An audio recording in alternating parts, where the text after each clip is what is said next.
Wittgensteins Tractatus. Logico Philosophicus. Reader's Guide. Roger M. White. As its title implies, this book is intended as a guide for people who are engaged in the study of Wittgenstein's Tractatus. What this means is that although it is written in such a way that it can be read without simultaneously reading the Tractatus itself, it is intended to be read by a reader who is studying the main text in such a way that they can refer to the guide while reading the Tractatus and vice versa.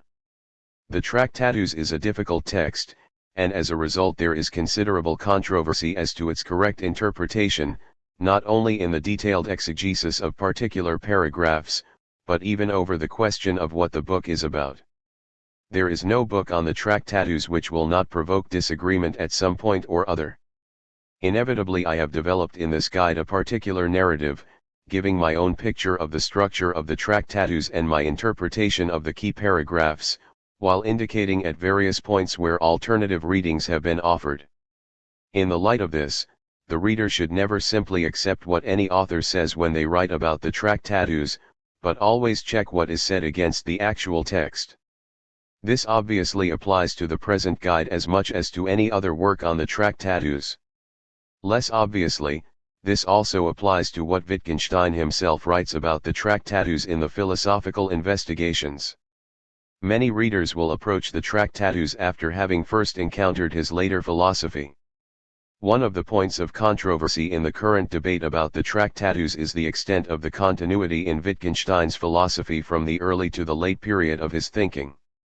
My own view is that both the continuities and the discontinuities have been underestimated. The continuities have been underestimated in that he is for much of the time addressing 7. Precisely the same fundamental issues in the investigations as he had been addressing earlier, and his later work can only be properly understood if it is seen in relation to the problems of the Tractatus. The discontinuities have been underestimated in that he radically rejects the approach he had earlier adopted to those problems. It does not go without saying that his later thoughts are always better than his first thoughts. My own view is that many of the best insights of the Tractatus are in danger of being lost if you assume that the investigations always supersedes Wittgenstein's earlier work. In any case, the reader should first judge the Tractatus on its own terms, and only then try to assess what Wittgenstein says about it later. The Tractatus should first be interpreted in its proper context, the debate initiated by Freya and continued by Russell. Whereas the Tractatus belonged to the context within which the Investigations was written, the Investigations was no part of the context of the Tractatus. The other point to stress about the Tractatus is that it is frequently assumed that Wittgenstein was a purely intuitive thinker who presented his main positions without argument. The opposite seems to me to be the case. What is true is that his arguments are indicated rather than spelled out. In the present guide I have paid particular attention to teasing out not just what Wittgenstein was saying, but also the underlying arguments that lay behind the aphoristic presentation of his case. I should like to thank various people both for discussions about the Tractatus and for assistance in the preparation of this book. I am grateful to Stig Hansen, Jonathan Hodge, Justin Ions, Eugenio Lombardo, Andrew McGonigal, Peter Simons, and, above all, my wife Gabrielle, whose assistance has been invaluable throughout the writing of this book. I have also benefited greatly from the workshops on the Tractatus that have been held over the last few years at Stirling University, and from discussions with Peter Sullivan in particular. Finally, I have appreciated the unfailing helpfulness of the editors of the series during the preparation of this book. 8. Chapter 1. Wittgenstein's life up to the publication of the Tractatus. Ludwig Joseph Johann Wittgenstein was born in Vienna in 1889. He was the youngest of 8 children in the family of Karl and Leopoldine Wittgenstein. His father, Karl, was a wealthy iron and steel magnate, who also made his home a center of musical life in Vienna, with, for example, Brahms as a frequent visitor. Karl arranged for Brahms' benefit a private performance of the Brahms Clarinet Quintet at the Wittgenstein home. Ludwig went to study engineering in Berlin, going on to research in aeronautical engineering at Manchester. While there he became interested in the foundations of mathematics, possibly after reading Bertrand Russell's Principles of Mathematics, a work that impressed him deeply. This determined him to study the foundations of mathematics and, according to what looks the most reliable account, he went to ask Gottlob Frege how he should pursue his studies further. Frege advised him to go to Cambridge to work under Russell.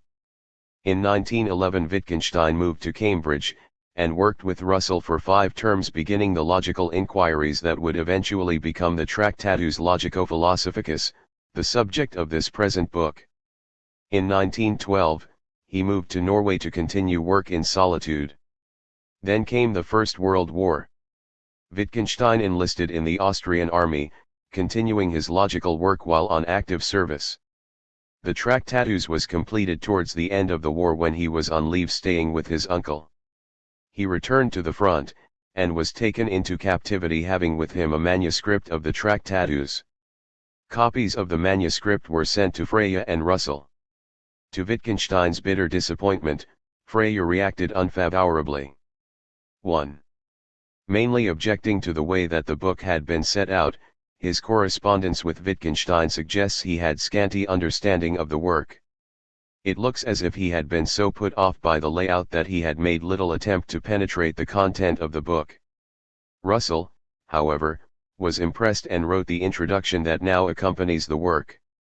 Wittgenstein, however, reacted violently to this introduction. When I got the German translation of the introduction, I couldn't bring myself to have it printed with my work after all. For the fineness of your English style was, of course, quite lost, and what was left was superficiality and misunderstanding. 1. Although Wittgenstein's reaction is understandable since Russell has misrepresented or failed to grasp some of the points that were particularly important to Wittgenstein, there is also much in the introduction that is helpful. Since the inclusion of Russell's introduction was a condition of the work's publication, Wittgenstein eventually swallowed his pride, and the Tractatus was published by Routledge and Kegan Paul in 1922, with a translation, officially by C.K. Ogden, but with the major part of the work on the translation being undertaken by Frank Ramsey. Intellectual influences on Wittgenstein. In a note he made in 1931, Wittgenstein gives a list of those who had influenced his thinking. The list runs: Boltzmann, Hertz, Schopenhauer, Frege, Russell, Krauss, Luce, Weininger, Spengler, Srivvi. Before going on to give a sketch of the ideas of Frege and Russell, the two thinkers who most deeply influenced Wittgenstein when he was writing the Tractatus, it is worth commenting on a few of the other names mentioned here. Wittgenstein had a youthful enthusiasm for Schopenhauer as an adolescent, and apart from Frege and Russell he is the only philosopher on this list. Under Schopenhauer's influence, Wittgenstein had embraced a form of idealist philosophy during his adolescence. The ghost of Schopenhauer can be detected at some points in the Tractatus, but by then for the most part only as a ghost to be exorcised. Earlier, Wittgenstein had wanted to study under Ludwig Boltzmann. Both he and Heinrich Hertz were physicists for whom 2. Wittgenstein expressed admiration. Their interest in scientific theories as models may have been one of the inspirations for Wittgenstein's picture theory of propositions, see 4.04. 2. If there is an influence of Karl Kraus, it is of a very different kind. Kraus, who edited and wrote for the magazine Die Fackel, declared that, "My language is the common prostitute that I turn into a virgin." A major part of his concern was a polemical attack on the misuse of language in verbiage, inflated rhetoric, and euphemism. For instance, in the First World War, he confronted the evasions of the official military communiques with the reality of what they actually meant on the ground. I believe that it is not fanciful to see his influence behind Wittgenstein's declaring that the whole meaning of the Tractatus can be summed up roughly as follows: whatever can be said at all can be said clearly, and what we cannot speak about we must be silent about. Preface, p. 27, or the demand for determinacy of sense, 3.23, where, given any proposition, we must be able to say what it amounts to in terms of the simple concrete states of affairs that constitute the world, or else reject the proposition as nonsense. However, the major influences are Freya and Russell, whose ideas we will meet throughout this book. Here I will give a brief outline of the relevant parts of their work as a preliminary orientation for reading the Tractatus. Freya. Freya's life's work was devoted to the project that came to be known as Logicism, a defense of the thesis that truths of arithmetic and number theory are disguised truths of logic, so that after substituting for the specifically mathematical notions such as number, addition, etc., you arrive at something that can be shown to be derivable from axioms belonging to pure logic. We can see Freya's attempt to carry through this task as divided into 3 stages, corresponding to his 3 books, the Begriffsschrift, 1879, the Foundations of Arithmetic, 1884, and the Basic Laws of Arithmetic, Volume I, 1893 and Volume II, 1903. The first part of the task was to develop an account of logic that was sufficiently powerful for the task.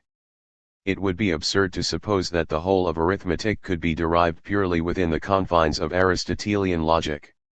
It was because Aristotle had only recognized a limited range of logical forms and there had been so little 3. Significant advance on what he had achieved in the centuries that followed, that logic had remained an essentially sterile discipline. The revolution in logic that Freya brought about is originally sketched out in the Begriffsschrift. The crucial point to understand here is his discovery of quantification theory, a radically new approach to the problem of generality of propositions involving the concepts of all, each, every, some, etc. Aristotelian logic was built around such propositions as all men are mortal and some men are mortal, but was incapable of handling more complex generalities, specifically propositions of mixed multiple generality, where the propositions contained both a sign of universal generality, such as every or all, and a sign of existential generality, such as some. There was no way within Aristotelian logic that you could give a proper expression for the logical form of such a proposition as everyone loves someone, let alone give an account of inferences involving such propositions. Freya saw that one had to approach the question of generality in a different way from Aristotle. We are to think of a proposition such as everyone loves someone as the product of a 2-stage process. We begin by extracting from such propositions as John loves Mary, the relational expression pound loves r / where we may think of the Greek letters pound and tj as gap holders, showing where names are to be inserted if we are to produce a proposition. As a first stage, we form from this relational expression a predicate pound loves someone. By binding the second variable, the t / we write the resulting predicate in the form 3y, pound loves y.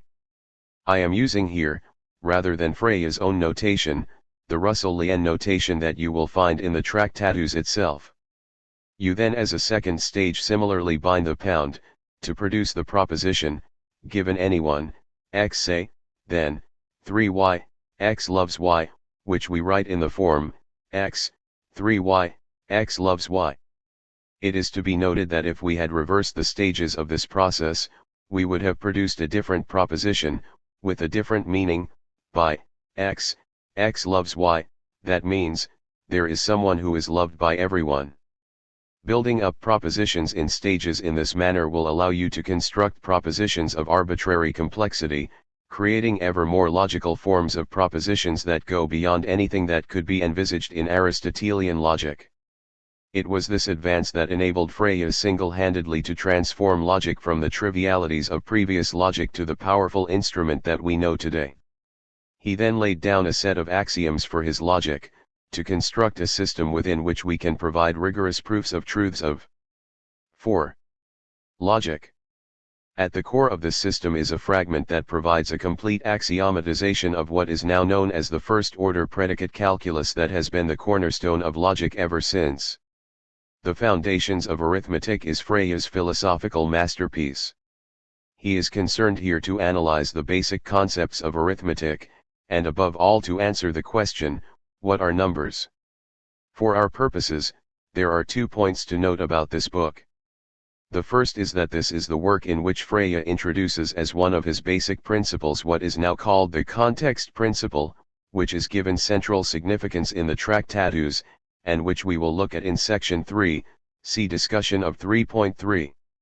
The second point is that in order to further his project of reducing arithmetic to logic, he identifies numbers with particular kinds of sets, in his terminology, extensions of concepts. As a result, in his next work he will introduce axioms designed to incorporate a set theory into his logic. The way, however, that he does so leads to the difficulties that will introduce Russell into the picture. Frege attempted the full implementation of his program in the basic laws of arithmetic, starting out from a few simple axioms and one rule of inference, modus ponens. He was to derive the truths of arithmetic as theorems of his system. These axioms were intended to be basic truths of logic, although Frege leaves it at an intuitive level that this is so.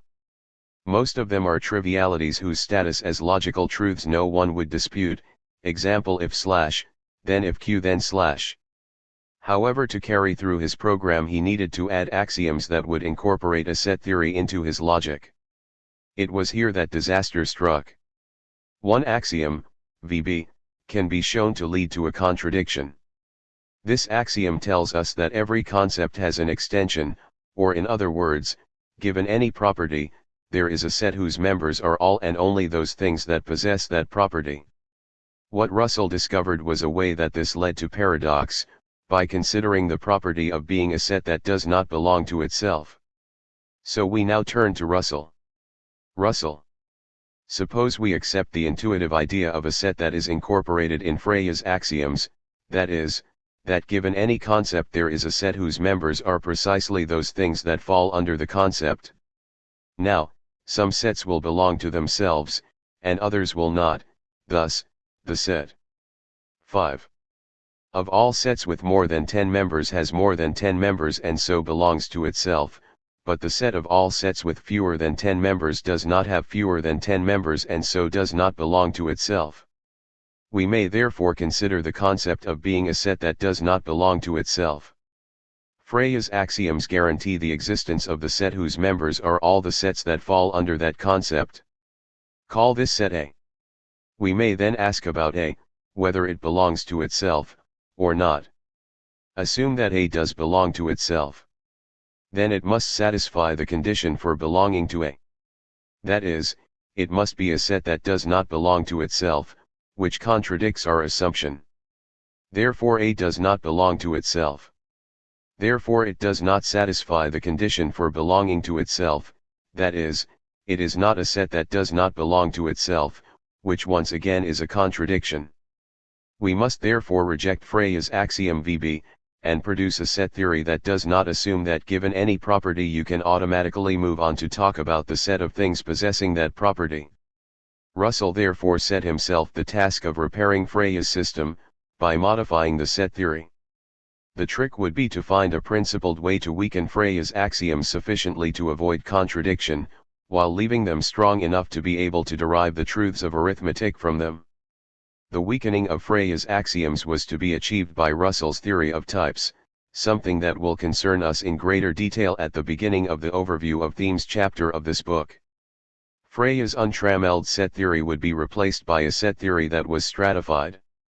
We would start out with individuals, then form sets of individuals, sets of type 1, sets whose members were all either individuals or sets of individuals, sets of type 2, and so on, with the rule that no set could contain members that were of the same or higher type than itself.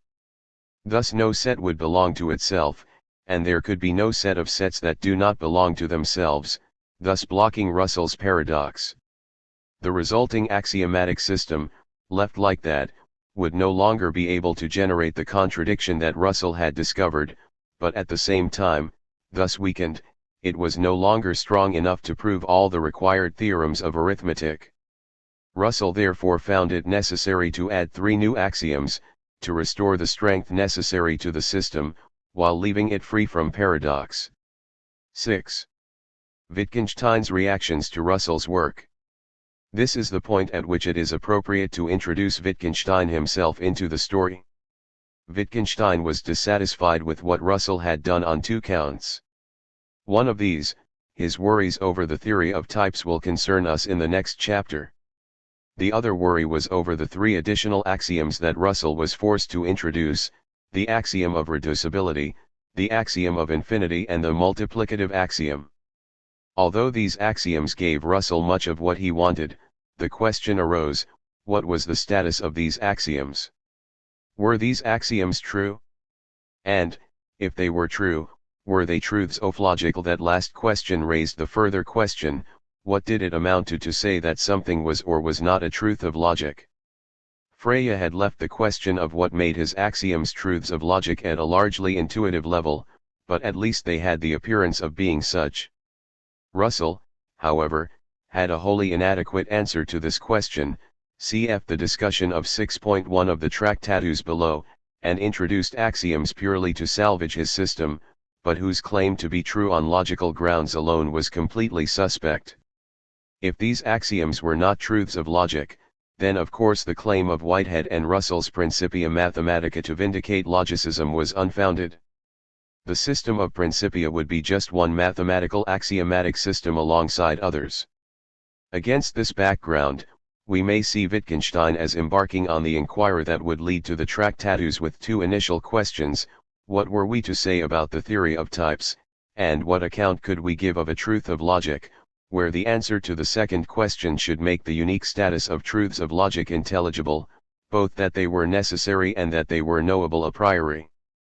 It is to the first of these questions that we turn next. 7. Chapter 2. Overview of themes.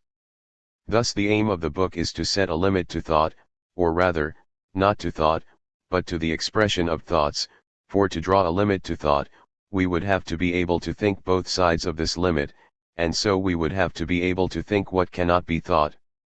The limit will therefore only be capable of being drawn in language, and what lies outside of the limit will be simply nonsense. 1. Perhaps the best way to gain a preliminary overview of the Tractatus is to read the author's preface carefully, and the two paragraphs just quoted in particular. Two questions immediately arise: what is meant here by a limit, or boundary grans? And why would one want to draw such a limit? To answer such questions we begin with the immediate context in which the Tractatus was written, and in particular, the Tractatus as a reaction to Russell's work. Russell had discovered a way of deriving the contradiction from the axioms of Frege's basic laws, Russell's paradox, that we introduced in the preceding section: the set of all sets that did not belong to themselves belonged to itself if, and only if, it did not belong to itself. The interest of such logical paradoxes goes beyond their being intriguing puzzles. They are symptoms that we have a deep misunderstanding of some of our most basic ideas, if following up our intuitive understanding of those ideas can lead us into contradiction, we have radically to revise that intuitive understanding.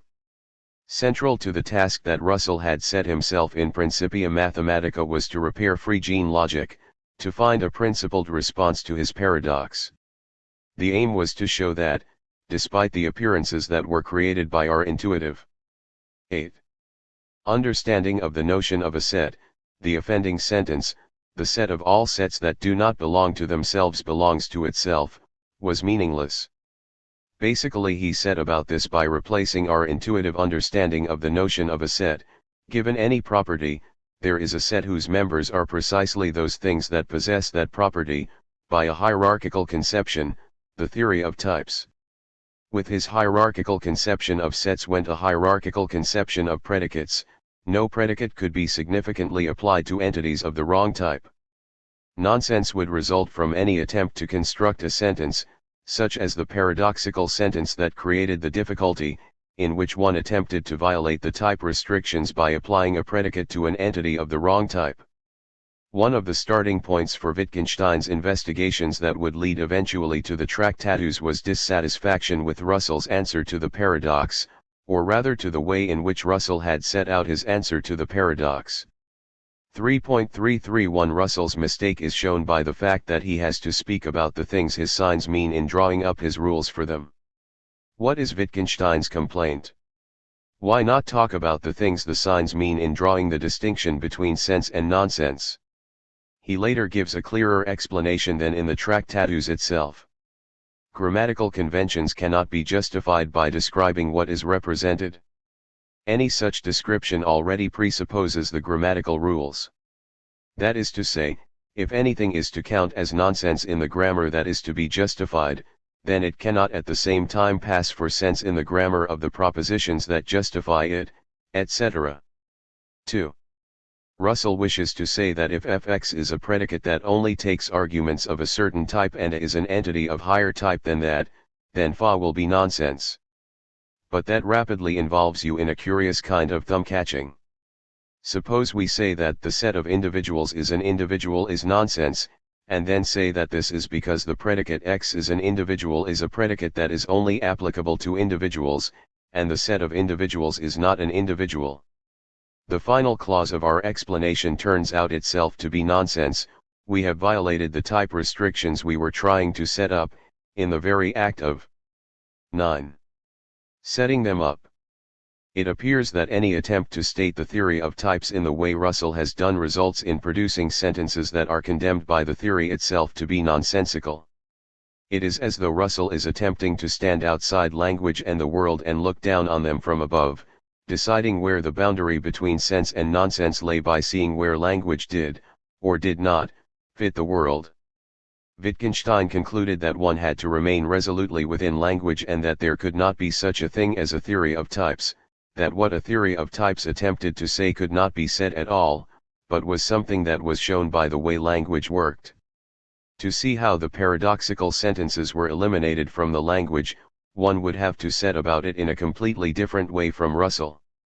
As Wittgenstein indicates at 3.33, the task would be to set up an account of logical syntax, an account of which sets of signs were propositions of the language, without at any point appealing as Russell had done to the meanings of those signs. If this were properly done, one would arrive at the result that Russell wished to achieve by a theory of types, but would get there by presenting a grammar for the language that would generate the propositions of the language without ever generating propositions that violated the type restrictions that Russell wanted to be observed. The resulting account of language would not say what Russell had said, but the structure of the language would show the structure that Russell wanted to say existed. In fact, the structure of the language would mirror the reality that the language was about. My work has extended from the foundations of logic to the essence of the world. 3. So far it may sound as if we were merely dealing with a technical question concerning the correct way to deal with logical paradoxes, but from the train of thought I have just sketched, Wittgenstein drew a general moral that could eventually extend to the whole of metaphysics. Russell's paradox arose because we misunderstood the way our language works, and if we understood the way our language works, if we had a correct account of logical syntax, then the paradox would be resolved, simply because a complete account of logical syntax would set the limits of language, not by stating what those limits were, but simply because the offending sentences would never be generated. 10. Wittgenstein therefore set himself the following ambitious program. He would establish the general form of proposition, the general form of a variable that would range over every possible proposition. The general form of proposition would show the limits of language, since it would establish a systematic way of generating every possible proposition, and what could not be so generated would be thereby shown to be nonsense. This program can be broken down into 3 stages. Firstly, and most importantly, to discover the nature of propositions; secondly, to show that given the nature of propositions, there would have to be a general form of proposition, and thirdly, to carry out the technical task of specifying that general form. Propositions. Wittgenstein is guided by 3 basic principles. 1. To understand a proposition is to know what is the case if it is true, 4.024. 2. The logical constants do not stand in for anything, 4.0312. 3. Sense must be determinate, 3.23. 1. To understand a proposition is to know what is the case if it is true. This is the simplest of all the principles.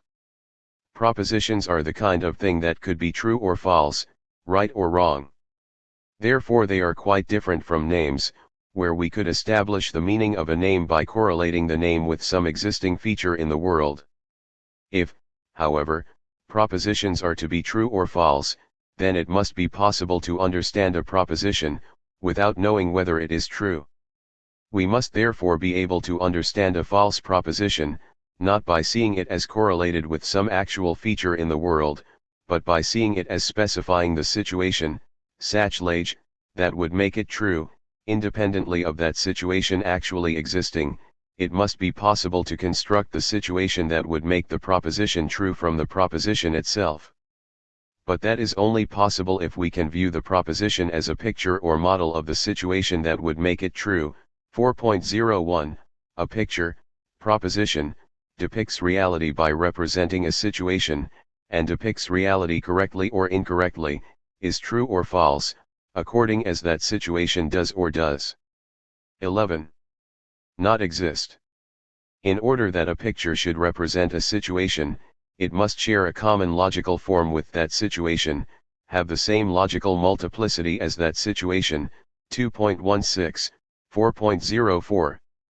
The proposition does not, however, say that the situation has that form, it mirrors the form of the situation and in that way shows the logical form of reality. 2. The logical constants do not stand in for anything. The idea of a proposition as a picture or model seems to have relatively straightforward application to logically simple propositions. Let us consider a simple relational proposition, such as John loves Mary.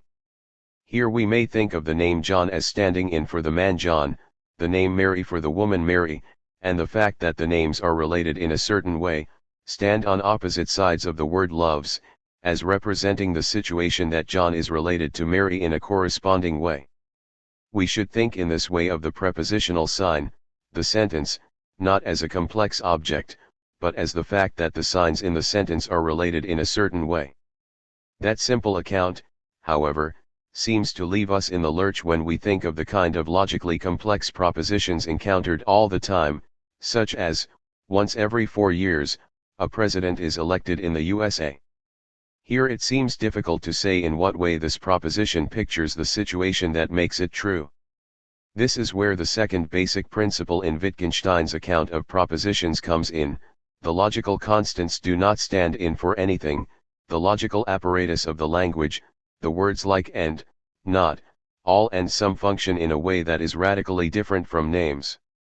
We may intuitively contrast the logically simple proposition John loves Mary with the logically complex proposition John loves Mary or Kate. We are to think of the first proposition as modeling a state of affairs, and as being true if that state of affairs exists, if there is a fact that John loves Mary.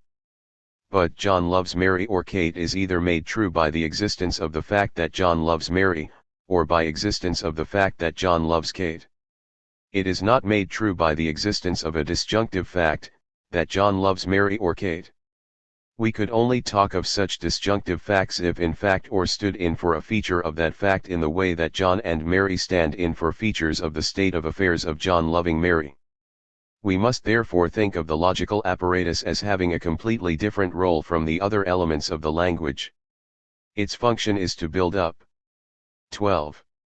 Logically complex propositions out of logically simple propositions, elementary propositions, and a logically complex proposition pictures a logically complex situation in virtue of the fact that the logical apparatus gives to the proposition the same logical multiplicity as the logically complex situation it represents. It must give to the proposition the capacity to pick out precisely which combinations of simple states of affairs must obtain for us to say that the logically complex situation obtains.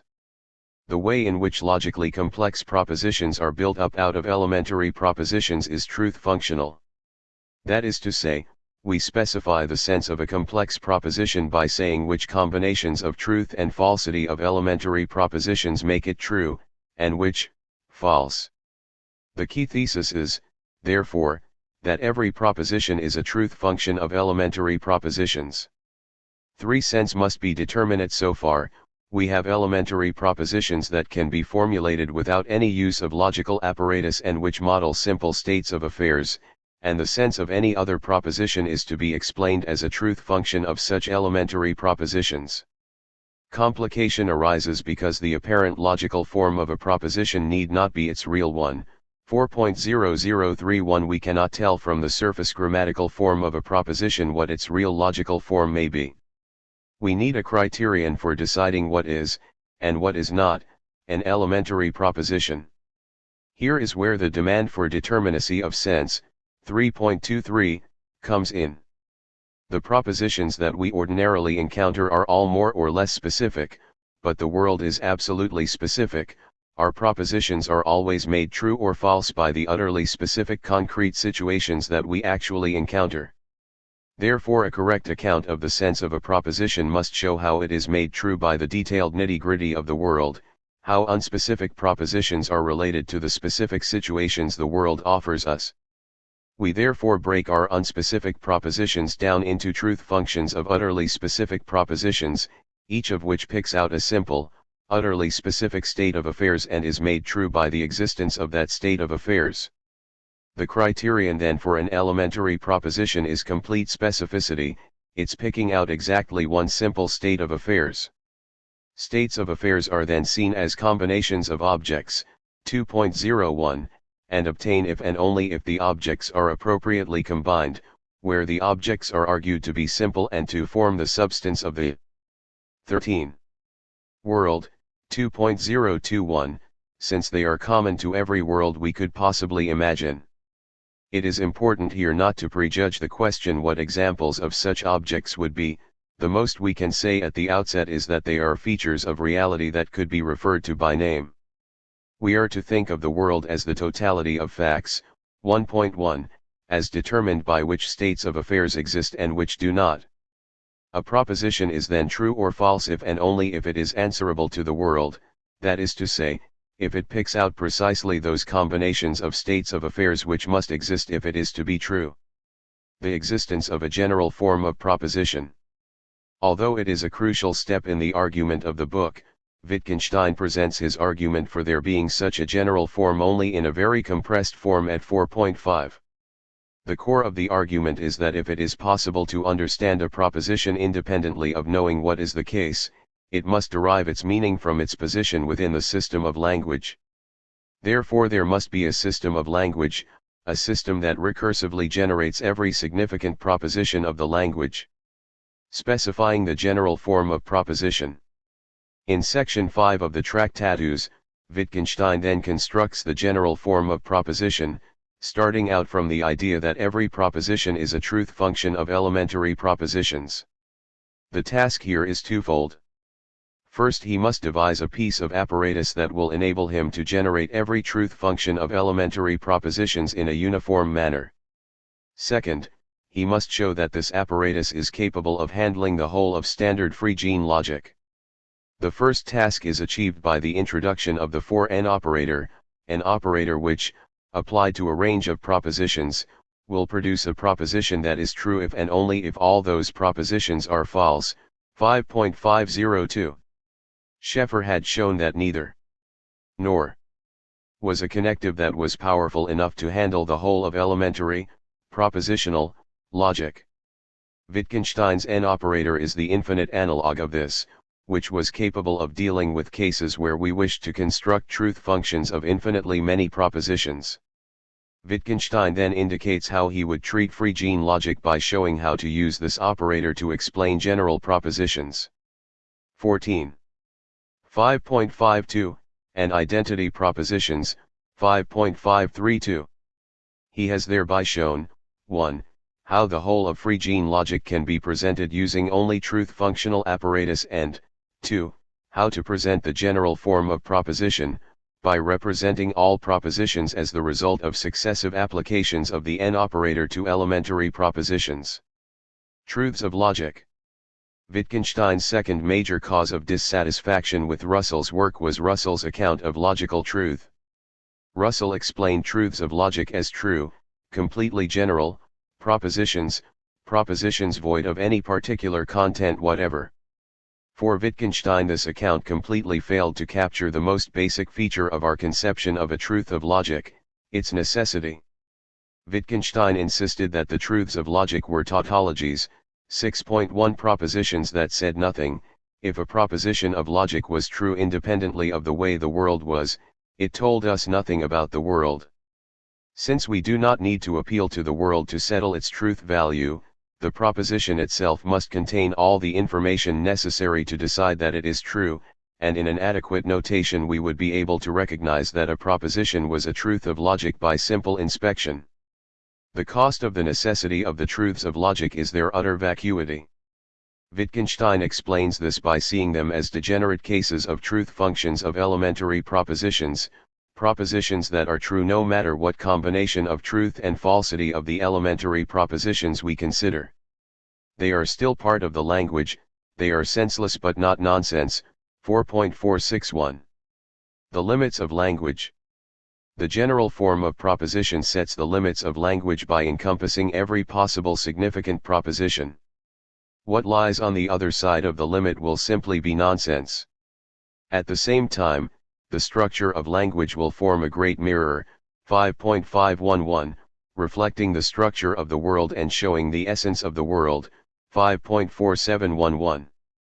Any attempt to say what is thereby shown results in nonsense. Metaphysics in particular is the attempt to convert what is shown into a theory of the world. Paradoxically, at 6.54 Wittgenstein will conclude by claiming that anyone who understands him will also recognize the propositions of his own book to be nonsense. 15. Chapter 3. Most readers when they first attempt to read the Tractatus react with complete bewilderment. The initial obscurity of the text, even by comparison with other major philosophical texts, is extraordinary. For the majority of readers, when they first open the book, the impression is of a set of aphorisms, many of which are completely unintelligible. Even for those remarks where it is apparently clear enough what is being claimed, it is frequently unclear why Wittgenstein is making these claims. They often appear to be asserted without any attempt at justification, and the point of the claims is equally obscure. It may even be unclear what the book is meant to be about. However, although the Tractatus is a difficult book, it is not nearly as inaccessible as that initial impression would suggest.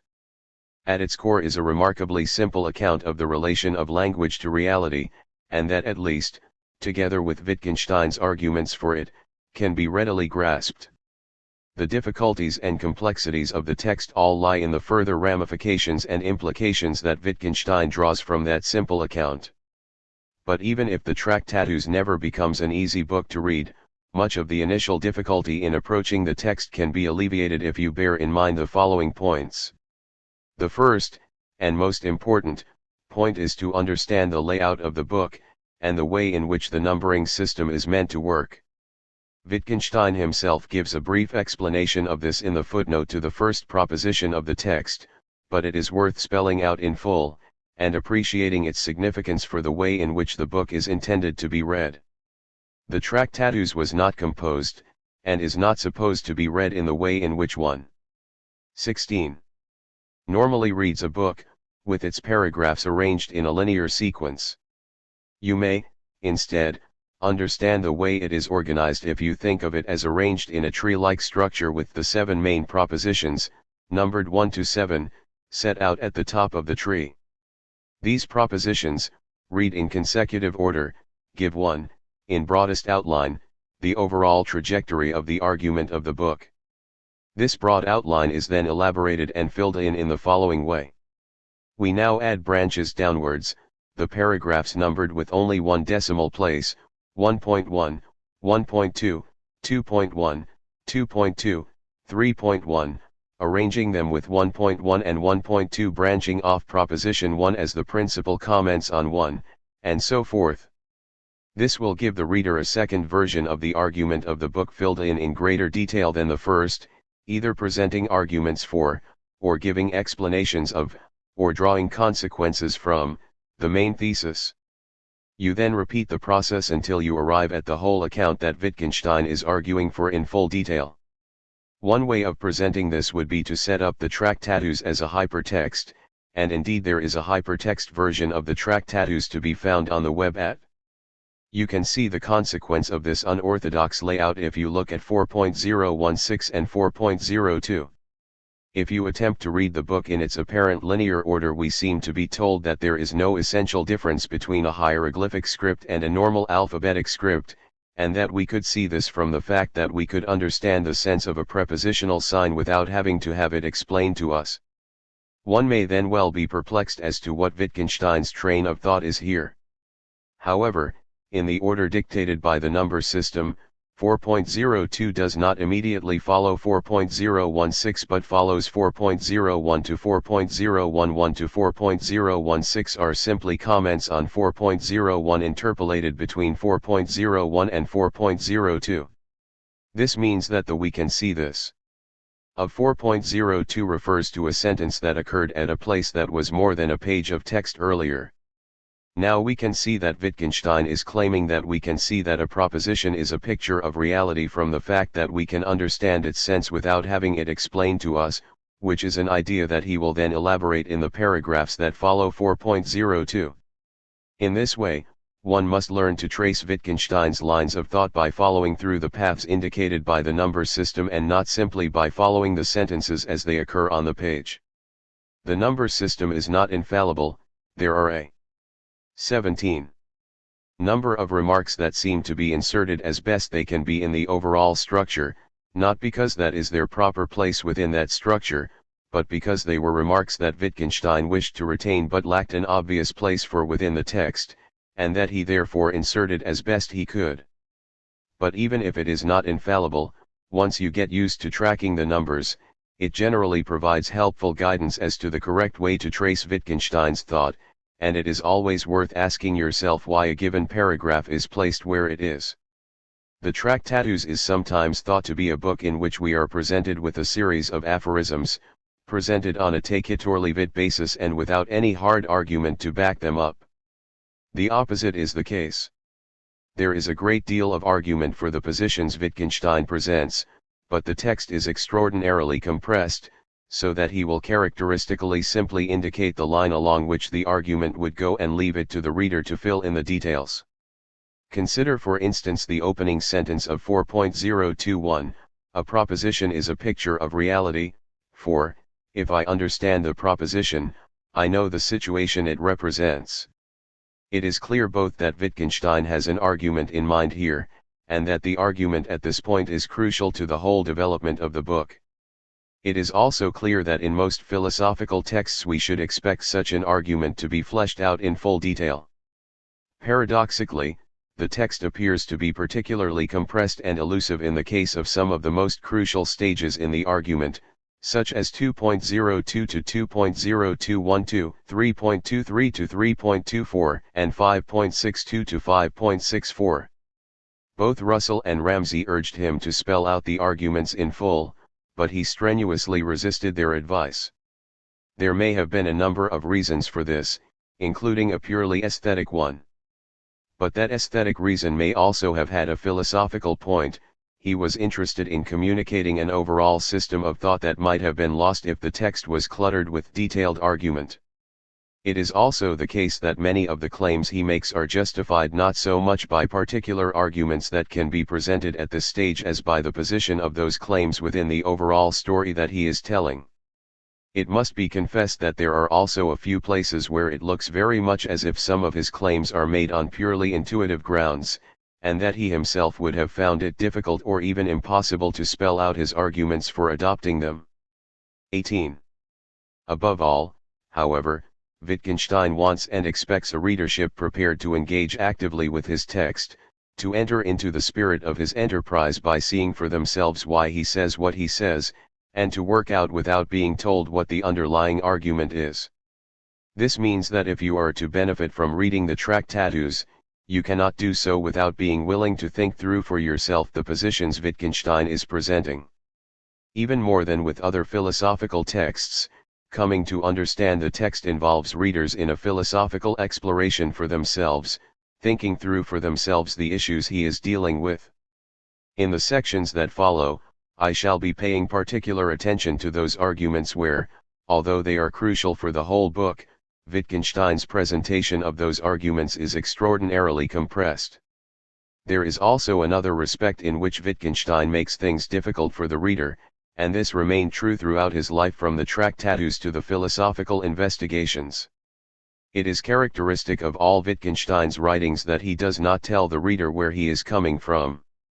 He always writes in such a way as to assume a readership that is already concerned about the issues and complex of problems that his work addresses, even when these issues are quite unlike many of the issues with which most philosophers have been traditionally concerned. This is particularly true in the case of the Tractatus, where he presupposes an interest in and knowledge of the work of Frege and Russell, and a concern with the issues with which they were concerned, even though at the time at which he wrote the book, Frege was still virtually unknown to the general philosophical community. It is, as a result, important in gaining a preliminary orientation in the Tractatus that you first have an awareness of the general outlines of the issues with which Frege and Russell were dealing in order to place Wittgenstein's Tractatus in its appropriate context. A large number of the remarks are either endorsement of, elaborations of, or criticisms of positions that had been put forward by one of the two. In the course of this book, we shall have occasion to look at some of the specific ideas of both Frege and Russell that Wittgenstein is reacting to. But at the outset, you should bear in mind the general issues that concern them. Here I shall simply list some of the questions that were, for 19. Wittgenstein, raised by their work, and which would form at least the starting point for his inquiry: what is logic, and what is it for a proposition to be a truth of logic?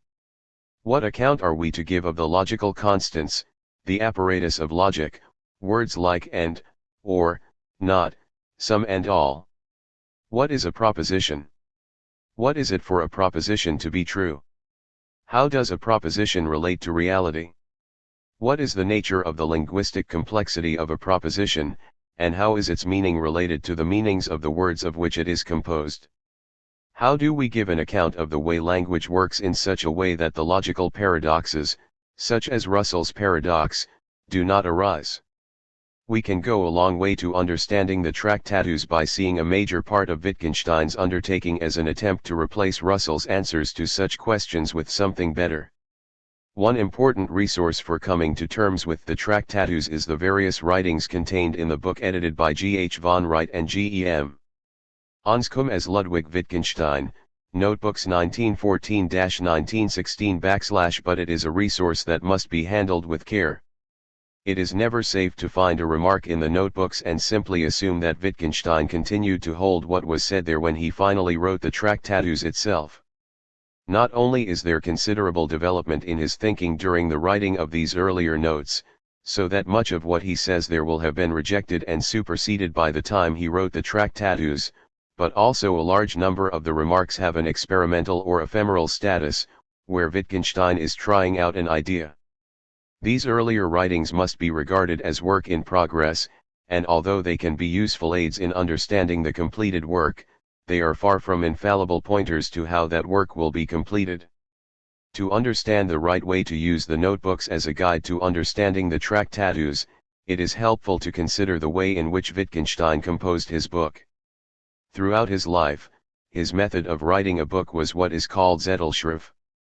He would regularly write the ideas as they occurred to him in the form of short paragraphs. He would then select those paragraphs that he wished to retain in the final work and polish them until they were in a form that finally satisfied him. He would then arrange these paragraphs in a coherent sequence to produce the final book. In the case of the Tractatus, it looks as if he started 20. Out with the 7 main propositions, labeled 1 to 7, and the remaining paragraphs are, for the most part, selections from pre-existing material arranged to fit into that skeletal structure. But our immediate concern is that what this means is that a considerable number of the paragraphs in the Tractatus occur either directly in, or in an earlier version of, the notebooks. Because of this, a large number of propositions in the Tractatus had originally appeared in a different context from the one in which they stand in the Tractatus itself. Seeing those remarks in their original context can frequently be a guide to the correct way to interpret them, though it must be borne in mind that sometimes there will be in that surrounding context remarks that Wittgenstein would no longer subscribe to when he finally wrote the Tractatus, and as a result it can even be that a proposition that is preserved in the Tractatus will have a slightly different significance for Wittgenstein from that which it had when he originally wrote it. By browsing the highly desultory notes that Wittgenstein made, you can gain a preliminary insight into many of the problems that Wittgenstein wanted to confront. In particular, it is worth reading through the first appendix to the notebooks, Notes on Logic, 1913, to gain an understanding of the concerns that motivated the inquiry leading up to the Tractatus. For an excellent example of the way in which the notebooks can assist one in understanding the Tractatus, we may consider the discussion running from p. 59 through to p. 71. A version of Tractatus 3.24 occurs at p. 69 of this discussion. Proposition 3.24 is extraordinarily compressed, with considerable unclarity as to what Wittgenstein meant by determinacy of sense, or why he is demanding it.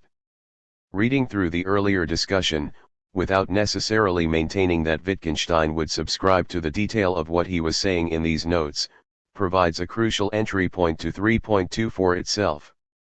The golden rule, however, is, never ascribe a view to Wittgenstein on the basis of a remark in the notebooks, unless you can find corroboration of that view, either direct or indirect, in the text of the Tractatus itself.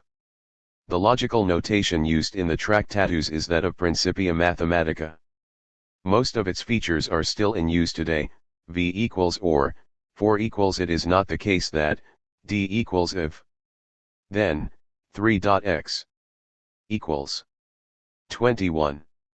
Reading the Tractatus, there is an JC such that and equals to all x. But there is one feature of the Principia notation that may be unfamiliar and confusing. This is the use of the full stop both as a bracket and as the sign for and. In this guide, when not actually quoting Wittgenstein, I have substituted for this the more familiar and for and brackets where necessary. Section 1. The world is everything that is the case.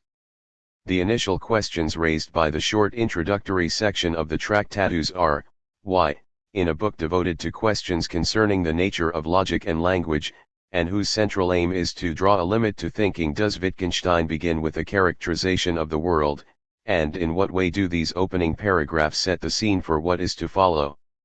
The world as the totality of facts. What is the notion of fact here? Is this a metaphysics of facts? The stress throughout this passage on absolute generality and exhaustiveness. Does it make sense to talk of such a totality, the world, as dividing into facts? The Tractatus opens, in the short first section of the book, with a highly abstract characterization of the world. This is then continued in the initial part of the second section with a more detailed discussion of the states of affairs whose existence and non-existence we have been told in the first section constitute the world. This part of the book, from 1 to 2.063, is clearly intended to set the scene for what follows, and the first question that needs addressing before we look at the detail of what is said in these remarks is the following: why, in a book that is concerned with the nature of logic and propositions, and whose purpose is claimed to be to set the limits of language, does Wittgenstein begin by talking, not about these topics, but apparently about something completely different, and present us with what initially at least looks like a metaphysical worldview? 3 points help clarify this question. It is necessary here to anticipate ideas that we shall encounter as we progress through the book, so that some of the points made will only become clearer later, but we introduce them at this stage to give the reader a preliminary orientation in approaching these opening paragraphs of the Tractatus. Our aim is to indicate the role of these paragraphs, so as to explain some of their features, and, indeed, what they are doing in the book at all. The basic concept guiding Wittgenstein's whole inquiry is the concept of truth, or rather, being true or false.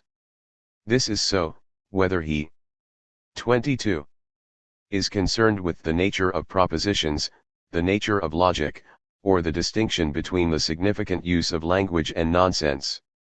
A proposition is essentially that which is true or false.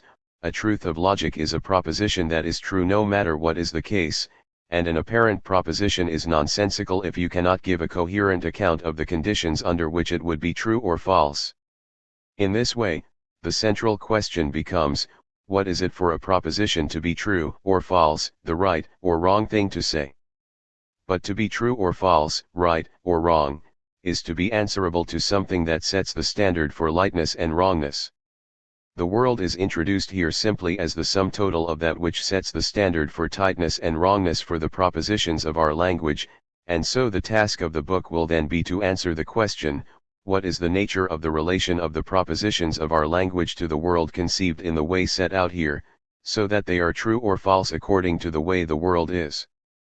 We thereby implicitly draw the limits of language, in the sense that if someone puts forward an apparent proposition, where it can be shown that they can give no coherent account of the way in which their putative proposition stands in such a relation to the world as thus conceived, then they have transgressed the limits of language and they have failed to give any meaning to their apparent proposition. With this in mind, we can gain a preliminary understanding of the following points about these introductory paragraphs. 1. The world as that to which our thought and language is answerable. A world of facts, not things.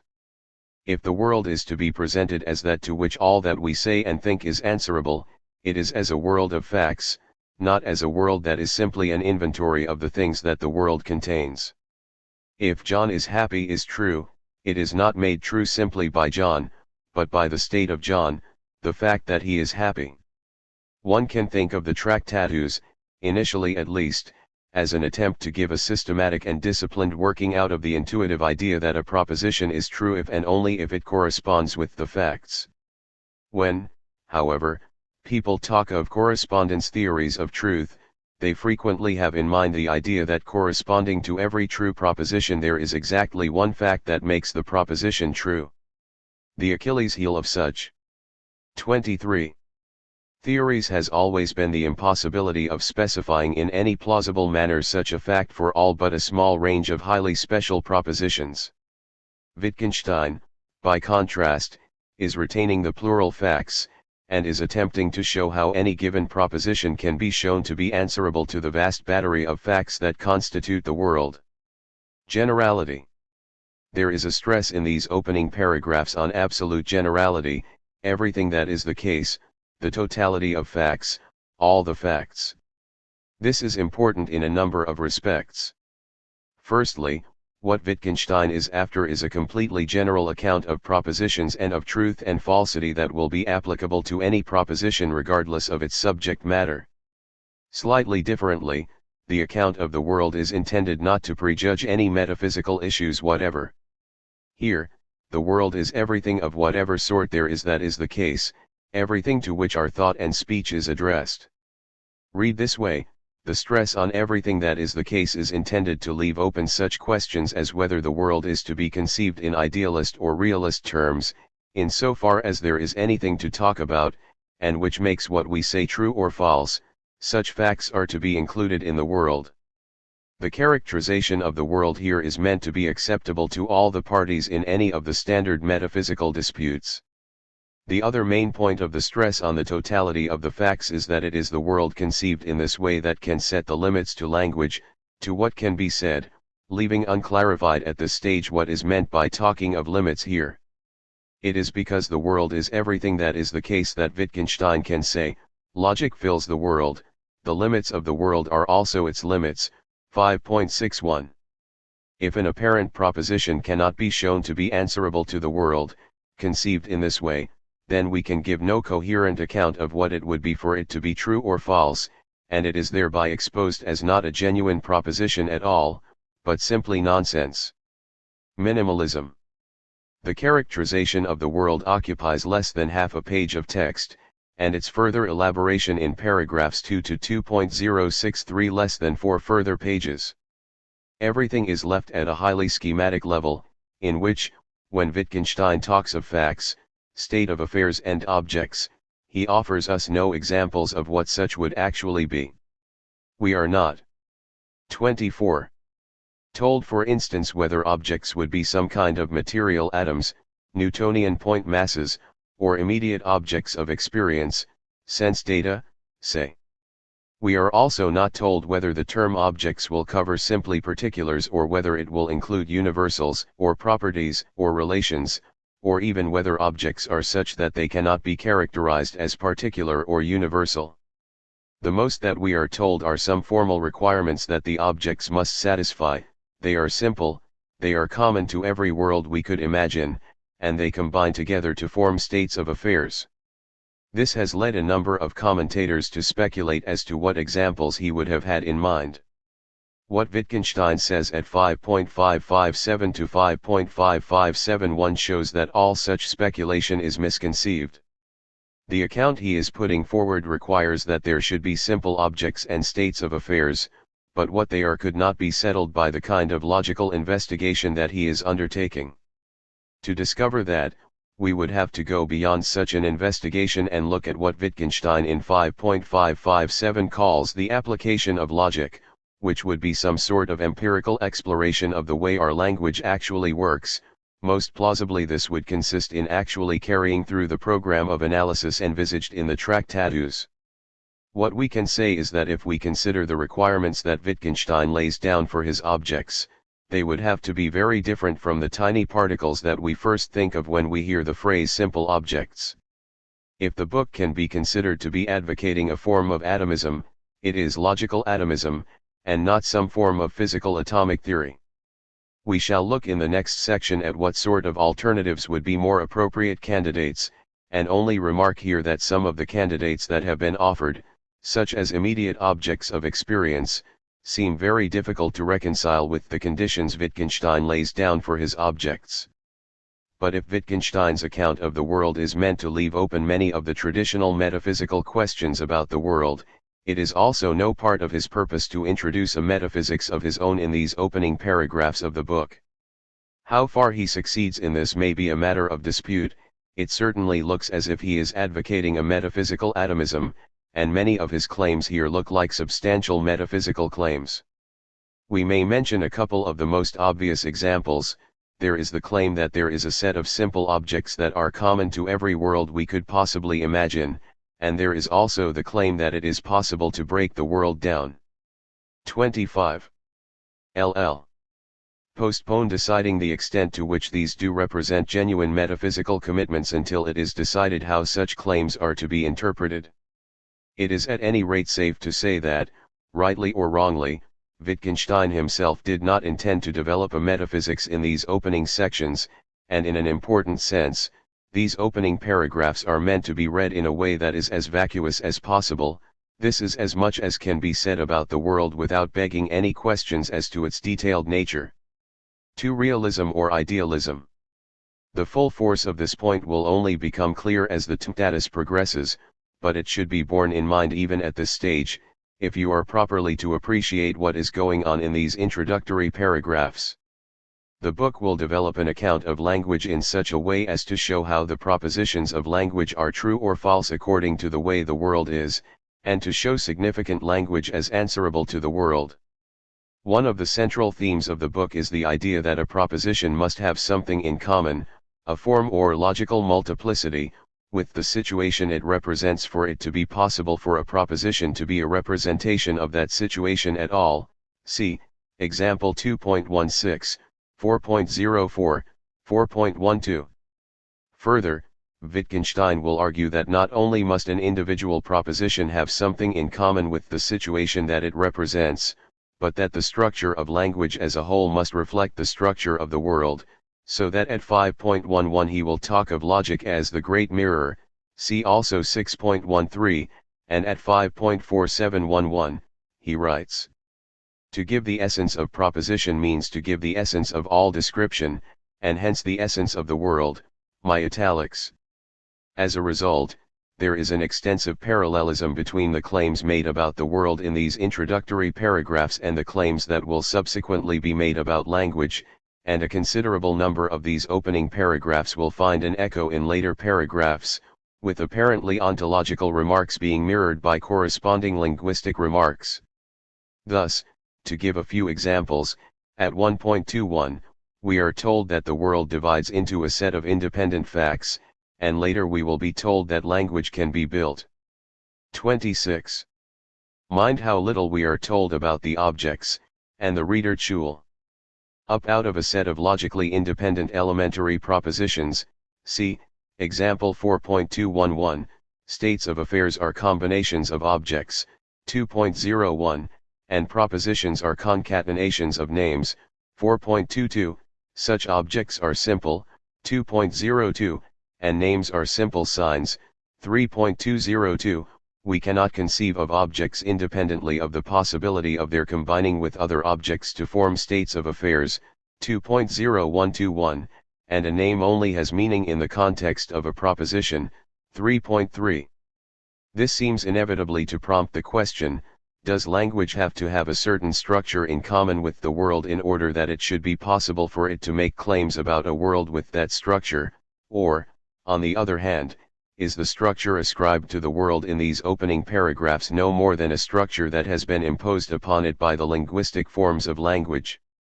And that question seems to lead straightforwardly to two possible interpretations, which we may label a realist reading of the text, and a transcendental idealist reading. According to the first, the world would have a pre-existing structure, independently of our thinking and talking about it, and it is because the world has such a structure that any language that is to engage with the world must have a corresponding structure. According to the second, we have no access to the world and what it is like independently of our linguistic representations of the world, and the structure that we ascribe to the world. All this talk of states of affairs and objects, are no more than shadows cast by the forms of our language. What the world is like in itself is something that is necessarily beyond our grasp, possibly having a completely different structure, or even no structure at all. Some version of both readings have been advocated by various commentators, and it seems at first possible to give a consistent reading of the text, either adopting a realist or an idealist interpretation of Wittgenstein's remarks. What is more, at different stages of the development it sometimes seems natural to see Wittgenstein as arguing from the nature of language to the nature of the world, and at other times more natural to see the argument as running in the opposite direction. The questions just raised occur quite naturally, and it is important that the reader should have them in mind when reading the book.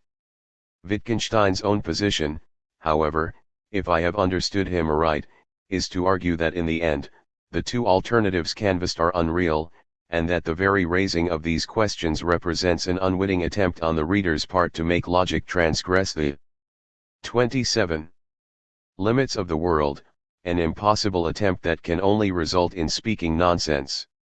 We will return to this when we look at what is undoubtedly the most difficult, but crucial, sequence in the whole book, the discussion of solipsism in the 5.6s. For now, I just remarked that one of the main points of the concluding remark of that sequence, that solipsism strictly carried through coincides with pure realism, is precisely a rejection of the idea that the alternatives canvassed in the preceding paragraph were real. However inescapable it might appear that we decide between these two apparently incompatible readings, and hence that the questions raised seemed urgent and of fundamental importance, Wittgenstein wishes to persuade us that, despite appearances, we have actually given no sense to them. 3. The problematic nature of the remarks of the Tractatus. The final point to be aware of before we turn to the detail of what is said in the opening paragraphs is again one whose full significance will only emerge as we work through the Tractatus, and in this case is a point that can only be properly addressed right at the end of this guide. There is something profoundly problematic about the enterprise Wittgenstein is inviting us to engage in with him, and he will notoriously say at 6.54, my propositions are elucidatory in this way, anyone who understands me finally recognizes them as nonsense. There are several distinguishable trains of thought that lead to this paradoxical conclusion, which I shall detail when we come to look at 6.54 itself, but here we may consider two that are immediately relevant even at this introductory stage. The first is the idea that if our enterprise is to show how language fits the world, then what we would like to do is to describe the facts in the world and the propositions that are made true by those facts, and show the fit between them, and that apparently is what Wittgenstein is proceeding to do.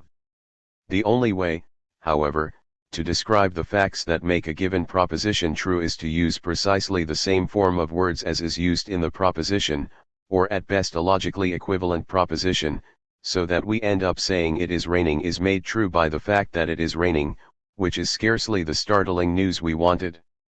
Wittgenstein is apparently attempting the impossible, adopting a vantage point above language and the world, and describing the relation between them as seen from that perspective, which would require that we should be able to place ourselves with propositions.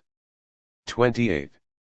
Beyond logic, that is, beyond the world, 4.12, and what we cannot think, and so we cannot say what we cannot think, 5.61. In this way we finally recognize that the sentences we uttered in trying to describe that relation were in fact sentences to which no meaning could be given.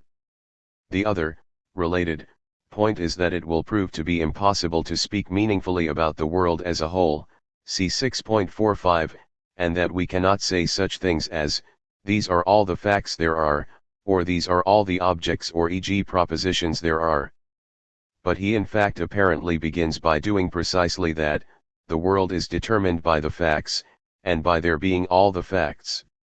At this point there emerges a fundamental disagreement between Wittgenstein and Russell that we shall look at when we come to discuss Wittgenstein's treatment of general propositions at 5.52. For Russell, a complete specification of the world would consist in specifying all the particular facts, in Wittgenstein's terminology the existence and non-existence of states of affairs, together with a general fact, namely the fact that these were all the particular facts there were. But for Wittgenstein, there was no such fact, there were only the particular facts. But that means that to try to talk of the totality of facts must result in nonsense. What Wittgenstein is doing in putting himself in such a paradoxically self-stultifying position will form the topic for the final section of this study. But at the outset, there are 2 points for the reader to bear in mind. 1. However we understand it, the problematic nature of the remarks that Wittgenstein is making in the Tractatus is not an accidental feature, but one of the central points of the book. Therefore, if you are to come to terms with Wittgenstein's enterprise, you should be sensitive while reading to the paradoxical nature of the propositions of the Tractatus, the way in which they continually imply the impossibility of saying what they are apparently saying. 2. The second point is the converse of the first. If you are to understand Wittgenstein, there is no alternative to reading the propositions of the Tractatus as if they were straightforward claims. It is only after you have worked through the book that you can seriously address the question, what are we to make of Wittgenstein's claim that his own propositions are nonsense? Against this background we may look at the content of the paragraphs of the first section, where there are 2 main paragraphs to comment on. 1.1, the contrast between the world as the totality of facts, and as the totality of things, and 1.2, the idea of the world as dividing into a set of independent facts. A world of facts. At 1.1 Wittgenstein sets up a contrast between the world as a world of facts and the world as a world of things. The initial reason for this contrast is clear enough. You do not specify the world by giving an inventory of the objects it contains. To know what the world is like, you have to know how things are arranged. The mere list of objects is compatible with a variety of ways the world might have been in addition to the way it actually is. If the world is everything that is the case, that is everything with which we can possibly be concerned in our thought and speech, and is that to which everything we say is answerable, then what we say is answerable not to objects, but to the facts of the case. But alongside this, there is a second, related concern in these opening paragraphs. Wittgenstein himself explains 1.1 later as follows. The world does not consist of a catalogue of things and facts about them, like the catalogue of a show. What the world is given by description and not by a list of objects. 1. The point about the catalogue of the show is that it is not as if we are first aware of things and then facts about those things. The only access we have to things is our knowledge of facts about them, and those things are being seen by Wittgenstein as essentially potential elements of states of affairs, see 2.012. Wittgenstein is in fact assigning a fundamental role to what is called the context principle in all his thinking about objects. Objects are the references of names, and those names only have meaning in the context of a proposition. We shall look at this in detail at 3.3, but for now we can say that the spirit of Wittgenstein's account is that we do not first start out with a notion of an object, and arrive at a notion of a fact by treating objects as building blocks out of which we build facts. Rather, we arrive at the notion of an object by analyzing facts. But to take the opening paragraphs of the Tractatus seriously, we have to take the idea of facts as features of the world seriously. Many philosophers have regarded taking the idea of facts thus seriously with suspicion, saying that it is a fact that is, it is claimed, no more than a circumlocution for saying that p, and even, curiously, that 30. Facts are true propositions. 2. It is, however, indisputable that there are not only things, but ways in which things are arranged, and if we wish to know whether a given proposition is true, we must attend not to what things there are but their arrangements and state, we must examine the facts on the ground. The indisputable fact that, it is a fact that p is equivalent to / is no more surprising, and no more makes facts unreal, than the fact that it is indisputable that John names John, makes John unreal. It simply goes without saying that we use precisely the same words for a piece of language as to describe what that piece of language is about. The real issues are not whether there are ways things are, and ways they are arranged. The proper question lies elsewhere. If we accept that there are facts, are we to think of facts as complex objects composed of the things that the facts are about? When Wittgenstein first showed the Tractatus to Freya seems to have assumed that it was Wittgenstein's intention to think of facts as such complex objects. Wittgenstein is reported to have been irritated by Freya's comments at the time, but 10 years later, he seems to have thought that they had some cogency.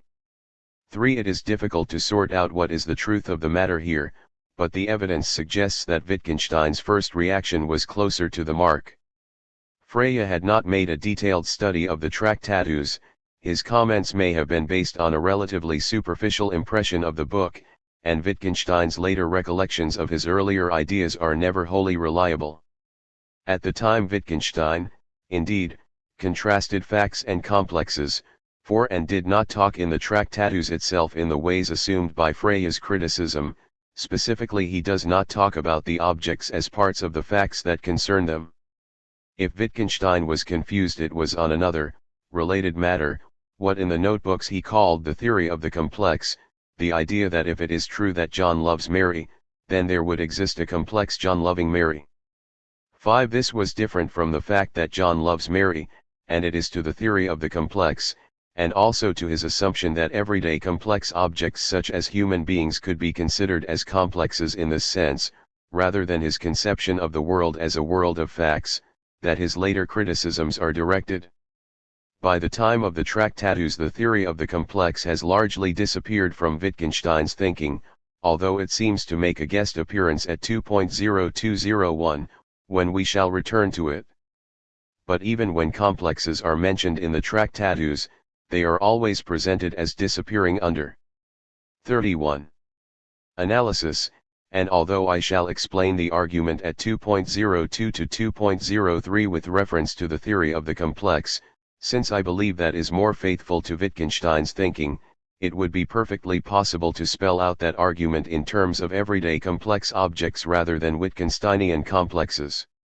There are several reasons for refusing to regard facts as complex objects, and for believing that it was not Wittgenstein's intention so to regard them. In the first place, and most fundamentally, if you make a fact out to be an object, a thing composed of simpler things, then you betray the insight which led Wittgenstein to invite us to see the world as the totality of facts and not of things. If we are insisting that our propositions are answerable to facts and not things, we miss the point of that insistence if we then, in turn, simply regard those facts as just another kind of thing. When Freya thought that Wittgenstein was regarding facts as complex objects, he raised a series of simple objections based on the fact that the ways we talk and think of complex objects and their constituent parts do not fit facts at all. For instance, a fundamental feature of the part-whole relationship is that a part of the whole is itself part of the whole, applied to the case of a fact and its constituents that leads to absurdity. Thus if we consider Daphnis and Chloe to be parts of the fact that Daphnis loves Chloe, we seem committed to saying that Daphnis' left foot is part of the fact that Daphnis loves Chloe. Facts considered as complex objects seem extremely mysterious entities. It would seem that if we were to specify the constituent parts of the fact that Daphnis loves Chloe, it would be necessary to include not only Daphnis and Chloe, but also the relation of loving, either as a universal, or some particular instance of that relation, and we simply have no understanding of the mode of composition of such disparate entities. Connected with the last point, there is a further point. Converting the complexity of a fact into the complexity of a complex object falsifies the nature of that complexity. The complexity of facts seems completely different from the complexity of a complex object. We can think of an everyday complex object such as a human being as complex, but we are not forced to do so. We give human beings names and talk about them using those names. 32. Without giving any thought to their composite nature, and the claims we make about them need contain no indication of the way they are composed of parts, or that they are composed of parts. Whereas, when we specify a fact, such as the fact that Daphnis loves Chloe, we have no alternative but to specify it as complex. We are forced to mention Daphnis and Chloe in the specification. Given any complex object, we can structure it in a number of ways, or, indeed, completely ignore its structure and treat it as simple, whereas a fact, conceived as that to which a proposition is answerable, can only be conceived as having a structure that directly reflects the structure of the proposition that represents it. The trick, then, in understanding Wittgenstein's conception of the world as everything that is the case, the totality of facts to which our propositions are answerable, is not to falsify that conception by conjuring into existence facts as barbarous complex objects. The world as dividing into facts. So far, we have been using the word tact in a quite general way, so that if someone is in this room, we can talk of the fact that someone is in this room, but to make sense of the rest of the opening paragraphs of the Tractatus, we need to give the word tact a more restricted sense. In the broad sense of tact, any true proposition will correspond to a fact, but in the narrow sense, facts will always be utterly specific, particular, and such that they can be specified by propositions lacking any logical complexity. The importance of the narrow sense of fact can be brought out as follows: if we consider the true proposition that someone is in this room, then what will make it true will not be the bare fact that someone is in this room, but it will always be true in virtue of some particular fact, that Tom is in this room, or that Dick is in this room, or that Harry is in this room, or. We will return to this when we look at 4.0312, but we can say in a preliminary way that Wittgenstein's basic idea is that a logically complex, or unspecific, proposition is never barely true. We may say is never true simply in virtue of a logically complex, or unspecific, fact, but is always made true by the underlying particular facts. The spirit of Wittgenstein's position is that strictly speaking there are only particular facts, facts in the narrow sense, and that facts in the broad sense are only called tacts in a courtesy or 33. Derived sense. He is thinking this through to its logical conclusion and positing a vast kaleidoscope of utterly specific, utterly particular facts, each one consisting in the obtaining or non-obtaining of a specific state of affairs, and the world as consisting in such a kaleidoscope, that they constitute everything that is the case. What is more contentious, and more difficult to justify, is his claim at 1.21, that the world can be broken down into a set of independent facts, every one can be the case or not, while everything else remains the same. The difficulty with this claim lies in the following consideration: let us consider two different specific shades of color, A and B. Then the two claims, that a certain point in space-time is colored A, and that the same point is colored B, both look utterly specific claims, picking out simple states of affairs. But the two claims are clearly incompatible, and the obtaining of one state of affairs rules out the other. Wittgenstein tries to deal with this, but in a highly unsatisfactory manner at 6.3751, yet later came to think that he was clearly mistaken at this point. 6. What we need to consider are three questions. First, and most importantly, why is Wittgenstein led to say what he says here, and, more briefly, is what he says here defensible, and what damage does it do to the Tractatus if he is wrong on this point? To answer the first question we need to consider the phrase he employs in 1.13, the facts in logical space. He later seeks to clarify this phrase by saying there is an analogy between grammar and geometry. 7. We can gain an intuitive understanding of what he had in mind if we consider a proposition confronting the vast array of possible obtainings and non-obtainings of particular states of affairs to be carving out a region within those possibilities and saying, the truth lies within that region. Grammar gives to language the necessary degrees of freedom to carve out such a region. But if we take this metaphor of a region seriously, then we think of the world which language confronts as articulated in a way that is analogous to a spatial articulation. If we think then of the states of affairs as located at different points of logical space, 8. The independence of the states of affairs from one another would be the analog of the idea that there is no logical inference from what is happening at one place in space-time to what is happening at another. A proposition would then build up a picture of reality in a Pointillist manner, by indicating which points of logical space were occupied by states of affairs and which were empty. 34. It is easy to see why Wittgenstein was attracted to this simple model, but if in fact it proved impossible to break the world down into sets of completely independent facts, the model would need complicating to allow for that fact. It is not, as is sometimes said, impossible that analysis should break such claims as that a certain point in space-time is colored A and that the same point is colored B, into yet simpler claims, in such a way that one arrived at a set of completely independent states of affairs. But the constructions required to do this begin to look highly artificial. And even if it is possible to break down the set of states of affairs into such an independent set, the question is, was Wittgenstein really justified in insisting that it must be possible? Assuming it to be possible certainly gives an elegant simplicity to the whole account that Wittgenstein is developing, but that in itself is an insufficient justification for supposing things would necessarily work out that way. If Wittgenstein is wrong on this point, how much damage does it do to the account he is giving? The answer is, comparatively little. For example, the central claim to which the book builds up, the account of the general form of proposition at proposition 6, remains intact. The only real point of substance is his claim that there is only logical necessity, 6.37, when taken together with his truth-functional account of logical truth that we shall be looking at later.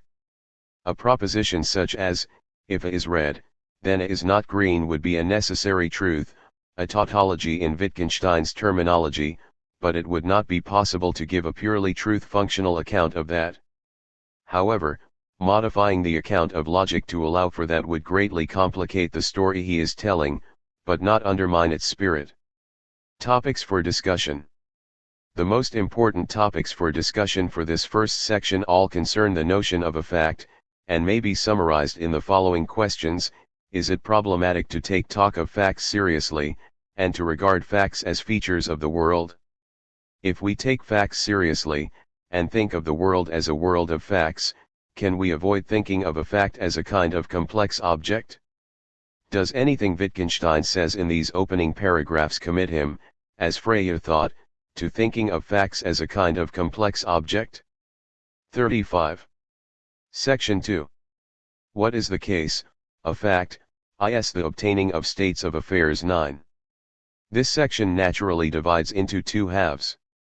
In the previous section Wittgenstein had seen the world as composed of a network of existing states of affairs.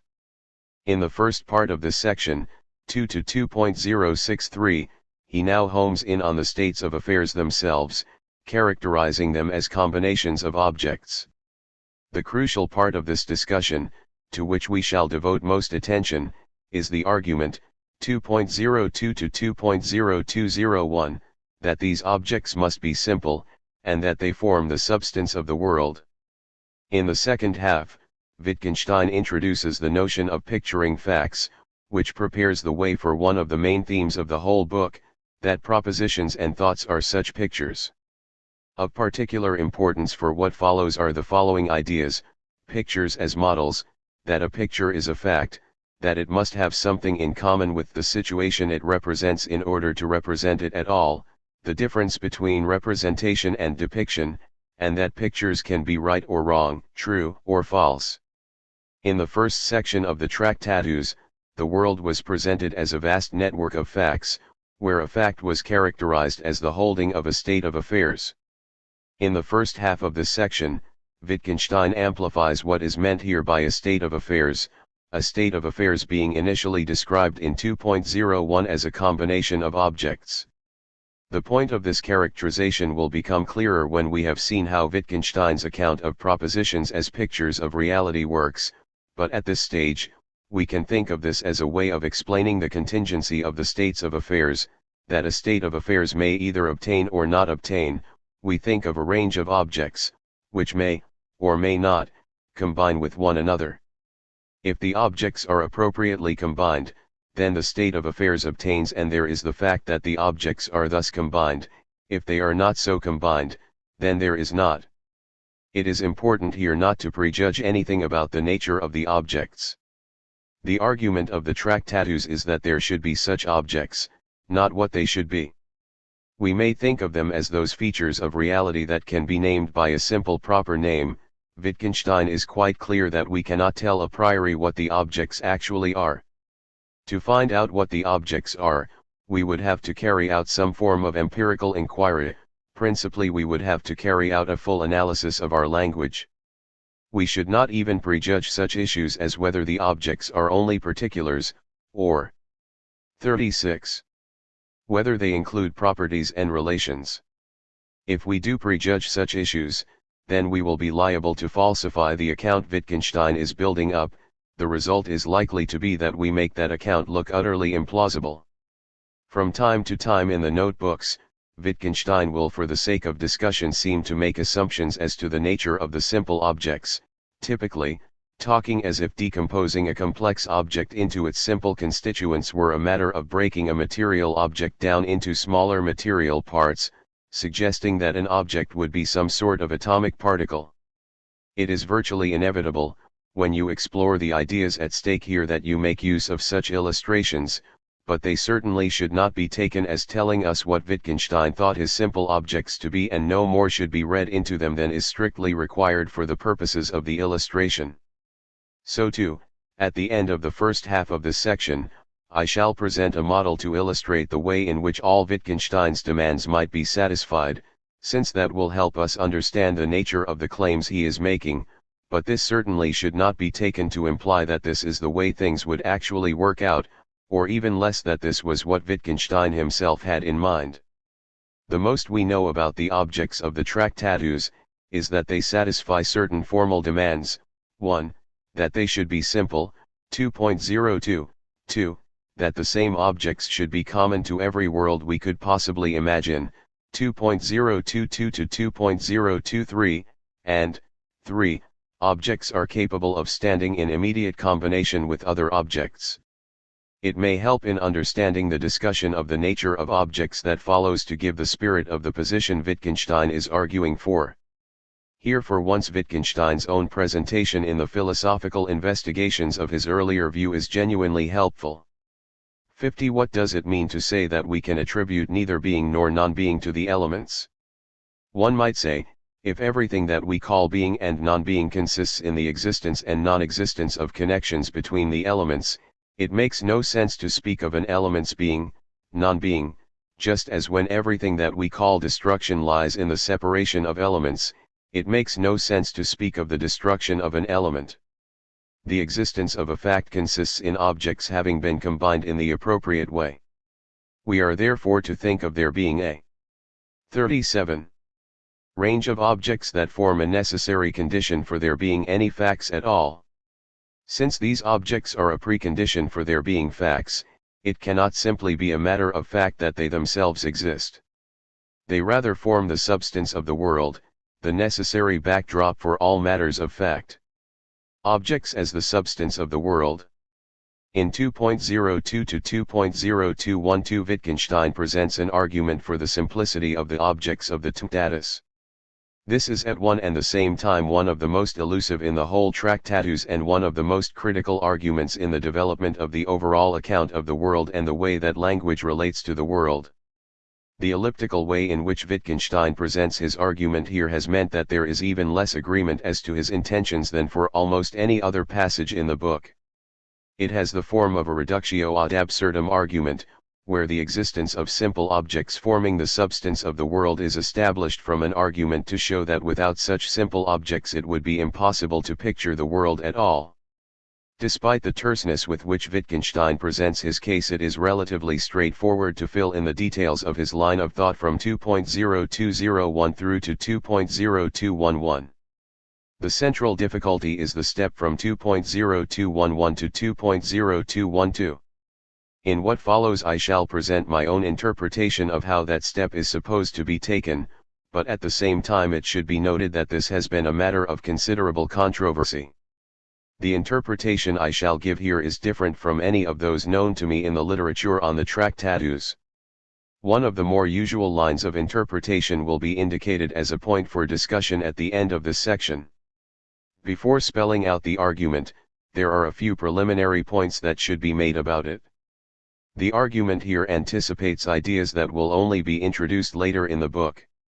While we are still being presented with an account of the world and its contents, the argument depends essentially upon considerations concerning propositions and pictures. Here Wittgenstein appears to be inferring facts about the world from the fact that language must be possible. There are other places later on where the inference appears to run the other way: language must be thus and so, otherwise it could not engage. 38. With the world. We shall turn to the question of the harmony between the language and the world when we look at 2.16, but that harmony, which legitimizes both forms of inference, is one of the most basic themes, sometimes explicitly but always in the background, throughout the book. The chief anticipation of what will come later is clearly the notion of a picture of the world. The point to be noted here is that it is not only the idea that language and thought are a form of picturing reality that is at stake, but a quite particular way of thinking about pictures, the full justification for which will only emerge in section 3. This way of thinking of pictures is not only critical to the present argument, it is also the point at which it is most vulnerable. In fact, a major purpose of the later parts of the philosophical investigations will be to undermine the way of thinking that led Wittgenstein to think of pictures in the way he does in the Tractatus. It is at this point that the most critical engagement between his earlier and later thought is to be found, rather than in the much more superficial criticisms of the Tractatus with which he begins the investigations. It should be stressed that although this is the passage in which Wittgenstein most explicitly argues for simple objects, there are many different strands in his thinking that lead him to posit their existence. For instance, as we shall see, they are required for his account of generality and the significance of general propositions.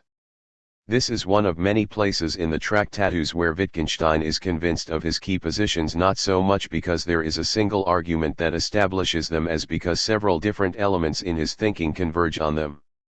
What this means is that Wittgenstein's claim that there are simple objects does not stand or fall with the present argument, and if, as I believe, for all its interest the present argument is subtly flawed, we still have not done with his case for there being such objects. In particular, comparison should be made between the present passage and 3.23 to 3.24. At first sight, some echoes in the ideas presented in the two passages may suggest that we have the same argument for simple objects approached from a somewhat different angle. But in fact there are two completely different arguments, and on examination there is considerable tension between the two passages. Although they have the same conclusion, the 39. Need for simple objects, the present passage derives that conclusion from the need for the world to have substance, the later passage from the demand that sense be determinate. As a result, they imply a quite different conception of the relation between a complex and its constituents, and a quite different conception of the analysis of propositions. The second passage stems from a later stage in Wittgenstein's thinking from the first, and, in fact, if we were to reconcile the two texts, the first passage would need modification to take account of what is said in the second. In particular, 2.0201 would need to be altered. But at this stage, we will tease out the argument purely in its own terms. The argument takes its starting point at 2.0201 in what Wittgenstein at one point called the theory of the complex. The theory of the complex is expressed in such propositions as, if a proposition is true then something exists, there seems to be a difference between the fact expressed by the proposition, A stands in the relation R to B, and the complex A in the relation R to B, which is just that which exists if that proposition is true. It seems as if we could designate this something, and what's more with a real complex sign. 10. The idea here seems to be that if a proposition is true, there is something in the world in virtue of which it is true, and hence a complex entity that makes the proposition true. So that if the cat is sitting on the mat, there exists the cat is sitting on the mat complex. Wittgenstein differentiates this entity from the fact that the cat is sitting on the mat, which is not an object at all, either simple or complex. He adopts the convention of denoting the complex corresponding to the true proposition arb by the sign arb, and we may say that arb exists is equivalent to arb. The constituents of such a complex will be the objects referred to in the proposition. It is, however, worth asking whether the properties and relations mentioned in the proposition are also to be counted as its constituents. Are the constituents of the cat is sitting on the mat, the cat and the mat, or the cat, the mat and the relation between them? If we say that only the cat and the mat are constituents, then it seems impossible, example to differentiate the Tom is fatter than Dick complex from the Tom is taller than Dick complex, since 40. Both seem to collapse into an amalgam of Tom and Dick. If, however, we say that we should also count the relation between them as a further constituent, then they become somewhat mysterious entities, quite unlike what we would ordinarily consider to be complex objects. 11. As the discussion progresses, Wittgenstein seems to assume, without comment, that everyday objects such as watches, people and books are complexes in the sense just explained.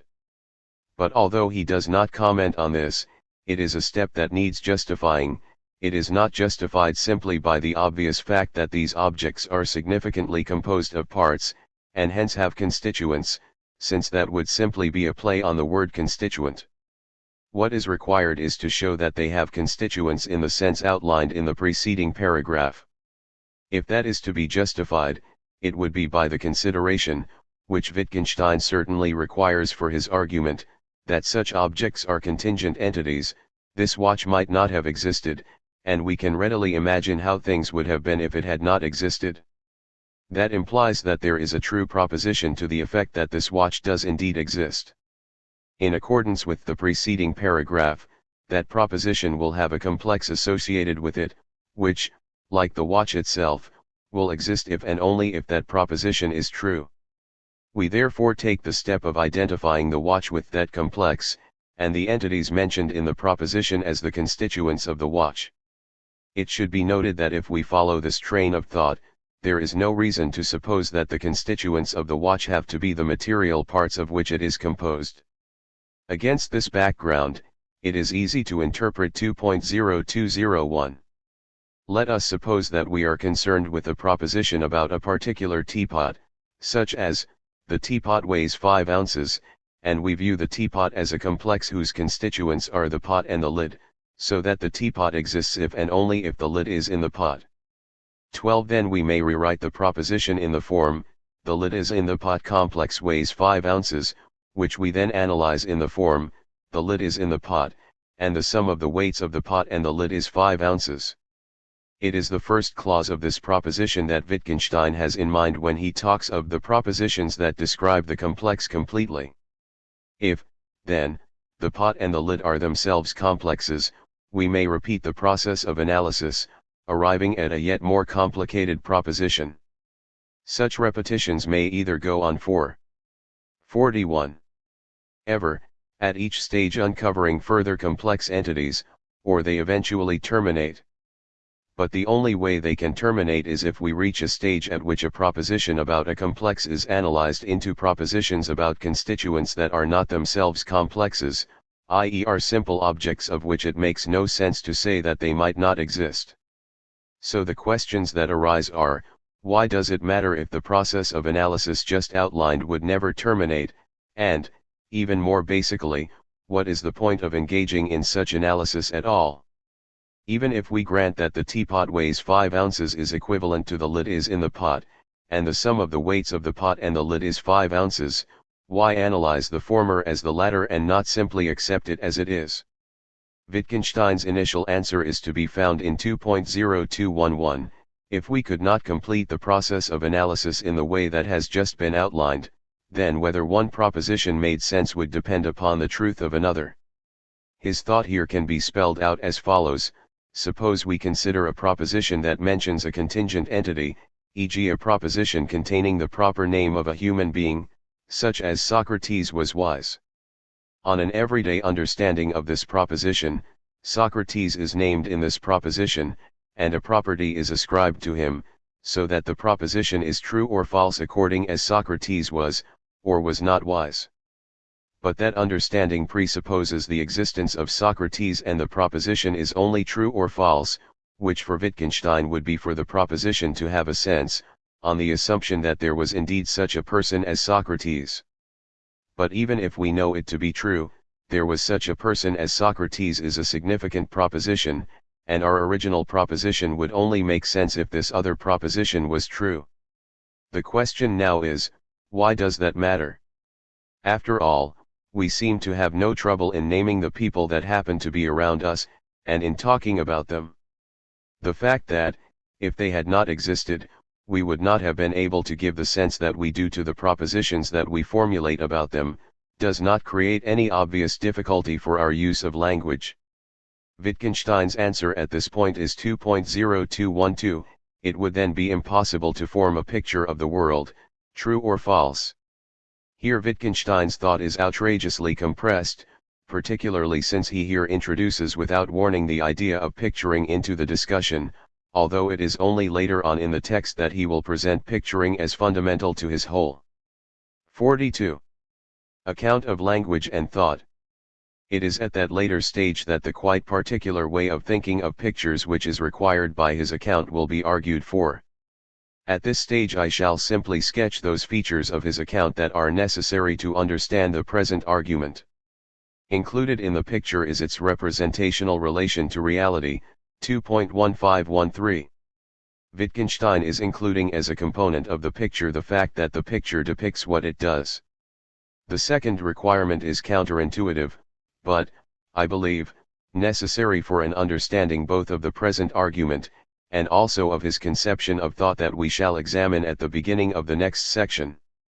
We will look at why Wittgenstein is laying this requirement on the concept of picture at the beginning of section 3, and for present purposes simply explain it sufficiently to show how it underpins the present argument. Wittgenstein is insisting on a conception of pictures according to which it is an intrinsic property of a picture that it is a picture, and what it is a picture of. It must be possible to tell that a picture is a picture, and what it is a picture of, from the picture itself without reference to anything outside. With this in mind, consider a picture of Napoleon leading his army to Moscow, say, or the proposition, in 1812, Napoleon led his army to Moscow, since although he has not yet argued for this, Wittgenstein is here presupposing that propositions are special cases of pictures. It is a contingent matter of fact that there was such a person as Napoleon.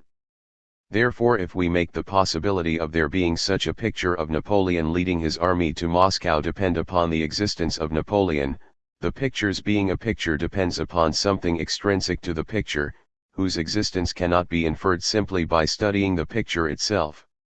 NB here and throughout the Tractatus Wittgenstein is only concerned with pictures of reality and not with pictures depicting fictions. Hence, if we insist upon its being an intrinsic property of a picture that it pictures what it does, we must explain the possibility of picturing Napoleon in a way that does not depend on his having existed. We therefore break down the picture, proposition, about Napoleon into simpler pictures, propositions, in the way sketched above, where the simple constituents represented in those pictures 43 are such that we have an a priori guarantee of their existence. Since the existence of these constituents is thus guaranteed, we do not need to refer outside the picture itself to know if there is anything that it is a picture of. Objects as simple.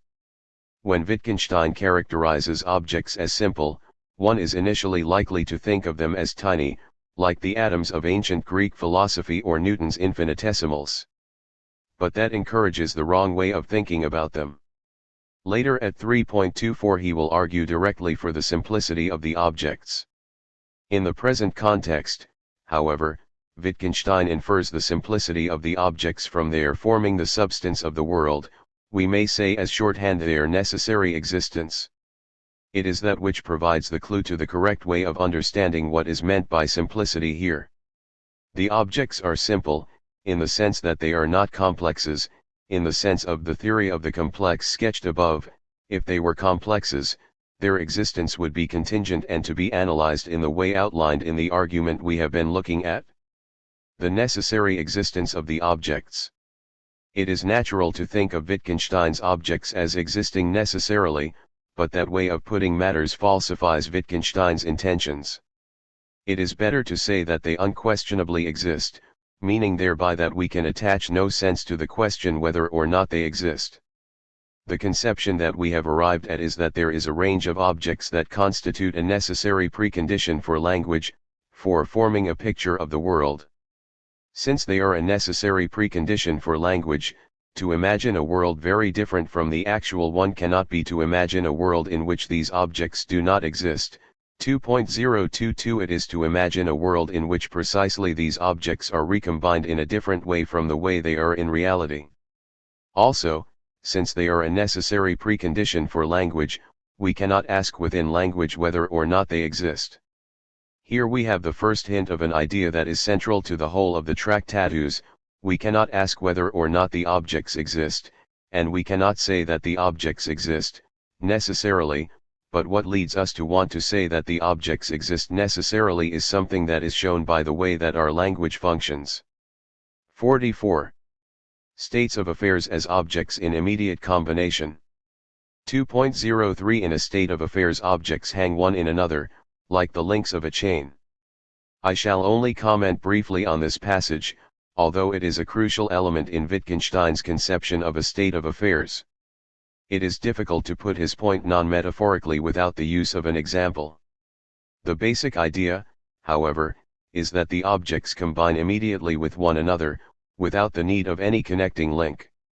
What this means is that one can specify a state of affairs simply by specifying what objects are combined with each other, without in addition having to specify how those objects are related. This will perhaps become clearer when we have looked at an example of the way this might work out. Objects as the form of the world. In 2.023, Wittgenstein talks of the objects as constituting the fixed form of the world. This certainly sounds odd if we think that the objects that Wittgenstein is talking about are material particles or the like. We can, however, make sense of this way of talking if we consider the idea that we introduced in section 1 of the states of affairs as located at different points of logical space. Wittgenstein himself claimed not to know what instances of the objects actually were, but among the examples that he tended to recur to as possibilities were spatial entities such as a point in visual space. 13. Consider also a passage such as the following from the notebooks. We might construe two coordinates A and B as a proposition stating that the material point P is to be found at the location, AB. For such an assertion to be possible there the coordinates A and B must actually define a location. For an assertion to be possible, the logical coordinates must actually define a logical location. 14. We can follow up such suggestions by constructing an illustration of the kind of way in which the ideas we have been looking at so far in this section might work out. Of course, it must be stressed that this is no more than an illustration. The actual structure of logical space might be very different from this. It would almost certainly be far more complicated than this simple model would suggest. Let us. 45. Assume that we live in a Euclidean three-dimensional space, throughout which are scattered Newtonian particles of matter, so that the world would be completely specified by, say, where there were and where there were not particles of matter. We may then think of a state of affairs as the existence of a Newtonian point mass at a certain position in spacetime. We may specify such a position by Cartesian coordinates, jc, y, z, t. If we take the objects of the Tractatus, then, to be the planes of space and time instants, we may construe a state of affairs as consisting in the fact that three planes at a certain time intersect at a point mass. The necessity of the objects in this model consists in the fact that we cannot imagine what it would be for space to exist without some particular plane of space existing. Every state of affairs may be thought of as a combination of objects.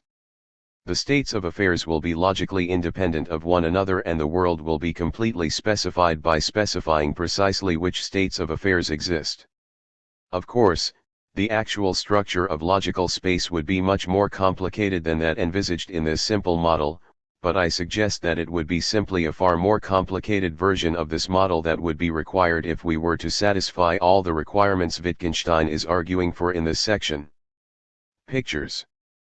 2.1 We make ourselves pictures of the facts. In the second half of this section, beginning at 2.1, Wittgenstein introduces the idea of picturing. We will treat this part of the section more briefly than the first half, since the themes introduced here will recur later in greater detail. The idea of picturing will have central significance for all that follows, and will dominate the next two sections that are concerned with thoughts and propositions, precisely because the basic claim that Wittgenstein is arguing for is that thoughts and propositions are pictures of reality. In this section, he is simply outlining some of his key theses concerning pictures that will be important in what is to follow. Pictures as models. At 2.12, pictures are explained as models. The notion of a model that Wittgenstein is employing is a very simple notion: we model the way. 46. One set of objects is arranged, by letting another set of objects stand in for the first set, with each object in the first set having a corresponding object in the second. The second set of objects are arranged in a specific way to represent that the first set of objects are arranged in a corresponding way. 2.15. 15 We can think of this as the reproduction of a situation in another medium. It is easy to see how such a notion of modeling can be applied to the simple case of the states of affairs that we considered at the beginning of this section. There we have a set of objects combined in a specific way, and we can readily produce another set of objects that are to be combined in a corresponding way. Wittgenstein, however, is putting forward here and elsewhere, 4.01, the more radical and initially puzzling claim that all pictures are models in this sense, including e.g. someone's portrait, or, eventually, the propositions that we use in everyday speech. Upon analysis, these two turn out to be models. Some commentators have wanted to restrict the application of the picture theory of the proposition to the simple case of propositions that represent states of affairs. Such propositions Wittgenstein will call elementary propositions, so that strictly speaking Wittgenstein should not say that all pictures and propositions are models, but that elementary propositions are such models, and that we can use truth functions, see proposition 5 below, to build complex propositions and pictures out of such elementary pictures. But that is clearly not Wittgenstein's intention. At every point his claims about models and pictures are made with complete generality. So the problem that we need to consider is, how does Wittgenstein think that his conception of pictures as models can have any application to highly complex cases of pictures and propositions? This is the question that we shall examine in section 4 at 4.0312 and the paragraphs following. Pictures as facts. At 2.141 the next crucial feature of Wittgenstein's conception of pictures is introduced, the idea of a picture as a fact. It is natural initially to think of a picture as a complex object, a rectangle of canvas on which has been painted a scatter of oil paint, say. However, when we think about the picture, conceived as such a complex object, it is obvious that we may differentiate those features of the object that have representative significance and those which do not. Thus there is nothing in reality corresponding to the fact that oil paint has been 47. Used in the production of the picture. The different colors of the patches of paint, however, may well represent that the objects in the situation represented are colored in a corresponding way. So too the spatial distribution of the patches of paint may represent a corresponding spatial arrangement of the objects represented. Wittgenstein is equating the picture not with the complex physical object, but with the sum total of those facts that have representative significance, the fact that the elements in the picture are related to one another in a specific way representing a situation in which objects are related to one another in a corresponding way. 2.15. We may think of this as follows: Wittgenstein is conceiving a picture as the reproduction of a situation in another medium. Consider the simplest kind of modeling, let us say, the representation of a water molecule, using ping-pong balls for the hydrogen and oxygen atoms. Here we could have two pink ping-pong balls wired up to a single blue ping-pong ball. There is then nothing pink or blue in the situation represented, but the fact that the balls are arranged in a specific way reproduces the corresponding arrangement of the atoms. We shall return to the idea that a picture is a fact in the next section at 3.14. Pictures as having something in common with what they depict. One theme that dominates the whole of the Tractatus is the idea that if a picture is to depict a situation, rightly or wrongly, it must have something in common with that situation in order that it should be able to depict it at all. This theme also introduces one of the key ideas of the book, that a picture does not depict what it must have in common with the situation it depicts, but shows it. 2.172, and that what can be shown cannot be said. This will be discussed further at 4.121.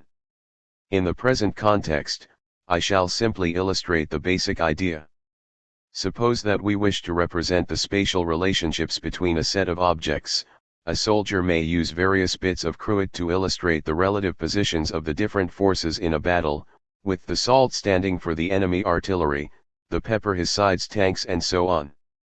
Then the representation will represent a specific spatial relation between the opposing forces by setting up a specific spatial relation between the different pots set out on the tablecloth. The soldier may, or may not, represent the spatial relation correctly. But there is one thing that he must do if he is to represent the battle at all: he must put the different bits of cruet in a spatial relation with one another. He represents a spatial relationship by a spatial 48. Relationship. This is so, even if he represents the particular spatial relationship of the forces incorrectly. His representation does not say that the forces in the battle are spatially related. What it does say is what the particular spatial relationships they stand in are. That they are spatially related is something that is presupposed by the technique of representation. Unless you understand that here spatial relations represent spatial relations, you will not be able to understand the representation as a representation at all. The representation shows but does not say that the forces on the ground are spatially related. Now, of course, we may adopt highly artificial techniques of representation, so that e.g. spatial relationships are not portrayed by spatial relationships but by some other relationship between elements. We may represent the profits and losses of a company by a line on a graph, the percentages of people voting for particular political parties by pie charts, and Wittgenstein himself will talk of the musical score or the groove in the gramophone record as pictures of the symphony. 4.014. The more artificial the technique of representation, the more attenuated the idea of the picture having something in common with what it depicts seems to become. There seems to be little in common between the groove on the gramophone record and the symphony. But no matter how attenuated, Wittgenstein is claiming that there is a minimal logical form that must be shared by the picture and what it depicts. They must possess the same logical multiplicity. We will return to this contention in section 4 at 4.04. Representation and depiction. The main point to make here is a terminological one, although one which has important implications. Wittgenstein is distinguishing two different concepts for which he uses the words Erbildung and Darstellung / both of which are in normal German translatable as representation, but in Wittgenstein's use are to be differentiated. I follow both the translations of the Tractatus in rendering Abbildung * as depiction and Darstellung as representation. 16. The distinction can be brought out by noting that Wittgenstein always uses these terms with different objects. A picture depicts reality, but represents a situation. We can illustrate the difference as follows. Suppose we have a picture showing Socrates to be clean-shaven, where in reality Socrates may or may not be so. We may suppose him in fact to have been bearded.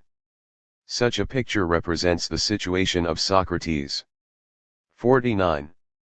Being clean-shaven, but is a depiction of the reality with which the picture is to be compared, the actual state of Socrates, his bearded state. What the picture represents is internal to the picture and may be read off the picture itself. What it depicts is something in the world with which the picture is to be compared. It is because we may think of a picture both as a representation of a situation and as a depiction of reality that the picture can misrepresent. 2.21 The picture we are considering misrepresents Socrates by representing him as being in a state that is different from his actual state.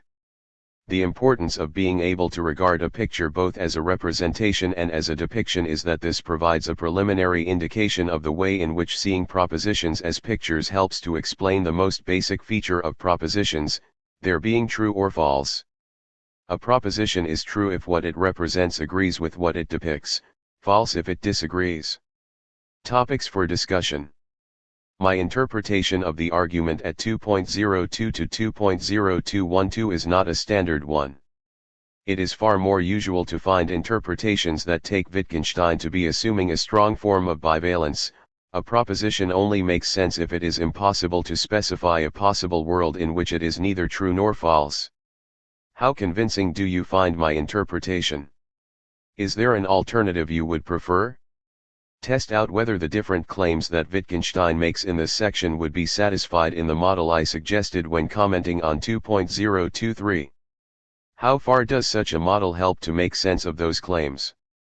Section 3. A logical picture of the facts is a thought. A logical picture of the facts is a thought/pictures and propositional signs as facts. Simples and complexes. Determinacy of sense.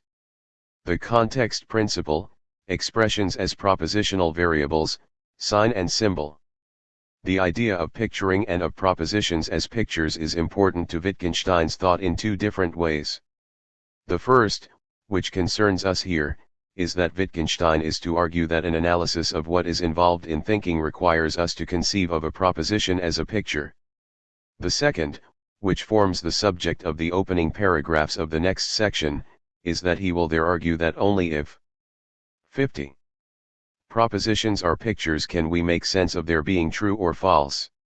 Although these two ideas will have dovetailed into each other in Wittgenstein's mind, they are separate arguments and it is important to consider them as such. This is especially true if, as I believe, at least in the way that Wittgenstein develops it, the present conception of propositions as pictures is directly bound up with a particular way of thinking about issues in the philosophy of mind that is subjected to a sustained critique in the philosophical investigations. It would take us too far afield to look at that critique in the present book. But that critique would leave the arguments of the next section for regarding propositions as pictures completely untouched. There Wittgenstein will argue that it is only if we think of propositions as pictures that we can explain how it is possible that they should be true or false. That argument is not vulnerable to an attack on the conception of mental phenomena that he seems to be adopting here. The basic idea in this section is quite simple: I must know what I am thinking, and therefore if I am thinking about a particular situation then there must be in my mind something that is essentially connected with that situation. Obviously the situation itself is not in my mind, therefore there must be some surrogate for that situation from which it is possible to reconstruct the actual situation. Only a model or picture of the situation would fit the bill of being such a surrogate. What is more, that surrogate must be internally related to the situation being thought about, so that if that surrogate occurs in my mind there is an a priori guarantee that it is precisely that situation that is being thought about. 17. If there were only some external relation, such as a causal relation, between what was in my mind and the situation, then what was in my mind would carry with it no guarantee as to what I was thinking. This is what Wittgenstein has in mind when he says at 2.1511 that a picture reaches up to reality. If this were not so, I would not be able to think about reality at all, and it would never be correct to say that I am thinking about Napoleon, say, but only that I have an idea that as a matter of fact is in some way causally connected with Napoleon. But this leads on to the idea that I claimed was crucial to the argument at 2.02 to 2.0212. Not only must the picture be essentially connected to the situation that it is a picture of, but it must be an intrinsic property of the picture that it is a picture, and that it is a picture of that situation. The picture must contain within itself the possibility of the situation that it represents. 2.203. It is this further demand that 51 underpins the argument for simple objects in section 2 as I interpreted it. If thinking is a matter of having a picture of the situation being thought about and this demand were not satisfied, then I would be in doubt whether I was thinking, or what I was thinking. The thought that lies behind the whole of Wittgenstein's discussion is that I must be able to know what I mean, and what I am thinking. Note also, he does not simply say in Proposition 3 that thinking involves the use of pictures, but actually equates the thought with the picture. If the picture occurs to me in the appropriate way, then I am ipso facto thinking that the situation represented by the picture obtains. Thinking here is not seen as forming a picture of the situation that P is the case, and also saying to oneself that's how things are. To form the picture in the appropriate way is already to think that / otherwise one would be involved in an unwanted infinite regress. Propositional signs as facts. At 3.14, Wittgenstein now applies the claim of 2.141 to the specific case of propositional signs. As with all pictures, they are not to be viewed as complex objects, but as facts. There are two passages here that merit particular attention, 3.141 to 3.142 and 3.1432. Although Wittgenstein's treatment is extremely brief, in 3.141 to 3.142 he highlights one of the most important reasons for regarding propositions as facts. So regarding them provides an elegant solution to a problem that had troubled Frege. Any account of propositions had to reconcile two opposing ideas that we have about propositions, that a proposition is essentially complex and that it is equally essential to a proposition that the words in the proposition should combine to express a single thought. What constitutes the unity of a proposition? How does a propositional sign differ from a list of words? I do exactly the same thing when I write down the words John loves and Mary one after the other as a list of words as when I write down the propositional sign John loves Mary. In both cases I produce a complex object whose parts are John loves and Mary, but in the latter case I have written down something that expresses a single thought. For Wittgenstein, these questions are answered once you see the propositional sign, not as the complex object that I have indeed produced, but as the fact that the words John loves and Mary are arranged in a specific way. To apprehend the propositional sign as a propositional sign is precisely to pick out that single fact. 52. The next two paragraphs, 3.143 and 3.1431, are far from helpful. In fact, although one can see what led Wittgenstein to say what he says here, the thought is a bad one. There is no mode of expression that would obviate the potential confusion between viewing the prepositional sign as a complex object and viewing it as a fact. There is no good reason to suppose that if we used bits of furniture to form propositional signs, people might not take the propositional sign to be the complex object whose parts were those bits of furniture. Proposition 3.1432 is a spelling out of what it amounts to regard the propositional sign as a fact. When we consider the propositional sign John loves Mary, we are not to say that the sentence John loves Mary, viewed as a complex object, says that John stands in the relation of loving to Mary, but the fact that the names John and Mary flank the word love says that John loves Mary. In this way, in a proposition we have a fact modeling a situation, a recreation of that situation in another medium. We may think of this by analogy with a police reconstruction of a crime. Just as in the police reconstruction, a policewoman will stand in for the victim, a policeman for the criminal, and the way that they are related will show the way that the crime is supposed to have happened. So on this account of the propositional sign, John stands in for John, Mary for Mary, and the specific relation we set up between those names will show the way that John is claimed to be related to Mary. What this account does is highlight the role of names in language, and explain how they are supposed to function. Names are the elements in the propositional sign that stand in for objects, so that Wittgenstein can even say the name means the object. 3.203, and therefore in the 3.2s he turns to the question of the nature of names. The principal point that he makes about names is that they are simple signs. 3.202. By this he means that they are essentially simple. A sign could be typographically simple, but actually function as an abbreviation for a complex phrase. Names, however, cannot be regarded as abbreviations for anything more complex. 3.26. To say that a name is simple means that you give a complete characterization of the meaning of a name, its role in language, by saying that it stands in for an object in propositions and its meaning is simply the fact that it stands in for the object it does. This leads on to the question, which then are the genuine names of the language? We already saw at 2.0201 that Wittgenstein is not. 53. Taking for granted that the everyday names we give to complex objects do function as names by his criterion. They will typically be abbreviations for some complex phrase. Wittgenstein is now to argue that the only genuinely simple signs, the names of the language, will be names of objects that are themselves simple. In 3.23 Wittgenstein claims that the demand for determinacy of sense requires there to be simple signs, and presents his argument for that claim in 3.24, the key paragraph being the third. That a prepositional element signifies a complex can be seen from an indeterminacy in the propositions in which it occurs. We know that such a proposition leaves something undetermined. Indeed, the quantifier notation contains a prototype.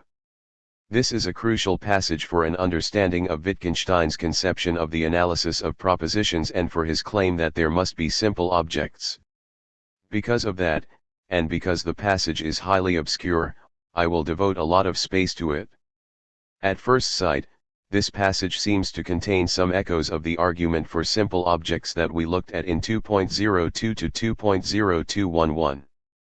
In particular, the opening sentences of 3.24 can appear to be a reformulation of 2.0201. But in fact we have not only two quite different arguments, but there are deep tensions between the two passages. In the first place, the premises of the two arguments are completely different. The earlier passage took as its starting point a particular way of thinking of pictures, taken together with the idea that such pictures must be possible. The present passage does not in any way depend upon such a way of thinking of pictures, or even on the idea that propositions are pictures. Instead, it introduces a new idea, not present in the earlier discussion, the idea that sense must be determinate. However, not only are the two arguments different, so too are the conclusions of the arguments. Both argue for the possibility of analyzing any proposition that mentions a complex into a set of propositions about simple objects, but fully worked out they would lead to significantly different analyses of a proposition mentioning a complex. In fact, if you look through the background discussions in the notebooks, you will discover that 2.02 to 2.0211 and 3.23 to 3.24 stem from two different stages in Wittgenstein's thinking, and that to reconcile the two passages, we would need to modify what Wittgenstein says in the earlier passage so as to accommodate. 54. T. The ideas of the later passage, which we must now examine in detail. The compression of the text here is extreme, so that it is almost inevitable that one consults the notebooks, and one of the best ways to unpack the argument of 3.23 to 3.24 is to track through the progression of Wittgenstein's thought in the notebooks. 18 But first we must decide what Wittgenstein means here by determinate, best to me, and as a result understand why there should be a demand that sense be determinate.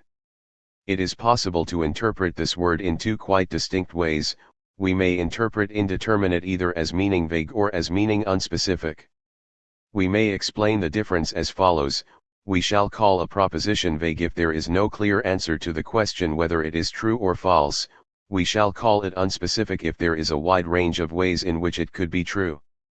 We can illustrate the difference by considering the following. Some of Schubert's late works are typical of early Romanticism. This proposition can be seen as both vague and unspecific. It is vague, because the lack of clear-cut criteria as to what is and what is not Romanticism make it impossible to assign it a definite truth value. It is unspecific, because it does not specify which of Schubert's works are in question. We can see that these are two different ideas by changing the example. If we say, Schubert's Winterreise is typical of early Romanticism, then the proposition is more specific, but equally vague. In the entries in the notebooks, there are both remarks that are concerned with the problem of giving an account of a vague language and remarks that are concerned with the problem of giving an account of an unspecific language. Many remarks could be equally concerned with either. It could even be that the two notions were not clearly distinguished in Wittgenstein's mind. However, when we consider the immediate context in the notebooks in which the original version of 3.24 appears, 19, it seems clear that we should take unbestimmtheit here to mean lack of specificity and not vagueness when we interpret 3.24 itself. It is in any case impossible to see how the argument of 3.24 is to be spelled out if we take unbestimmtheit as vagueness. 55. Reading the Tractatus. With this understanding of what is meant by determinacy, what is the force of the demand that sense be determinate? One of the clearest answers to that question can be found in the following passage from the notebooks. It does not go against our feeling, that we cannot analyze propositions so far as to mention the elements by name. No, we feel that the world must consist of elements. And it appears as if that were identical with the proposition that the world must be what it is, it must be definite. Or in other words, what vacillate are our determinations, not the world.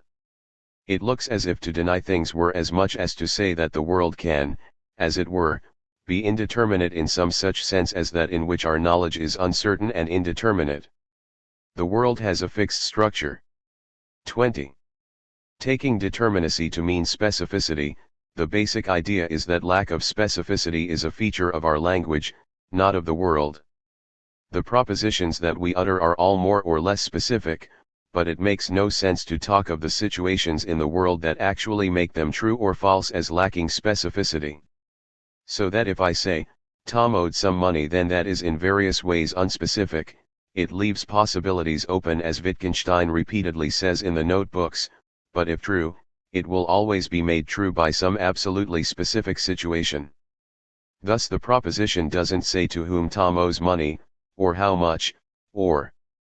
But it cannot be made true by Tom owing money to someone without there being some specific nameable individual to whom the money is owed. The sense of the unspecific proposition then is such that it picks out a range of specific situations, any one of which would make it true if it actually obtained. What is more, anyone who understands the proposition would be able to recognize any one of those specific situations as one that would make what was said true, and as Wittgenstein puts it, 21, this is settled in advance. If a certain situation makes what I say true, then that proposition must be such that it had a sense which specifies that situation as one of the situations that would make it true prior to the actual occurrence of that situation. For these reasons, it must be possible to spell out the sense of a proposition in such a way as to show explicitly the range of specific situations that would make it true, in fact to represent it as a vast disjunction of utterly specific claims, each of which picks out a 56. Specific situation that, were it to occur, would make the proposition true. Now, to make Wittgenstein's argument easier to follow, I shall introduce a notion that he doesn't actually introduce explicitly until 4.21, that of an elementary proposition. We may think of an elementary proposition as a proposition that is void of any logical complexity and that represents a single utterly specific state of affairs. Such a proposition will model that state of affairs in the most straightforward way imaginable. It will be an arrangement of names, modeling a corresponding arrangement of objects in the state of affairs. To show the way in which sense is determinate, that is to say, the way in which our everyday unspecific claims are nevertheless always made true or false by the utterly specific concrete detail of what actually happens in the world, we now represent the sense of a given proposition by showing which combinations of truth and falsity of the elementary propositions make it true, and which false. We will call a representation that exhibits a proposition in such a way a complete analysis of the proposition, since it shows in detail how the proposition is made true or false by the concrete detail of the world, shows how the proposition reaches right up to reality. 2.1511. Such a complete analysis would make clear the internal relation between the proposition and the specific situations which, were they to obtain, would make the proposition true. The genuine names of the language will then be the names that can occur in elementary propositions. 4.23. So the question to be addressed is, could these names include names of complex objects, or could a name of a complex object occur in an elementary proposition? In the notebooks we can see Wittgenstein as wrestling with this question, torn between three conflicting positions. 1. In the first instance, we take at face value our everyday practice of naming people, animals, and the other complex objects that we see around us. After all, we unthinkingly and naturally do name such things, and we seem to run into no problems in doing so. 2. Propositions about complex objects are to be analyzed into propositions about the constituents of those complexes, along the lines we looked at when we interpreted 2.02 to 2.0211. 3. The third position, which may be regarded as an objection to the second of these three positions, is the one with which the argument of 3.24 is concerned. In the notebooks, he explores such propositions as, the watch is on the table, and the possibility of breaking them down into propositions about the constituents of the watch which, for the purposes of 57. Discussion, he takes to be the bits of glass and metal, the various hands, springs, wheels, etc. Initially he does this along the lines indicated at 2.021. A proposition about the watch will then be tantamount to a proposition about how those bits have been arranged in such a way that the watch exists, together with further propositions about those bits that are tantamount to saying that the resulting watch is indeed on the table. This exploration leads to the apparently extravagant claim. When I say this watch is shiny, and what I mean by this watch alters its composition in the smallest particular, then this means not merely that the sense of the sentence alters in its content, but also what I am saying about this watch straightway alters its sense. The whole form of the proposition alters. 22. Extravagant though that is, the thought is clear. If a proposition about a watch is to be analyzed down into propositions about its constituents, then if one of those constituents were missing a tiny wheel that had no obvious effect on the smooth running of the watch, say, then a whole series of clauses in the analysis, namely, those that mention the wheel, would have to be omitted, producing a proposition with a completely different logical form. It is Wittgenstein's rejoinder to this line of thought that will form the argument of 3.24. If, e.g., I say that this watch is not in the drawer, there is absolutely no need for it to follow logically that a wheel which is in the watch is not in the drawer, and hence could not have meant by this watch the complex in which the wheel occurs. 23. When someone makes a claim about a watch, they will have a limited knowledge of its actual composition, in most cases, an extremely limited knowledge. This means that it will be impossible to analyze what they mean in terms of the actual composition of the watch. What they will know is that some set of bits of glass, wheels, etc., have been assembled somehow so as to produce the watch, introducing a high degree of indeterminacy, lack of specificity, into the analysis of what they mean. For if I am talking about, e.g., this watch and means something complex by that and nothing depends upon the way it is 58. Compounded, then a generalization will make its appearance in the proposition. 24. What this means is that the propositions that we ordinarily utter in which names of everyday complex objects appear turn out on analysis to be highly unspecific, the claims we make about a watch will typically be compatible with a wide variety of detailed ways in which the watch has been assembled. We will have to employ generalizations in our account if we wish to spell out in detail what would make what we say true.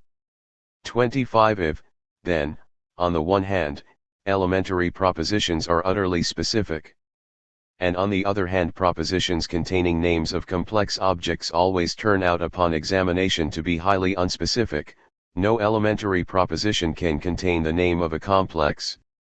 If, however, elementary propositions are composed of names, then these names can only be names of objects that are simple. Hence, if elementary propositions are to be possible, there must be simple objects. It may help to understand this argument, by comparing this case with another case where few people will be tempted to regard a sign as a name. Consider the word inflation. If we take the proposition inflation rose last month, it looks highly unattractive to say that in this proposition inflation names an object, and that the proposition says of this object that it has the property of having risen last month. If we were to explain the sense of this proposition to someone, we would instead talk about the vast network of concrete financial transactions, Mrs. Smith buying a house, Mr. Jones buying a loaf of bread, etc., that occurred during the relevant period, and what must be the case for those financial transactions to make it true that inflation rose last month. The proposition inflation rose last month could not be barely true, without there being a range of specific financial transactions and there being certain things that were true of those transactions.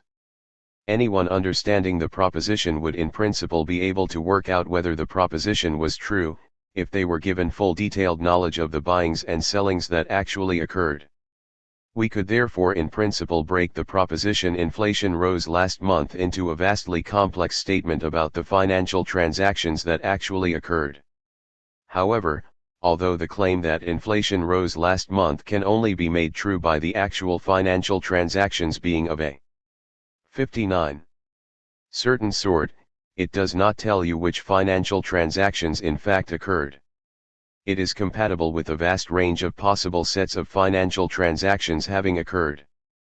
If then we were to spell out the sense of the proposition in terms of such financial transactions, we would have to represent it as a vast disjunction of possibilities.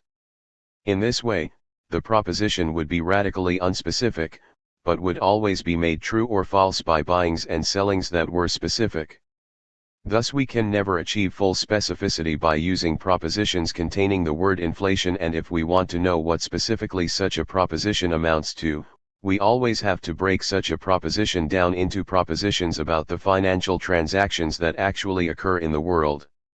This fact gives strong backing to our intuition that it is misguided to regard the word inflation as a name.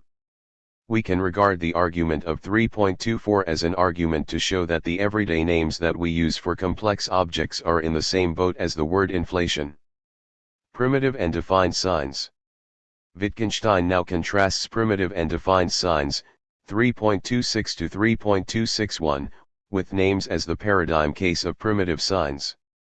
Defined signs are signs whose meanings can be explained in terms of other signs, whereas primitive signs are the signs used in those explanations, but which cannot themselves be so defined. This leads to the questions that follow: how do we tell whether a sign is primitive or defined, and how could we explain the meaning of a primitive sign? 3.262. What is latent in the sign is patent in its application. On the surface, the name Plato appears to be every bit as much of a simple sign as would any putative name of a simple object. The argument we have just been through, however, implies that it, unlike the names of the simple objects, is to be regarded as a defined sign, with propositions containing the name Plato being broken down in such a way that the name will disappear under analysis. What, then, is the status of the claim, that it is nevertheless a defined sign? Wittgenstein's reply is that if you want to see how a sign functions, you must look at its use, the application of the sign. There are a range of inferential links that a proposition containing the sign will have with other propositions that anyone who understands the sign will 60. Recognize as valid, and a range of situations that anyone who understands the proposition will recognize as making those propositions true. It is such facts as these that will show one how a sign actually functions. This would also be the reply that Wittgenstein would make to a criticism that he frequently made in his later philosophy of the Tractatus under the slogan, "There is nothing hidden." 26. The point of the objection is the idea that Wittgenstein, with the highly complex analyses of everyday language implied by his remarks in the Tractatus, is digging deep below the surface to uncover a hidden structure that would explain the surface phenomena, to be thought of by analogy with physicists positing subatomic particles to explain what is seen in their experiments. Wittgenstein stresses in his later philosophy that whatever is significant in the meanings of words must be something that is apparent on the surface of language, if we are to use it to communicate. But the analogy I have suggested with the physicist is misleading. For the author of the Tractatus, the structures he is uncovering are manifest, if you actually look at the way people use their language. What is more, if Wittgenstein's account is correct, the speakers of that language have tacit knowledge of these structures, exhibited in their mastery of the language, their ability to apply it in practice, cf 5.5562. 3.263 The meanings of primitive signs can be explained by the illustrative use of examples. Illustrative examples are propositions containing the primitive signs. They can, therefore, only be understood if the meanings of these signs are already known. If we cannot explain the meaning of a primitive sign by a definition, a verbal explanation, how do we explain to someone the meaning of such a sign? Wittgenstein's answer is given in what I believe to be the right translation of 3.263. Illustrative examples is one possible meaning of Verldeuterung and is the one that best makes sense of the present passage. Suppose we wish to explain to someone the meaning of a name, we cannot do so simply by pointing at the object named, since that does not fix the application of the name, its role in the language. Therefore we have no alternative but to use the name, that is to say, illustrate its use by producing sentences containing the name. We must then leave it to chance whether the other catches on to the meanings of those sentences, which is something that can only be done by grasping the meaning of the name. At a certain point. 61. Verbal explanations of a language give out, and one has no alternative but to use the language in the hope that the other will catch on. Think here of the way a baby learns language from its parents. What this paragraph stresses is the way that you cannot divorce the meaning of a name from its use in the language, which leads straight to Wittgenstein's introduction of the context principle. The context principle.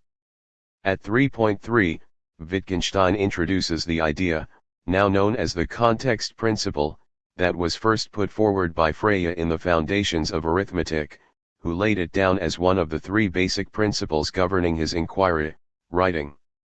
Never ask for the meaning of a word in isolation, but only in the context of a proposition.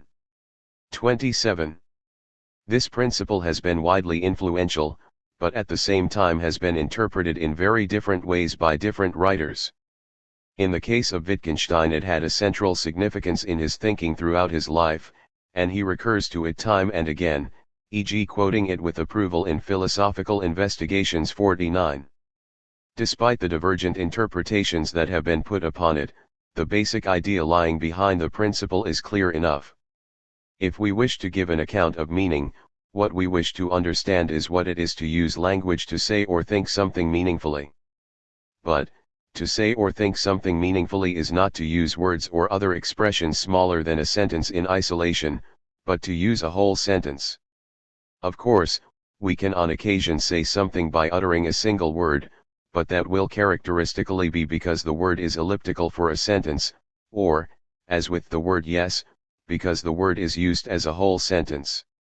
It follows that the basic form of the account of the meaning of a word should be to explain the contribution that that word makes to the significance of sentences in which it occurs. If we know the meaning of every sentence in which a given word occurs, then we know all that there is to know about the meaning of that word. It is sometimes objected to the context principle that we can use words and names meaningfully outside the context of sentences, for example in dictionaries, or using someone's name to call them. Such objections only affect the letter, not the spirit, of the principle. 62. What we want to know from a dictionary is how to use the word in sentences, which is why dictionaries will typically give the part of speech of a word, i.e., how to combine the word appropriately with other words to form sentences, and in the case of using a name to call someone, the sign we use to call someone would only be a name if it was also used in sentences to say something about that person. Both Freya and Wittgenstein apply this principle not only to the meaning of a word in a broad sense, but specifically to the question, what does it mean for a name to refer to something? We do not establish the meaning of a name simply by pointing at something and saying, that is called a, since that, taken on its own, does not explain how to use the name in propositions. If, however, we know how to use the word in propositions with understanding, then we know all that there is to know about the meaning and reference of the name. This leads us on to the topic with which Wittgenstein follows the context principle. Expressions as prepositional variables. At 3.13, Wittgenstein claims that expressions can be represented by variables that range over the propositions that contain those expressions.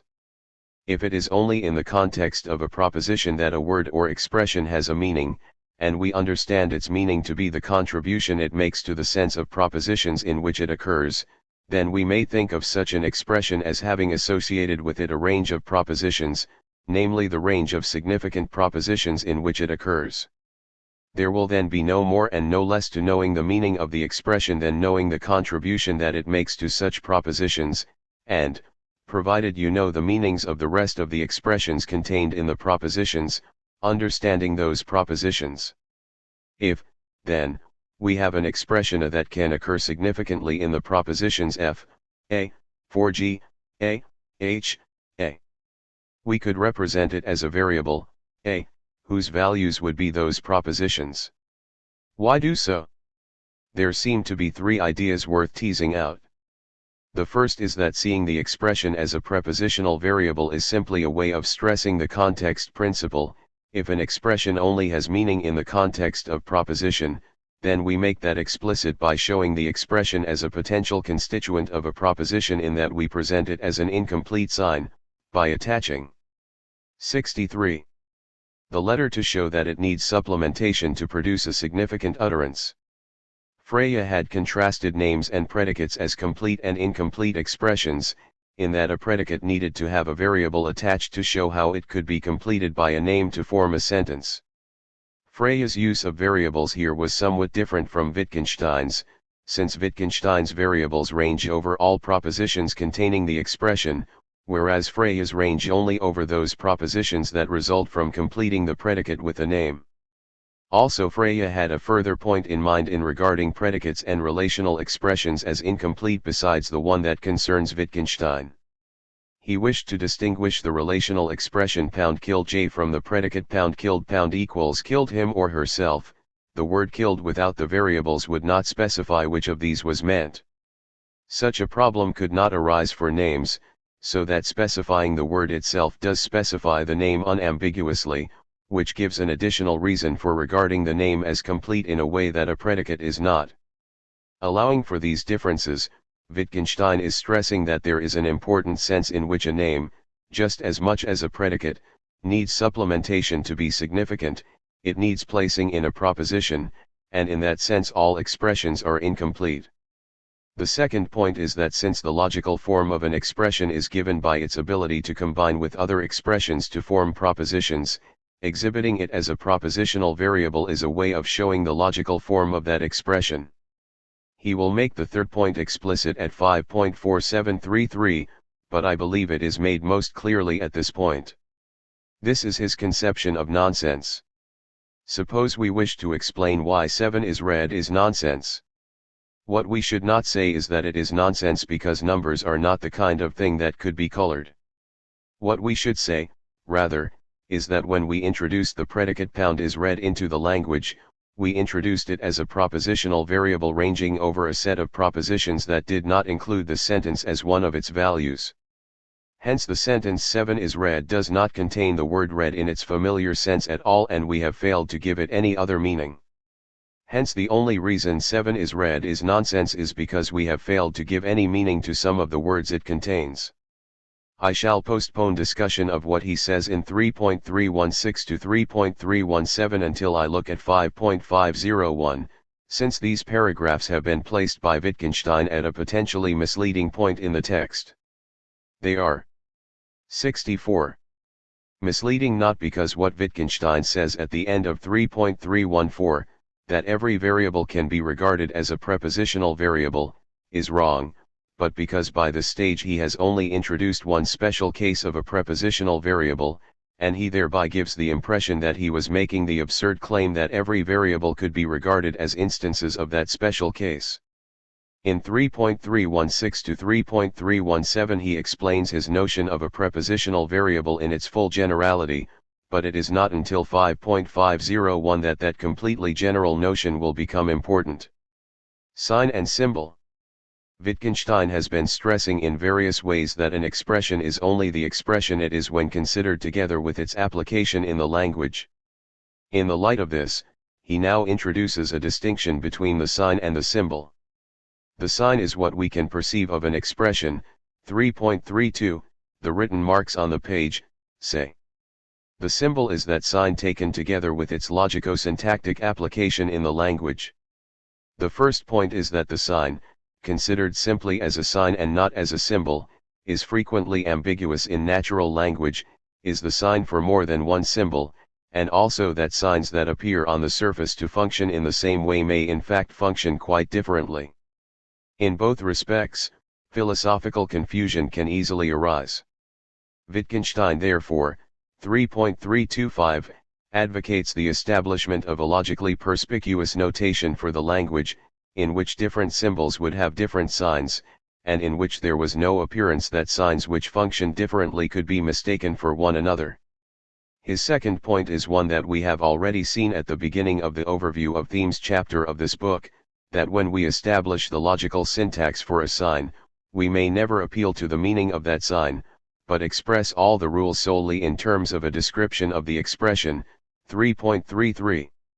To appeal to the meaning of the sign is to invert the proper order of explanation, since the sign only has the meaning it does when considered together with its syntactic application. Until we have laid down the rules for the use of that sign, there is simply no meaning to appeal to. The final point here is to contrast the accidental and the essential features of our symbolism. It is clear that there is much that is arbitrary about our symbolism, so that different propositional signs could have been used to express the same proposition. Therefore to 65. Press through beyond the accidental features to the essential features of the language, we consider the set of all symbols that could do the same job. What they have in common would show what was essential to our language. Positions in logical space.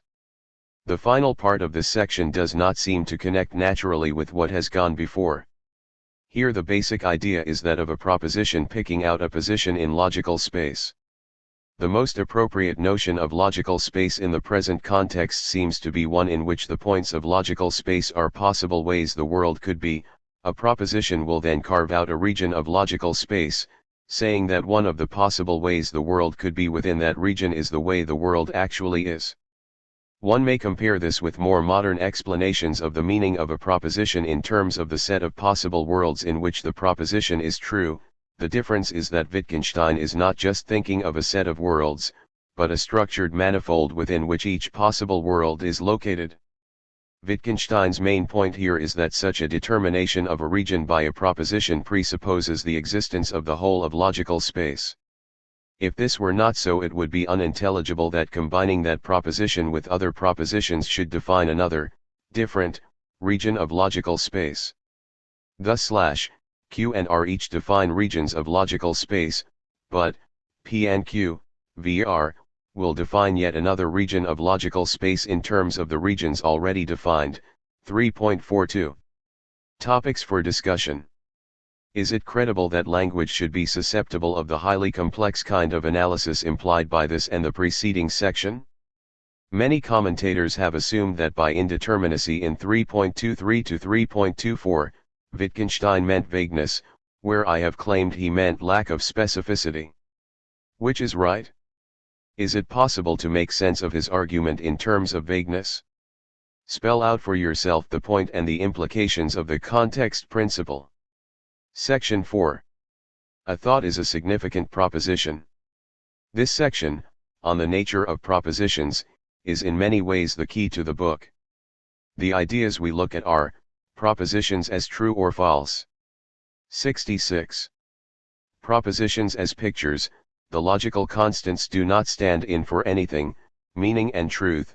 Propositions as essentially complex. Compositionality. Wittgenstein's disagreement with Freya about truth. Understanding as knowledge of truth conditions. Propositions as showing their sense.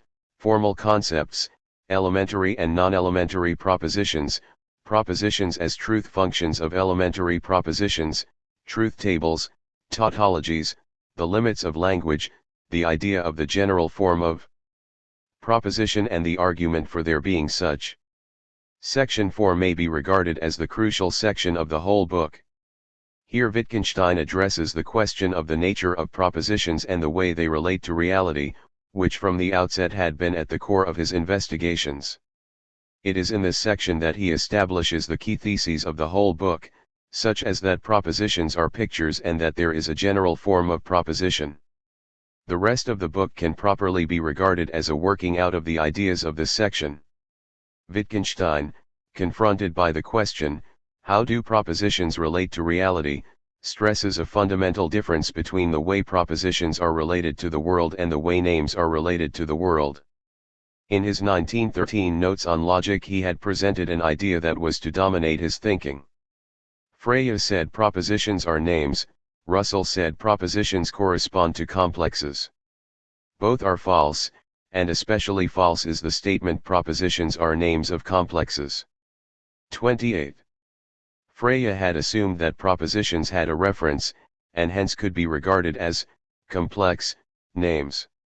He then argued that at the level of reference it was impossible to discriminate propositions more finely than by their truth values, i.e. all true propositions refer to one thing, the true, and all false propositions another, the false. Behind this section there is a running battle with Freya over precisely this point. For Wittgenstein, we cannot talk about the reference of propositions at all, since that way of talking failed to do justice to a fundamental difference between propositions and names. Propositions are essentially true or false, right or wrong, and it is only in virtue of being true or false that they can make significant claims about the world. But they can only be true or false if we can understand. 67. Propositions independently of knowing that they are true, 4.024. But this implies a radical difference between the way names work and the way propositions work. In the case of a name, you can establish its meaning by correlating the name with some existing feature of the world, so that Wittgenstein can talk at 3.203 of an object as the meaning of a name. However, in the case of a proposition, it represents what it represents independently of its being true. Therefore, if it represents a situation, it must do so independently of that situation actually existing. For this reason, in contrast with the case of the meaning of a name, we may not specify the sense of a proposition by correlating it directly with anything actually in the world. So the question that this section must answer is, how are false propositions possible? The force of this question being, how can a proposition succeed in specifying a non-existent situation, or how can we grasp from a proposition the situation that would make it true, independently of knowing that the proposition is true? The way to approach the picture theory of the proposition is to think of it as providing the answer to such questions. A proposition succeeds in specifying a possibly non-existent situation in essentially the same way that a picture can represent a situation both correctly and incorrectly. Wittgenstein now turns from thoughts to propositions, with the claim that a thought is a significant proposition. He begins this discussion with an interlude, 4.002 to 4.0031. This interlude is placed here to forestall the criticism that the description of language that follows does not look at all like what we see if we survey the phenomena of our language, and concerns the apparent deep divergence between the structures that he is to argue are implicit in our use of language and what appears when we look at the everyday propositions we produce in conversation. these do not look like pictures or truth functions of elementary propositions. When he says, 4.012, it is obvious that a proposition of the form arb strikes us as a picture, your first thought may well be that it is equally obvious that the proposition few people love no one does not so strike us. Are the structures that he is arguing for just a fantastic mythology grafted onto our everyday language? Here we need to bear in mind the discussion of 3.262 we gave in the last section if we are to find a real justification of the stance Wittgenstein is taking here. The structures that Wittgenstein argued for, which are not visible in the 68th written sentence, are manifest in the application of language, e.g. our abilities to recognize valid inferences from our propositions, or to recognize in the concrete case that a particular situation is one that makes what has been said true, cf 3.326. If we have these abilities, this shows that the structures of language that Wittgenstein is arguing for are not meant to be hidden in the sense that they are wholly beyond our cognitive grasp, but something of which we have tacit knowledge displayed in the use we make of language, in much the same way that our ability to recognize and to produce grammatical English sentences exhibits a tacit knowledge of English grammar, even if we find it difficult or impossible to give a precise statement of the rules of that grammar. This is the sense in which he can make the extraordinary sounding claim at 5.5562 that everyone who understands propositions at all knows that there must be elementary propositions. As he says, 4.002, he is positing here some form of complicated unconscious processing, comparable to that which enables us to speak without any knowledge of how the individual sounds are produced. There are 2 points to note here: Wittgenstein's diagnosis of philosophical problems, 4.003, and the reference to Russell's service in 4.0031. He introduces here one of the basic themes of the whole book. Most of the questions and propositions of philosophers arise because we fail to understand the logic of our language. In the present context, what he is claiming is that failure arises because of the divergence between the surface structures of our language, its everyday grammar, and the underlying logical structures. That is how we are to understand the claim that he made in the 1913 Notes on Logic. Distrust of grammar is the first requisite of philosophizing. 29. If we were to devise a notation for our language that accorded with logical syntax, then it would be impossible even to formulate the questions and propositions of the philosophers within that notation, cf 3.325. In that way, those questions would be resolved, not by answering them, but by their vanishing, cf 6.5. Such a notation would be a perspicuous notation for the language, not because it was easier to grasp than our everyday ways of speaking, it would in fact be remarkably cumbersome, but because it would display on the surface the truth conditions of what we say. 69. The reference to Russell's service here is almost certainly to Russell's theory of definite descriptions, in which he had analyzed such propositions as, the present King of France is bald, along the following lines: there is a present King of France, and there is at most one present King of France, and if anything is a present King of France then it is bald, arguing that this conjunction had the same truth conditions as the original. This represented a breakthrough for both Russell and Wittgenstein, because it indicated a way in which the original proposition, despite appearances, was not to be regarded as of subject-predicate form.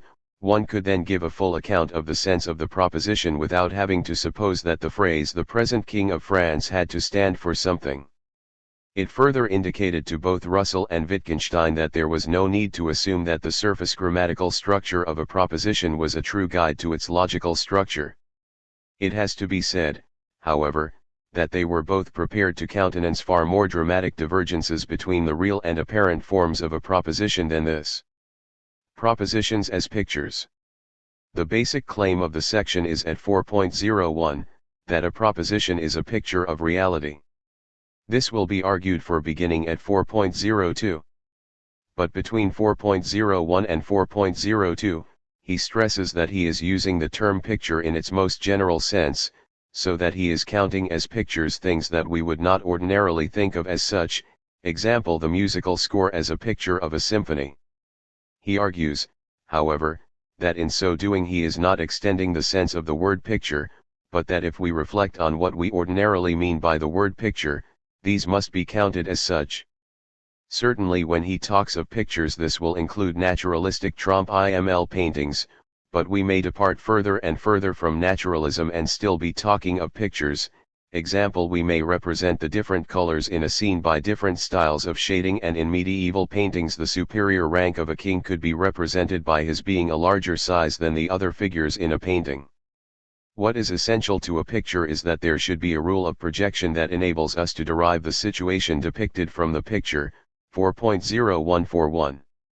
As we shall see, 4.04 to 4.0411, the existence of such a rule implies an idea that we encountered as early as 2.16, the picture and what is depicted possess a common logical form. For Wittgenstein, that is the only similarity necessary for us to be able to talk of one thing picturing another. 70.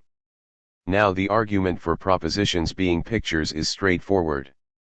When we hear a proposition, possibly one that we have never encountered before, in a language we know, we typically understand what it means without need of explanation. 4.02. The crucial part of what we understand is knowing what would have to be the case for it to be true, and, what is more, we can understand it without knowing whether or not it is true. 4.024.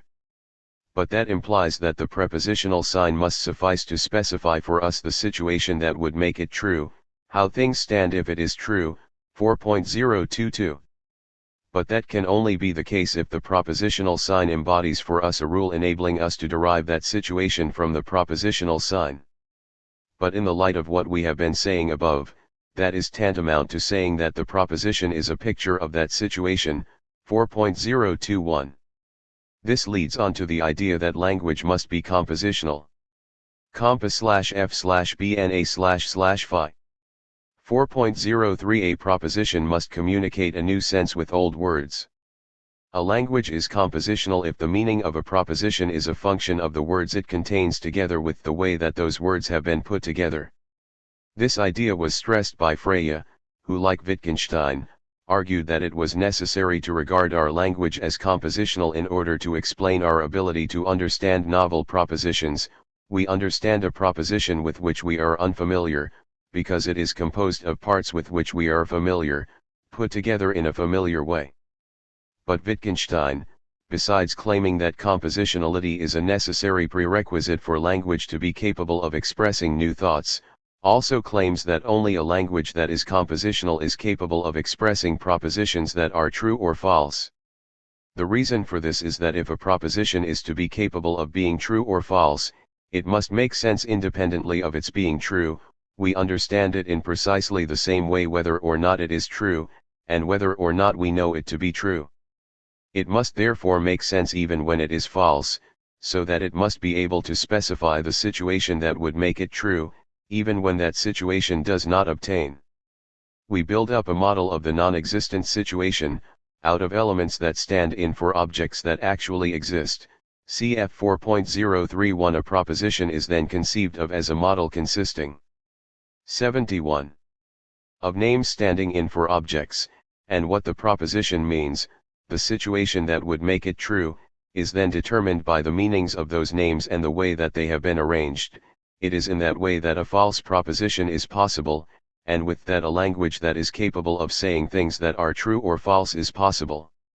This seems to work well enough for simple propositions that have no logical complexity, but what are we to say about the kind of logically complex propositions that we use all the time, such as, few people love no one?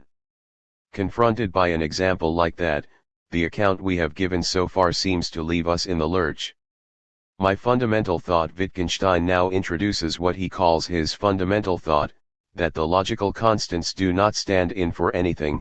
4.0312. The word that Wittgenstein uses that I have translated stand in for vertreten is the word that you would use, example for a police reconstruction of a crime, where a policewoman stands in for the victim and a policeman for her attacker.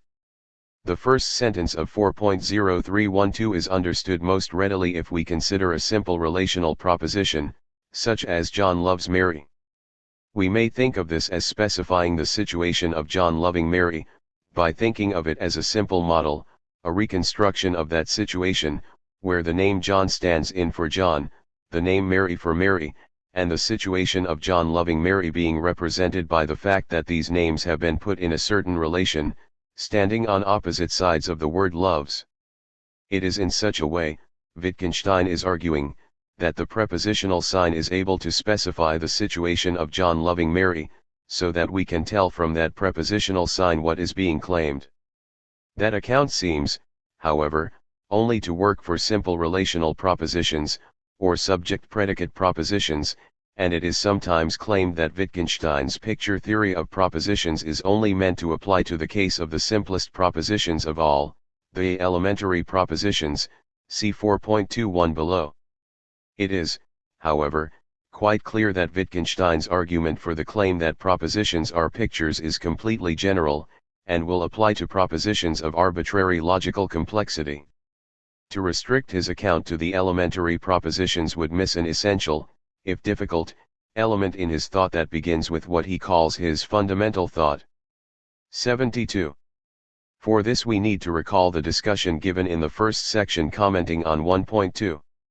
If we consider a logically complex proposition, i.e. a proposition employing one or more logical constants, such words as and, not, some or all, such a proposition, we said, was never barely true, but if true, always true in virtue of some combination of logically simple propositions being true.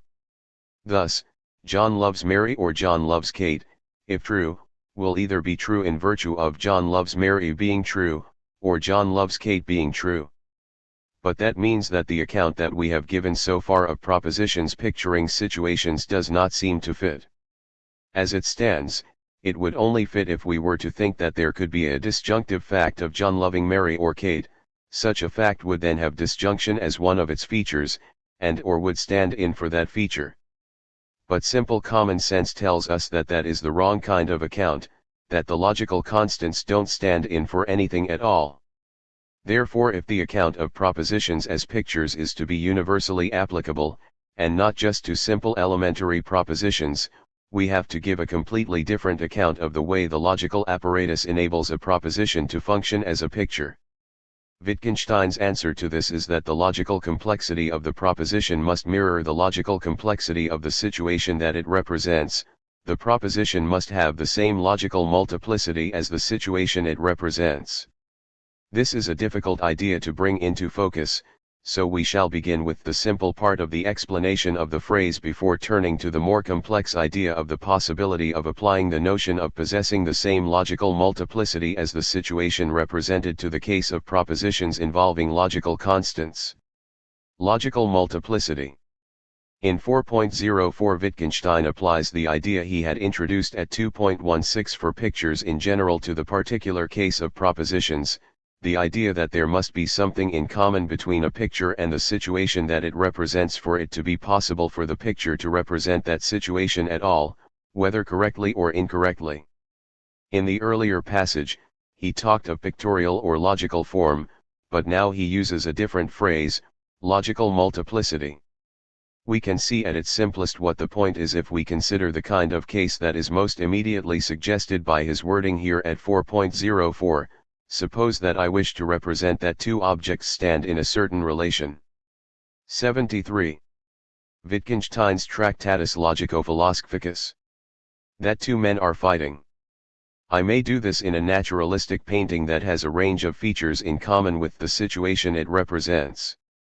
Many of these common features are not essential to the painting representing the relationship in question, and I may instead use non-naturalistic techniques of representation, including the case of the proposition that says that the men are fighting.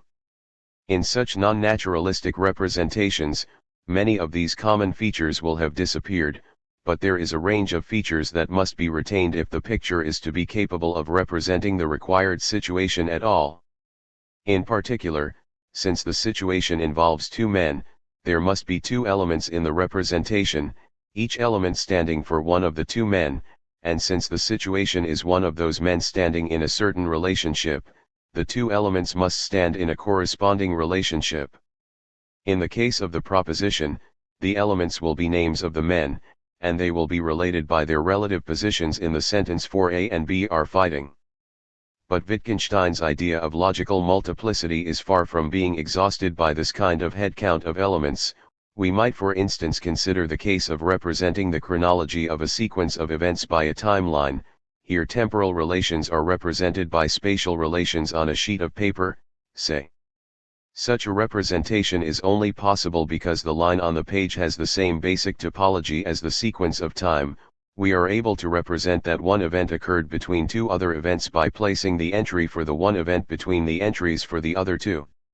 Thus the representation is only possible because we can make sense both of a relationship of betweenness on a line and of a relationship of betweenness in a chronological sequence, and that feature being common to both the representation and what is represented must be preserved, no matter what style of representation we adopted. 4.0411 shows, however, that Wittgenstein is after a more complicated and difficult idea as well. This idea of proposition and the situation represented sharing the same logical multiplicity is to be extended to an understanding of the way in which the logical constants work. In 4.0411 he brings out the way in which the quantification notation must have certain features in order that it should be adequate for the rendering of generality. In interpreting this, we have to bear in mind that this is meant to illustrate the way in which 74.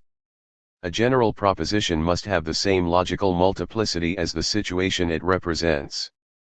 Here we must recall what Wittgenstein means by a situation sachlage. A situation consists in the existence and non-existence of states of affairs. Let us suppose for present purposes that Tom is in the room, Dick is in the room, Harry is in the room, etc. are simple states of affairs, in the sense outlined at the beginning of section 2. These states of affairs can then be modeled straightforwardly by the simple, elementary, propositions, Tom is in the room, Dick is in the room, Harry is in the room, etc. Suppose we consider now the situation someone is in the room, and if Tom is in the room, Dick is not in the room. The first situation will exist if and only if one of our simple states of affairs exists, and the second if and only if, either Tom is in the room does not exist or Dick is in the room does not exist. That is to say, whether or not the situations exist depends upon which combinations of the states of affairs exist. We then represent one of those situations linguistically by producing a proposition that shows us which combinations of truth and falsity for the elementary propositions will make that proposition true, and which combinations will make it false. The function of the logical apparatus is to pick out precisely the right combinations of truth and falsity for the elementary propositions which will make the logically complex proposition true, mirroring precisely the right combinations of existence and non-existence of the underlying states of affairs. The task is to construct a notation that makes this explicit, bringing to the surface the fact that the logical complexity of the proposition reflects the logical complexity of the situation it represents, cf 5.475. In such a notation, the prepositional sign will show what the proposition has in common with the situation it represents. Philosophy as an activity. Proposition 4.1 represents a summary of where we have arrived so far, after which Wittgenstein interpolates a reflection of what this implies for the nature of philosophy. He begins in 4.11 by equating the sum total of true propositions with the domain of natural science. This is one of the very few passages that seems to lend support to those who would see the Tractatus as a precursor of logical positivism. That, however, is not the purpose of the remark in the present context, and, unlike the positivists, it cannot be his intention to introduce an epistemological criterion into his account. 75. Of meaning, that would be at odds with everything that we have looked at so far. The point is, rather, that if propositions represent the existence and non-existence of states of affairs, then to discover whether they are true or not we must compare them with reality to see whether the relevant states of affairs do or do not exist. But that is the business of empirical inquiry, i.e. of the natural sciences, here construed broadly enough to include what we see and hear in everyday surroundings. Therefore if philosophy is not one of the natural sciences, 4.111, it cannot be any part of its business to put forward propositions. 4.112. What is then left to philosophy is not adding to human knowledge by discovering new truths, but simply the clarification of what it is we do know, removing the misunderstandings that created philosophical problems in the first place. He then distances himself, as he would throughout his life, from those who would see any relevance of particular scientific discoveries, such as Darwin's theory of evolution by natural selection. 4.112, to philosophical inquiry. Does this mean that his conception of philosophy is purely negative, simply destroying confusions? We shall postpone full discussion of this question until section 7, but for now simply note that it appears not, since he concludes this discussion with 4.115. It will indicate bedeuten the unsayable by presenting what can be said clearly. And with that, he turns to the unsayable. Showing and saying. At 4.12 we return to one of the basic themes of the whole book, that the logical form that propositions must have in common with reality, in order to represent it at all, cannot be represented within language, but is manifested, or shown by the way language works. In order to say anything about reality, language must share a common form with reality, but for that very reason, it presupposes but cannot say that reality has that form. 4.12. To be able to represent the logical form, we should have to be able to place ourselves with propositions beyond logic, that is, beyond the world. 4.1212. What can be shown cannot be said. 76. This leads on naturally to a discussion of what Wittgenstein calls formal or internal properties of objects and states of affairs. These are properties that it is unthinkable an object or state of affairs should not possess. 4.123. If a property is an internal property of an object, to think of that object at all is to think of it as having that property. One can think of Socrates as wise or unwise, but to think of Socrates is ipso facto to think of him as a human being. In the case of the simple objects that centrally interest Wittgenstein here, the internal properties of an object will be the possibility of its combining with other objects in the appropriate way to form states of affairs. See 2.0121. The possession of such internal or formal properties will then be a paradigm case of something that can be shown but not said. What will show, but not say, that an object has a certain formal property, is the range of propositions in which the name of that object can significantly occur. In this way, the formal properties of an object are shown by the use we make of the name of that object. Formal concepts. In the light of this, at 4.126 Wittgenstein introduces a distinction between formal concepts and genuine concepts. Let us suppose that one develops, on logical grounds, a theory of categories or logically different sorts of entity, e.g. in Freya's case functions and objects, and in Wittgenstein's case, objects, states of affairs, numbers, etc. Where the mark of the fact that they were logically different sorts of entity would be the range of propositions in which the signs for those entities could significantly occur. Then, Wittgenstein is insisting, despite surface appearances, the words we use to designate these different categories, object, etc. do not function as words that designate genuine concepts, and we run into deep philosophical difficulties if we try to treat them as if they did. This emerges most clearly if we think of general propositions which contain words for formal concepts. It looks as though we can say, if, from there are books on the table we can infer there are books, so, by parity of reasoning, from there are objects which are F we can infer there are objects. Wittgenstein, however, is insisting that there are books which are F is of a different logical form from there are objects which are F, and that in a correct logical notation they will receive visibly different renderings. To say that there are objects, things, makes sense is to misunderstand the 77. way the word object functions, and that we are here misled by the surface grammar of such sentences as there are objects which are F. Whereas there are objects which are F is perfectly coherent, there are objects is simply nonsense. There are books on the table will be rendered in quantifier notation as 3x, bx and tjc, but there are objects that are F, not as 6, 3x, ox and yen x, / but simply as. The rendering, bx, ox and fjc, would only be appropriate if the word object signified a genuine concept and not a formal concept.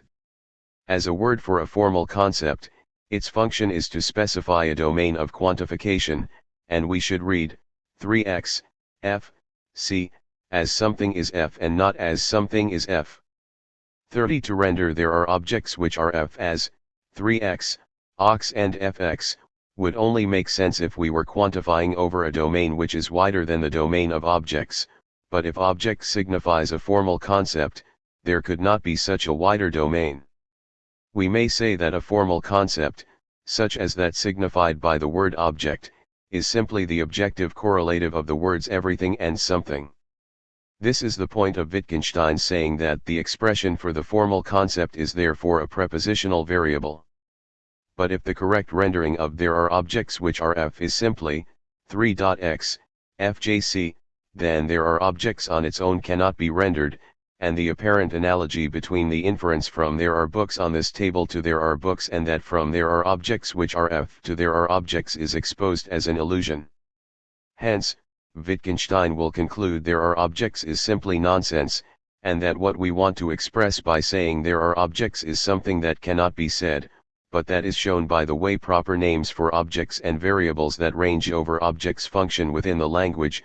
What we want to express by saying there are at least two objects is shown by there being at least two names in the language, etc. Wittgenstein will now progress to the claim that there is a general form of proposition, beginning by introducing the notion of an elementary proposition. Elementary propositions. When we discussed 4.04/4.041 above, we argued that Wittgenstein was wishing to explain logically complex propositions as pictures, by showing them as built up out of logically simple propositions. Now, 78. At 4.21, he, somewhat belatedly, introduces the concept of an elementary proposition to designate such simple propositions, which we have already had occasion to refer to. Initially, we may characterize such propositions as propositions that are free of all logical complexity, being capable of being formulated without the use of logical constants. The program that Wittgenstein has set himself would be to explain the sense of a logically complex proposition in terms of its relation to a set of propositions that are logically simple. However, as we have seen, Wittgenstein is not treating the apparent logical form of a proposition as an infallible guide to its true form.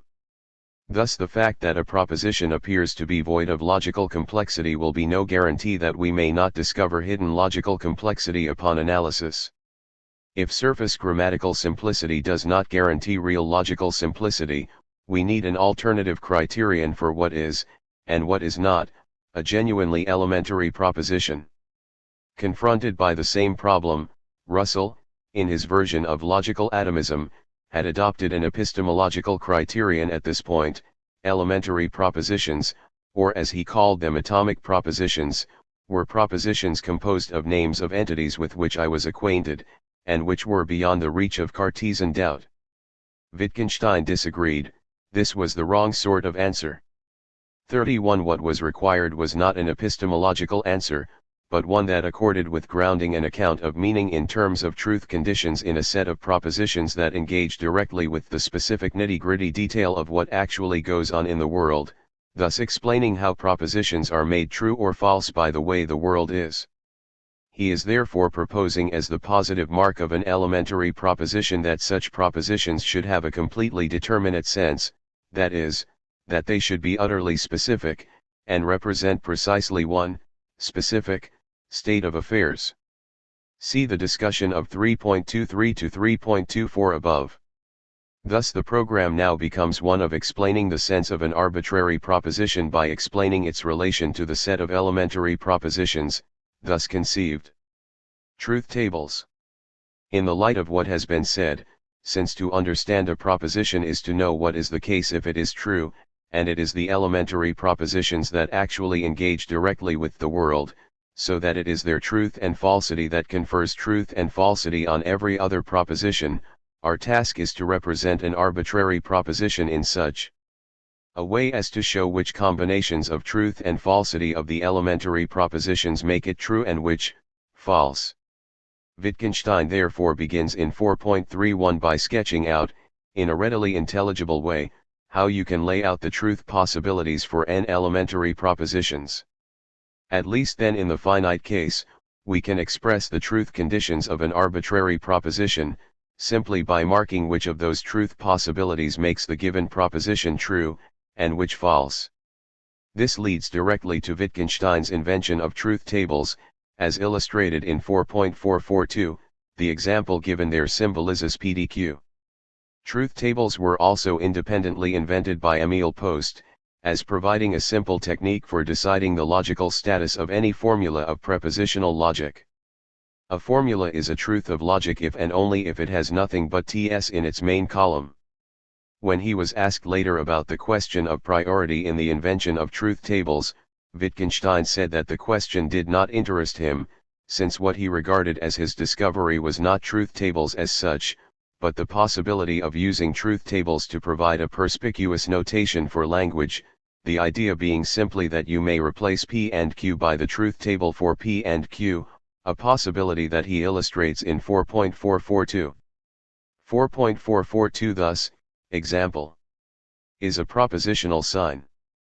As Wittgenstein indicates, this may be abbreviated to TTT, PIQ, or TTFT, P, Q, if this worked universally as a notation for displaying the truth conditions of an arbitrary proposition, the next section of this book would be dramatically foreshortened.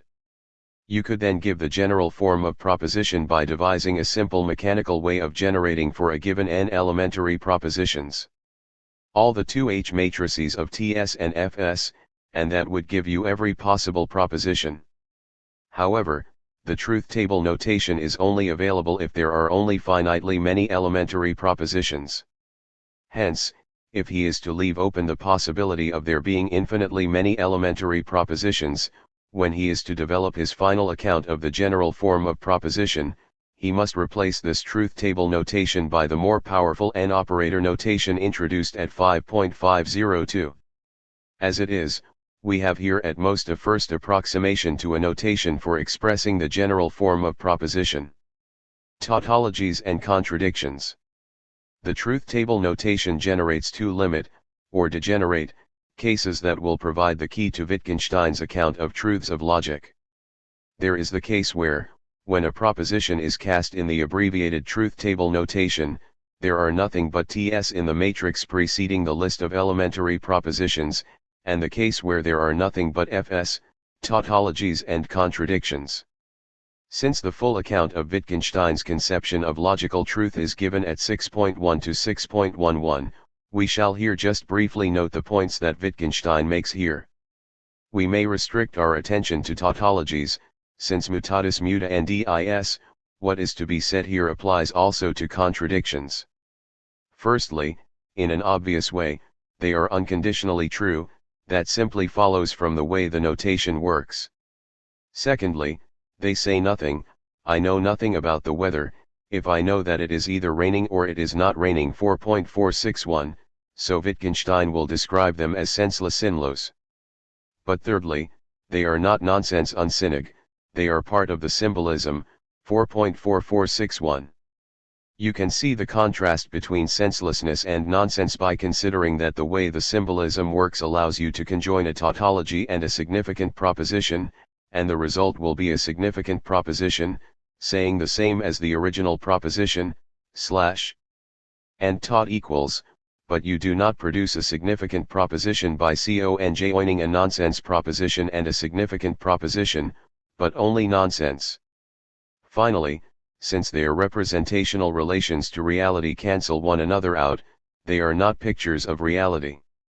Saying that they are not pictures appears to put in jeopardy the status of tautologies as propositions, but it is a matter of choice whether we say they are, or are not pictures. We may compare this with the case of an artist producing a series of portraits, each portrait showing less of the details. 81. Of the sitter than the previous one, until one arrives at the minimal portrait that shows no details at all, and is in fact a blank canvas. It is natural to say the blank canvas is not a portrait, but you could say that it is a limit case of a portrait that is allowed for by the technique of representation that the artist has adopted. The general form of proposition. Wittgenstein concludes this section by observing that he has now prepared the ground for the topic of the next section, the description of the most general form of proposition, and by briefly indicating an argument at 4.5 why there must be such. The existence of a general form of proposition is entailed by the impossibility of there being a proposition whose form could not have been foreseen. Before trying to tease out the argument here, there are 2 points to make about this passage. The first point is that Wittgenstein is providing an argument for there being such a thing as the general form of proposition, and not simply assuming it. This is worth saying, since in the philosophical investigations he gives a highly misleading impression of his earlier position, where when comparing the case of the word proposition to that of game, he says, "Don't say, there must be something common, or they would not be called games, but look and see whether there is anything common to all." 32. When he writes the Tractatus, he is not simply taking for granted that there must be a general form of proposition in the way he later suggests. The second point is that as in any natural translation, the final sentence of 4.5 looks astonishingly banal, even silly, as a statement of the goal Wittgenstein is struggling to arrive at.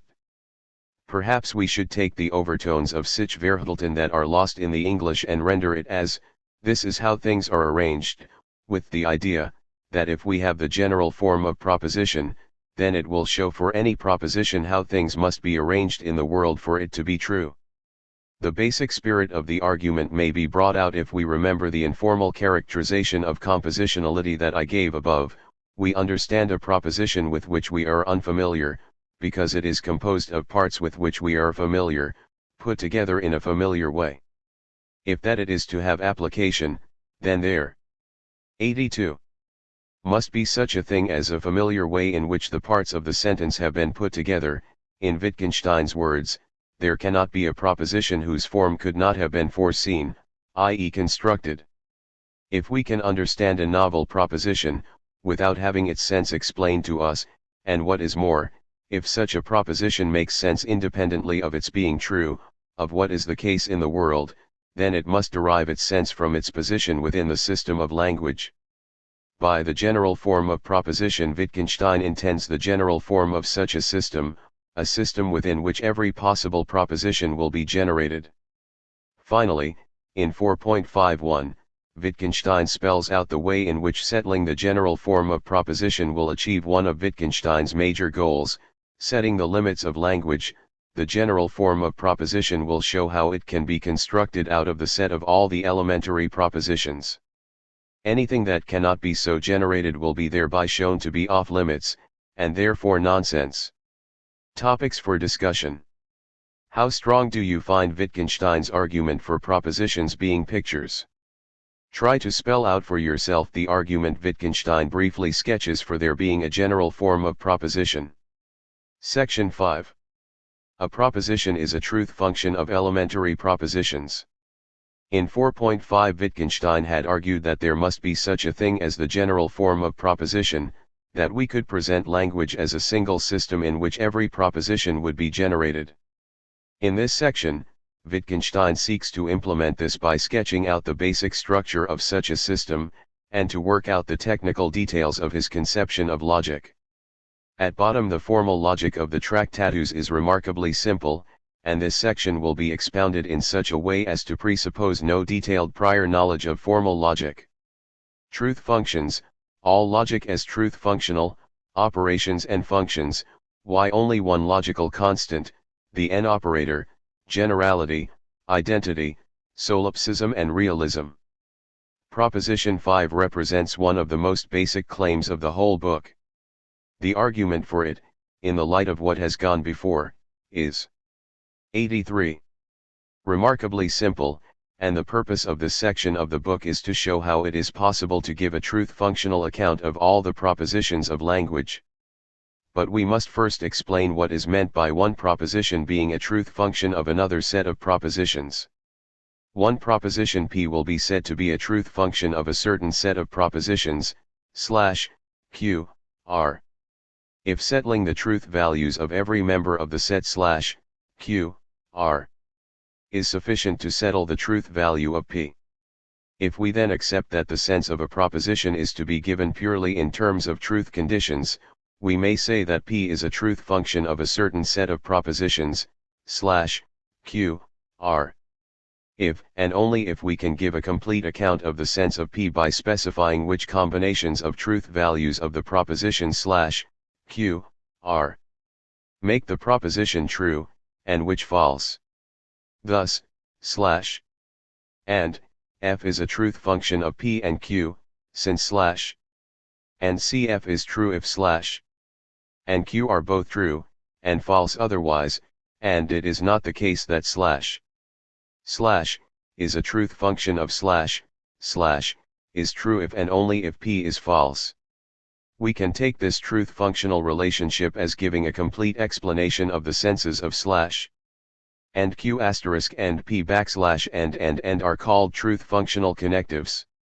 Whereas because is a non-truth functional connective, since, although it is necessary for both and Q to be true for because Q to be true, the fact that they are both true does not guarantee that because Q will be true.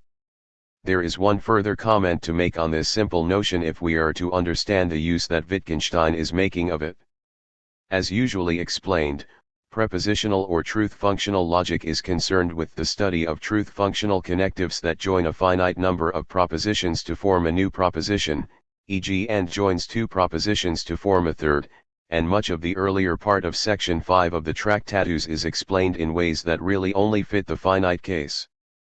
However, there is nothing in the notion of a truth function as just explained that restricts its application to this finite case, and there is no reason why we should not have the case where one proposition is a truth function of a set of propositions that is infinite in number.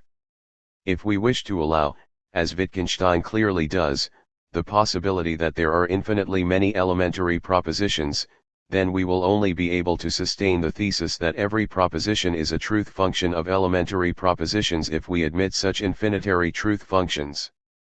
And indeed, as the section progresses, Wittgenstein will introduce as his fundamental connective. 84. An operator. The n operator where it is essential to his purposes, if it is to do the work required of it, that this operator should be an infinitary operator, capable of being applied to a range of propositions, whether that range is finite or infinite in number. There are, however, several remarks in the early parts of this section of the Tractatus that indicate that Wittgenstein had failed to appreciate the radical difference between the finite and the infinite case. This has led many commentators to conclude that the account of logic contained in this section is irredeemably flawed. The truth is that although some of the claims made in the earlier parts of this section are mistaken, it is not too difficult to effect repairs to what he says so as to leave a highly defensible overall picture of logic and the general form of proposition. The most serious repercussions of his failure to pay sufficient attention to the difference between the finite and the infinite case come not in this section, but at 6.122, and I shall therefore postpone further discussion of this until then. For now, I shall simply note in passing points, particularly in the 5.1s, where what Wittgenstein says only holds in the finite case. And because the real interest of Wittgenstein's account lies in the later development of this section, which is indeed applicable quite generally and not just to the finite case, I shall devote most attention here to the 5.5s. The argument for proposition 5 is really drawing together the threads of what has gone before, and the claim that every proposition is a truth function of elementary propositions follows immediately from the whole development of the book, beginning with its opening paragraphs, together with the explanation of what is meant by an elementary proposition at 4.21. The world has been explained as the totality of facts, where the facts consist in the existence or non-existence of states of affairs. The elementary propositions are the propositions that represent these states of affairs, in such a way that there is a one-to-one correspondence between elementary propositions and states of affairs. To every state of affairs there is an elementary proposition that models that state of affairs, and every elementary proposition represents exactly one state of affairs. If, then, we knew the truth value of every elementary proposition, we would know precisely which states of affairs exist and which do not. But we would then know everything that is the case, and thus have at our disposal all the information to settle the truth value of any significant proposition whatever, any apparent proposition whose truth value was not decided by settling the truth value of the 85. Elementary propositions could not be answerable to the way the world was, cf 4.26. But saying that is tantamount to saying that every proposition is a truth function of elementary propositions. The task of this section is then to devise a notation which will allow us to represent an arbitrary proposition as a truth function of elementary propositions. This will provide a perspicuous notation for the language, in the sense that something that is disguised in our ordinary ways of expressing ourselves, the truth conditions of the claims we make, will be able to be read directly off the prepositional sign itself. Probabilities. The 5.1s need not detain us long. It is difficult to see why Wittgenstein devotes so much space to what must count as a relative side issue. To be sure, any complete account of language must at least indicate how propositions expressing probabilities would be handled within that account, but that does not explain why Wittgenstein devotes more space to them than, say, to the whole of mathematics, 6.2 to 6.241. I shall briefly sketch what the account amounts to, and the difficulties it encounters. The account goes like this: suppose that we express a proposition as a truth function of elementary propositions. There will then be some combinations of truth and falsity for the elementary propositions that make that proposition true. Let us call a combination that does so a truth ground of the proposition, 5.101. Now suppose we consider two propositions / and hashtag. Then if we divide the number of truth grounds of / and q by the number of truth grounds of cf, that will be the relative probability of p** being true, given that cf is true. There seem to be 2 points about this account worth mentioning. 1. The account has to make the unargued assumption that given any elementary proposition it is equally likely whether that proposition is true or false. 2. This account fails completely if there are infinitely many elementary propositions. Operations and functions. In the 5.2s Wittgenstein draws a fundamental distinction between functions and operations. First, there is an important terminological point to bear in mind if we are to make sense of what follows. 86. Since most mathematical functions will count not as functions but as operations in Wittgenstein's sense, and also, somewhat confusingly, Wittgenstein has retained the traditional terminology of truth functions, even though truth functions are for him the most important kind of operations. To make sense of Wittgenstein's claims in this part of the Tractatus, we have to take him to mean by the word function a particular kind of function, namely a propositional function, a function whose arguments are names and whose values are propositional signs. Thus, the function #is is a function which, for the argument Socrates, will have as its value Socrates is wise. Whereas an operation, at least in its primary application for Wittgenstein, will be applied to a proposition to yield another proposition. For instance, it is not the case that a applied to a proposition will yield its negation. Wittgenstein's basic point in the 5.2s is to insist that functions and operations, with these notions explained in the way we have just done, work in completely different ways. Wittgenstein draws out the contrast by saying that functions cannot be iterated, but operations can, 5.251. One thinks informally that what this means is that, whereas Socrates is wise, the result of applying the function is wise to one of its values, Socrates is wise, is nonsense. It is not the case that / makes perfect sense. But Wittgenstein's point is more radical than that. Here we need to bear in mind that a propositional sign is not a complex object, but a fact, 3.14. Hence a propositional function is a function that takes names as arguments and has facts as values, namely, facts about those names. That means that a fact is simply the wrong sort of thing to be an argument for a propositional function to take as argument. So the point is not that the attempt to iterate a propositional function to one of its values yields the gibberish Socrates is wise, but that it makes no sense even to talk about making the attempt. But an operation has at its argument a proposition and as its value another proposition, so that there is no barrier to its iteration. Truth operations. Now the idea of a truth operation, 5.3, is easy to understand. A truth operation is an operation that, applied to a truth function of a certain set of propositions, yields a different truth function of the same set of propositions. In the notation of 4.442, where we write slash and hashtag as tfff slash q, when we apply negation as a truth operation to this proposition, we get fttt slash 7 q. We switch ts for fs and fs. 87. For ts throughout but leave the slash and hashtag intact. In general, the result of applying a truth operation will be simply to change some fs into ts, and some ts into fs. The result of applying a successive number of truth operations to a set of propositions will then always be a truth function of the original set of propositions. The claim at 5.3 is then simply that we can build up every truth function of elementary propositions, i.e. every proposition, by successive applications of truth operations to that set. 5.32. We will see how Wittgenstein intends to implement that claim at 5.5. The one and only general primitive sign in logic. Wittgenstein wishes to discover a notation that will enable us to see how that proposition has been generated from the elementary propositions by a finite number of applications of truth operations.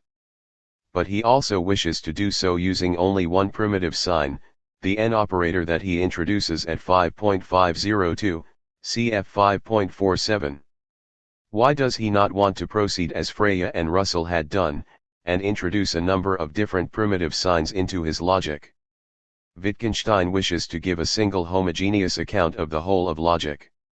Suppose you introduce a series of separate primitive signs into your logic as Freya and Russell did, some set such as if, then, or, it is not the case that, every, some and is identical with. A number of questions now arise. What have all these disparate ideas got in common? Why do we single out precisely this rather curious ragbag of logical constants as the basic notions of logic? How are we to explain the complex network of logical interrelationships between these notions, if they are genuinely distinct primitive notions?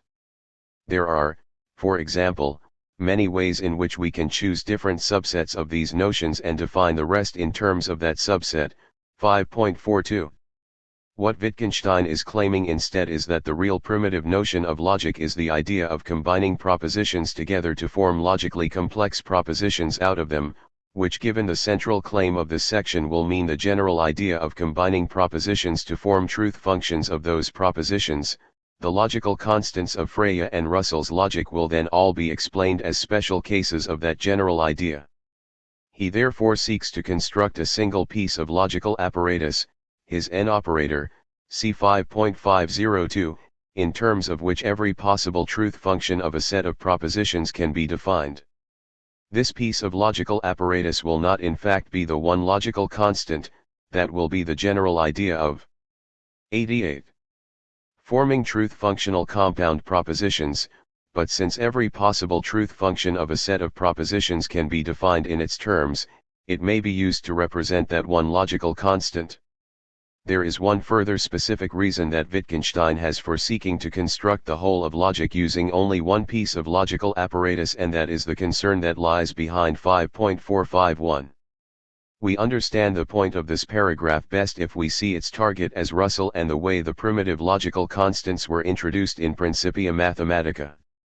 Whitehead and Russell first set up propositional logic, introducing v equals or, and equals. It is not the case that, as their two primitive logical constants.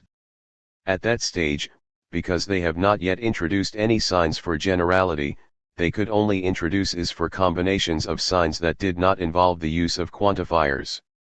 Then in *9 of the Principia, they introduce the quantifiers and have now to explain the significance of propositions that include both one of the quantifiers and a negation sign. They then define what such combinations of signs are to mean. Wittgenstein's objection to such a piecemeal introduction of is spelled out in 5.451. We can simply ask, what room is there for a definition at this late stage? Either the negation sign means the same as it did when it was first introduced, in which case the significance of its combination with the quantifiers ought to follow from the way it was initially explained, or it means something different, in which case to use the same sign leads to confusion. Wittgenstein is claiming that this situation can only be avoided if we introduce all the primitive signs of logic, not in serial order, but all at one go.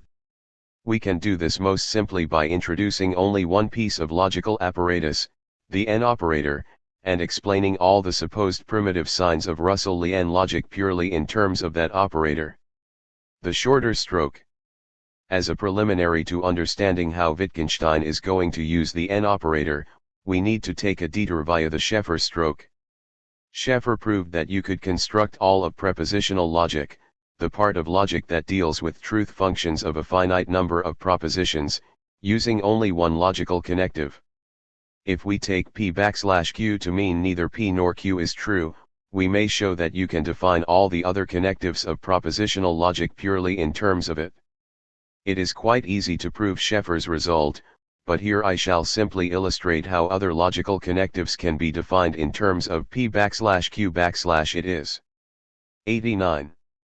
Not the case that slash is equivalent to neither slash nor slash, i.e. slash equals p\p and slash, or cf is equivalent to it is not the case that neither slash nor q i.e.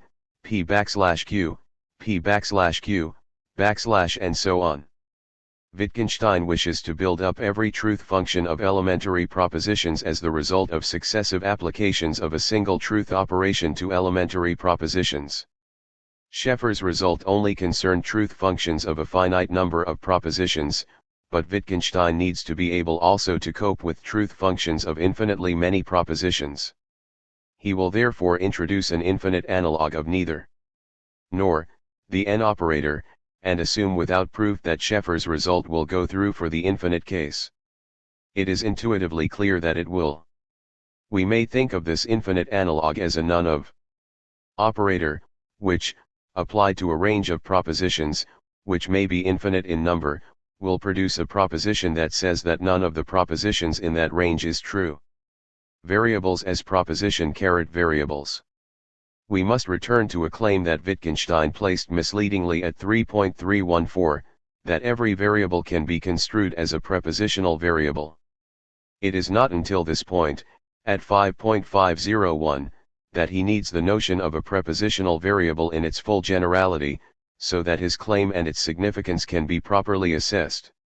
What we need to understand is, 1. How that general notion is defined, 2. How every variable can be construed as a prepositional variable as thus defined, and 3. Why this claim is important to Wittgenstein. 1. By a prepositional variable Wittgenstein means a variable all of whose values are propositions. He does not, however, mean a variable ranging over all propositions. On his way of using variables, they always range over a restricted domain of propositions. As he says, you stipulate the variable by stipulating the possible values it can take, and it does not matter how we stipulate its range of values. 5.501, cf 3.316 to 3.317. At 5.501, he specifies 3 ways in which we could stipulate such a range, but it is important to note that he does not say that the 3 ways he stipulates there are exhaustive.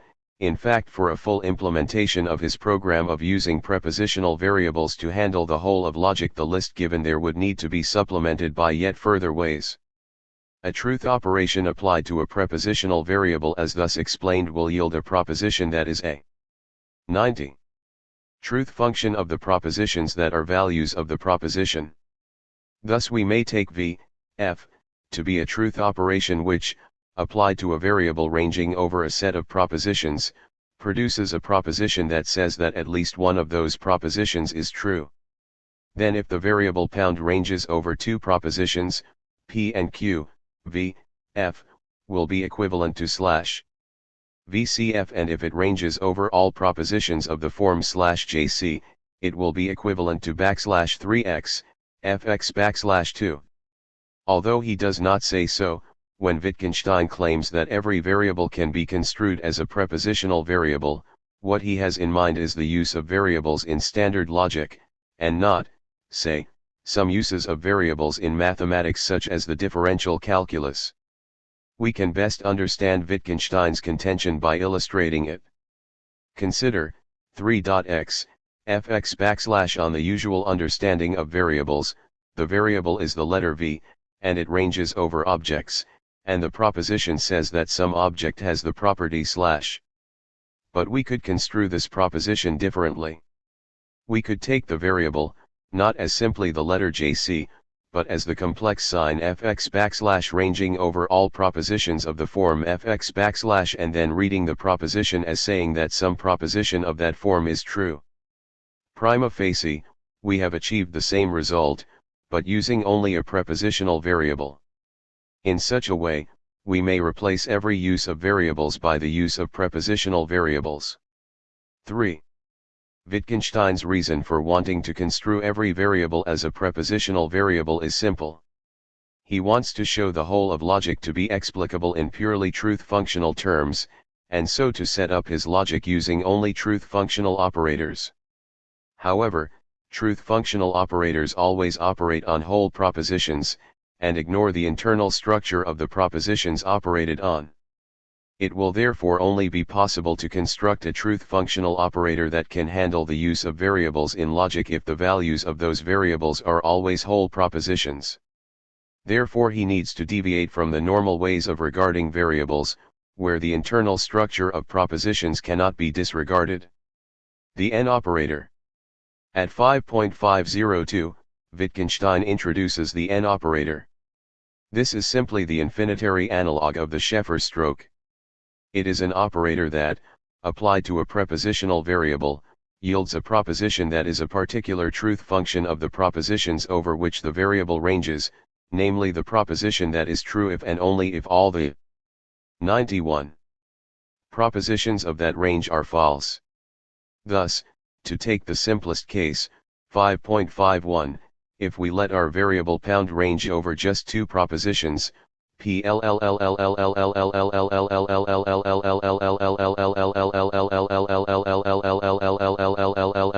ranges over a single proposition, slash, n, f, will be equivalent to not p backslash. Schefter had proved that the whole of truth-functional logic can be defined using only his stroke function as the single logical constant. Wittgenstein is here assuming that the analogous result will hold for infinitary truth-functional logic as well. His next task will be to show how we can explain the whole of standard Phrygian logic using only the N operator. This naturally breaks down into two parts, explaining general propositions and explaining identity propositions. Generality. At 5.52, Wittgenstein gives his account of general propositions in terms of the N operator. Initially, this looks simple and straightforward, but behind this part of the discussion lies a major disagreement with Russell that explains many of the remarks that follow. If we wish to express a general proposition, such as something is /c, 3, c, /c, using the N operator, we proceed as follows. We specify a prepositional variable pound as a variable that ranges over all propositions of the form /c. Applying the N operator to that variable, we produce a proposition that states that no proposition of that form is true, le. That nothing is /. If we negate that proposition, we obtain a proposition stating that something is / which is the desired result. Similarly, we can obtain the universal generalization, everything is /jc, /x, by applying the N operator to a variable ranging over all propositions of the form /x.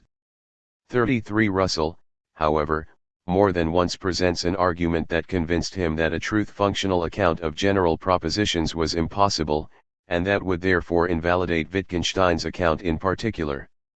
34. The argument runs along the following lines: suppose we wish to give a truth-functional account of a general proposition such as all men are mortal.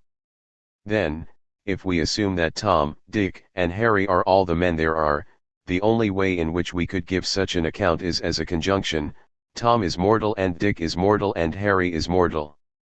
But this conjunction is only equivalent to the general proposition on the hypothesis that Tom, Dick, and Harry are all the men there are, which even if true is only a contingent truth. Hence the conjunction is not logically equivalent. 92. To the general proposition, and to secure the required logical equivalence, we would need to add the clause "and Tom, Dick, and Harry are all the men there are." But that clause is itself a general proposition, and hence we have not succeeded in reducing a general proposition to a truth function of particular propositions. Hence, for Russell, we need to acknowledge, in addition to the elementary propositions, at least one unanalyzable general proposition, and one irreducible general fact to which such a proposition is answerable. This explains one of his first comments that he put to Wittgenstein when he read the Tractatus. It is also necessary to be given the proposition that all elementary propositions are given. 35. The thought is that with only the truth functions of elementary propositions we would be unable to give an account of general propositions, and hence we should add at least one completely general proposition to the list of possible significant propositions. As he makes clear in his reply to Russell, such an addition was neither possible nor necessary. 1. It was not possible because there was no proposition to the effect that a certain set of elementary propositions were all the elementary propositions there were. Suppose we start out with a set of elementary propositions Q and R, say, and ask what we can build out of them, thereby setting the limit of what can be said using those resources. 4.51. What we will build out of them will be all the truth functions of Q and R. The apparent claim that Q and R are all the elementary propositions is not itself a truth function of Q and R. It is therefore a transgression of the limits of what can said, a nonsensical attempt to say something that can only be shown by the way the language works. 2. It was not necessary to add that a certain set of elementary propositions were all the elementary propositions there were. Here we need to bear in mind what had been argued in 2.021 to 2.0212, that objects form the substance of the world. The objects of the Tractatus are unquestionable, and form a necessary presupposition for the existence of language, existing in every world we could imagine. Those objects in turn define a set of elementary propositions, which are equally unquestionable. Language simply. 93. Takes as given a range of objects and with it a range of elementary propositions, without being able or needing to say that these are all the elementary propositions. This is the point of 5.524 appearing in this discussion. In 5.521, he contrasts his treatment of generality with that of Russell. He says Freya and Russell, but his remarks most directly fit the presentation Russell had given in Principia Mathematical. The opening sentence here stresses his procedure. He separates out two different components in his treatment of general propositions, generality and the truth function. First, we employ the idea of generality by defining a variable that ranges over all propositions of a certain form, and then, second, we apply the n operator, as a purely truth-functional operator to that variable. The complaint against Russell in the next two paragraphs has been generally misunderstood, largely because an awkwardness in Wittgenstein's expression of the point has meant that people have misinterpreted what he meant by "in combination with," in Verbindung me. What he is here returning to is the complaint we looked at in connection with 5.451. Because Russell did not separate out in the sign for generality a truth functional component and a component that signified generality, he was obliged to introduce the quantifiers as new primitive signs, over and above the signs for truth functional logic. He therefore saw himself as forced to introduce the quantifiers for combinations of signs that included the signs for the logical product and logical sum, creating for Wittgenstein the obscurity he detected at 5.451. Identity. Wittgenstein next, at 5.53 to 5.5352, turns to identity. In a letter to Russell written in 1913, he wrote, "Identity is the very devil and immensely important, very much more so than I thought." 36. Wittgenstein's basic reason for regarding identity as the very devil is clear enough. In 1913, Wittgenstein was already in effect wanting to give a truth-functional account of all logical complexity and hence of the whole of logic, and yet identity seems to provide a clear counterexample to the possibility of doing so. On the one hand, the identity sign seems an essential device in logic, needed for instance. 94. To express the proposition that at most one thing is x, y, fx and phi dx equals y. On the other hand, truth functionality is a relation between propositions, and hence if we are to give a truth functional account of all the apparatus of logic, we must be able to explain all that apparatus in terms of prepositional connectives and operations. But the identity sign does not appear to be a prepositional connective at all, but the sign for a relation, and indeed the intuitive explanation we would give for identity is that it is the relation that every object bears to itself and nothing else. Wittgenstein has therefore to give an alternative account of identity, and show that that intuitive explanation is simply an illusion. But what follows is not just an ad hoc account of identity designed simply to defend his truth-functional account of logic from an embarrassing counterexample, but represents a philosophically interesting train of thought, independently of its use in the development of the argument of the Tractatus. He begins in 5.5302 with a critique of Russell's account of identity. In the Principia, Whitehead and Russell had sought to define identity by means of a version of the principle of the identity of indiscernibles. Two objects were explained as being identical if and only if they had all their elementary properties in common, where elementary properties were properties that could be defined by means of truth functions of atomic propositions. These are the Principia equivalent of Wittgenstein's elementary propositions. Wittgenstein begins his own account of identity by rejecting this account, 5.5302. His point here is simple: consider the set of all true elementary propositions that contain the name a, together with the negations of all false elementary propositions. Substitute for the name of the name 6b in these propositions throughout, obtaining a second set of elementary propositions and negations of elementary propositions. Now, given the logical independence of the elementary propositions, there is nothing to prevent this second set of propositions being true as well as the first, or at least, this possibility cannot be ruled out on purely logical grounds. If, however, it is logically possible that two different objects have all their elementary properties in common, we cannot use such possession of common properties as a definition of identity. Russell was initially devastated by this criticism, 37, but eventually thought the criticism to be question-begging. If his definition was correct, two different objects could not have all their elementary properties in common. Although I believe this reply to be inadequate, we will not pursue it further, since this criticism of Russell is only a 95. Preliminary to something more interesting, namely Wittgenstein's positive account of identity propositions. The appropriate starting point for understanding that is Freya's article on sense and reference. There he asked how one could explain the difference between the two propositions: the morning star is the evening star and the morning star is the morning star, where the first registered a significant astronomical discovery, but the second was trivial, even though both names referred to one and the same thing, the planet Venus. He answered that in addition to a reference, we must ascribe to each name a sense, a mode of presentation of that reference.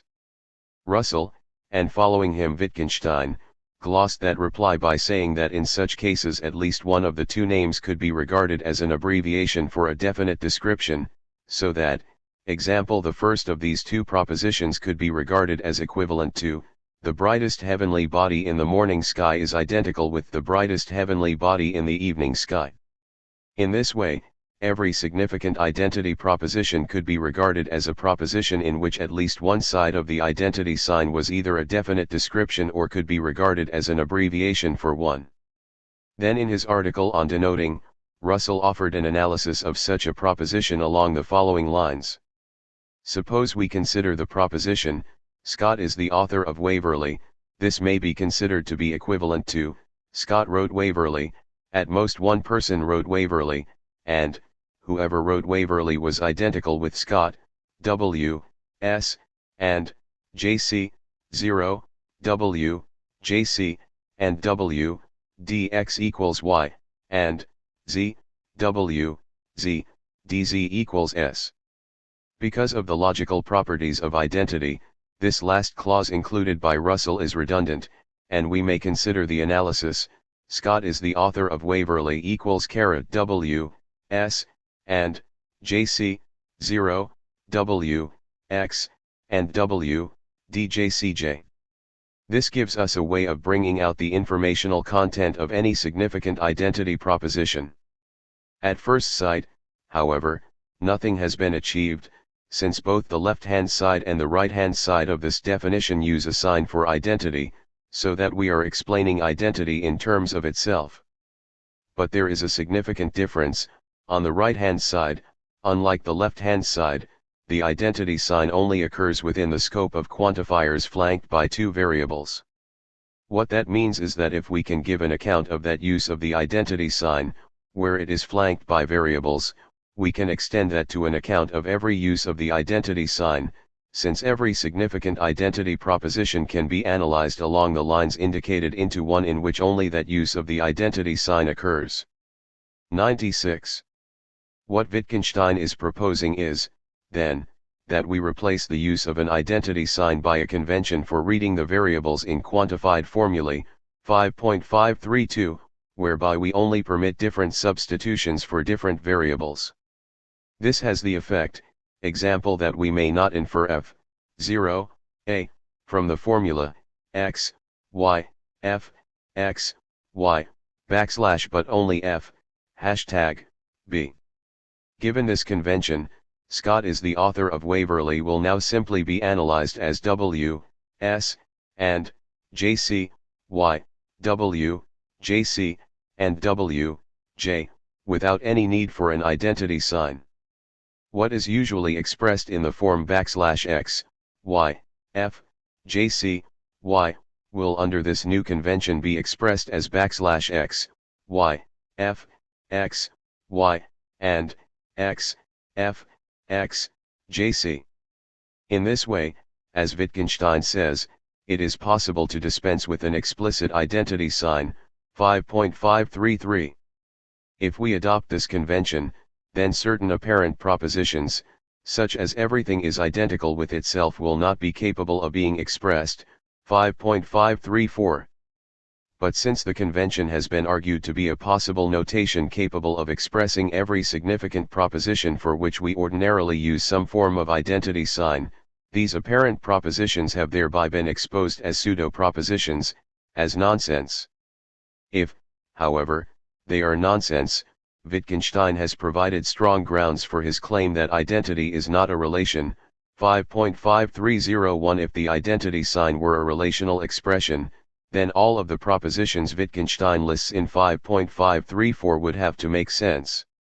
But in the immediate context, the importance of Wittgenstein's treatment of identity in the 5.3s is that he has shown the existence of the identity sign is not a counterexample to his claim that every proposition is a truth function of elementary propositions, or to his related claim that we can express every proposition as a truth function of elementary propositions using only the n operator. We know how to express quantifiers using the n operator.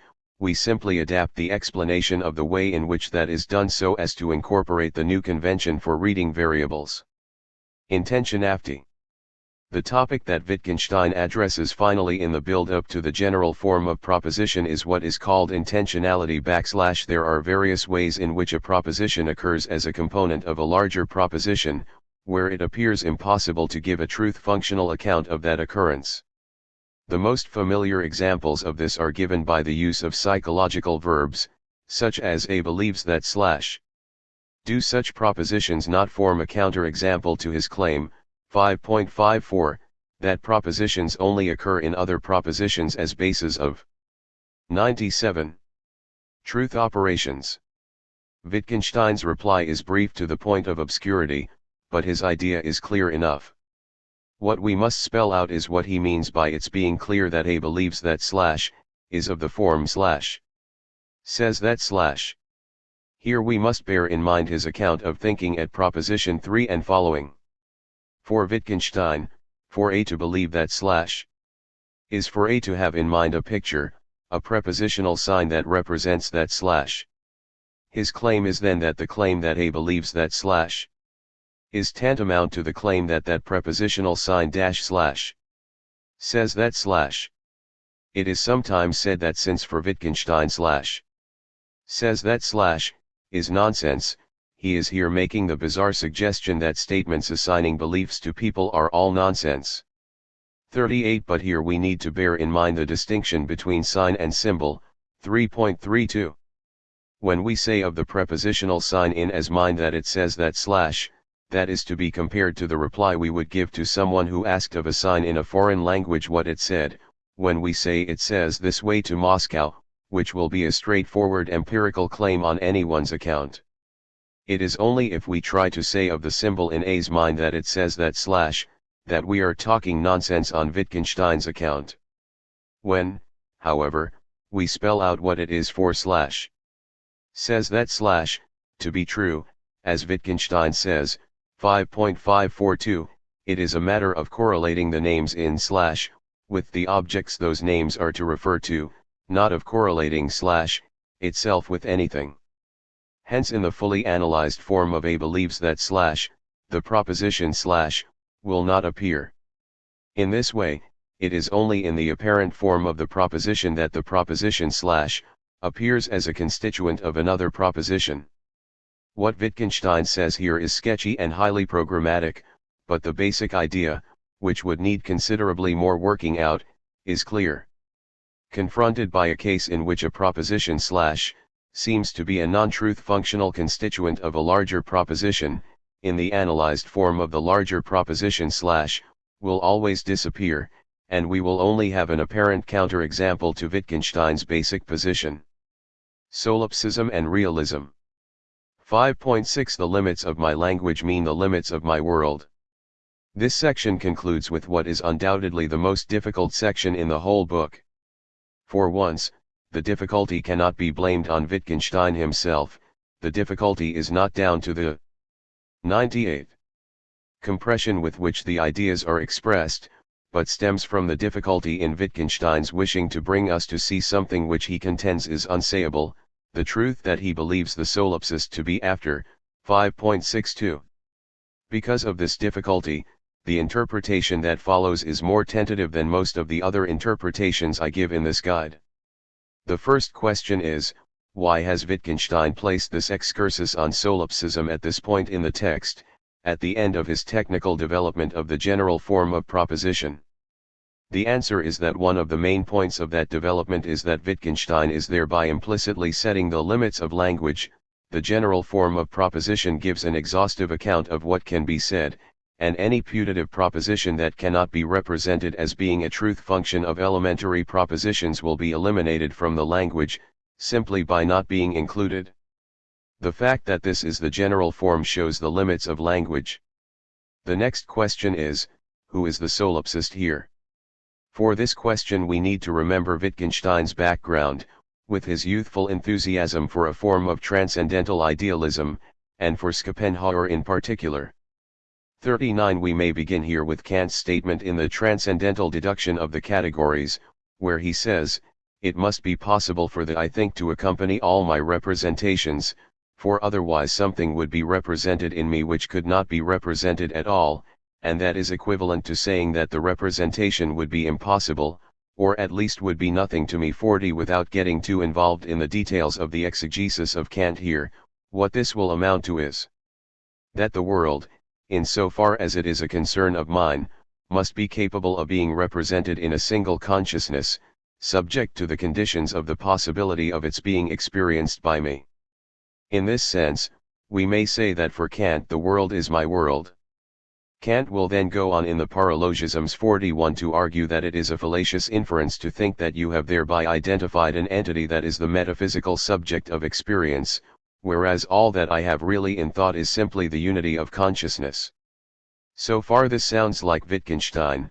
If we transpose Kant's concern for the conditions of the possibility of experience, to Wittgenstein's concern for the possibility of representing the world in my language, so that the limits of the language mean the limits of my world, where once again in an important sense there is no subject, 5.631. 99. Where, then, is the difference? Ultimately, Kant's limits were set epistemologically in that when he thought of the world as that about which I could make judgments that were objectively true or false, he was thinking that that entailed that there must be some way in which I could tell in experience whether my judgment was true or false. Because of this he could talk of denying knowledge, to make room for faith. 42. Although our knowledge was restricted to the world as subject to the conditions of the possibility of experience, we could still speculate about the world as it was in itself, as not subject to those conditions. This means that when Kant sets limits to the world of experience, those limits were genuine limitations. By contrast, when Wittgenstein talks of the limits of language, those limits are set by logic, and here the emptiness of logic comes into its own, the idea of a world in itself to be contrasted to the world as it appears in my language would be the nonsensical idea of an illogical world, and what we cannot think, we therefore cannot say what we cannot think, 5.61. In this way, the limits of language are no kind of limitation whatsoever. Whereas Kant can say that transcendental idealism is compatible with and even entails empirical realism, Wittgenstein will conclude that strictly carried through solipsism coincides with the purest realism, so that the contrast between an idealist perspective on the ideas of the Tractatus and a realist perspective simply vanishes. Topics for discussion. Which remarks in this section would need modification to take account of the possibility of there being infinitely many elementary propositions.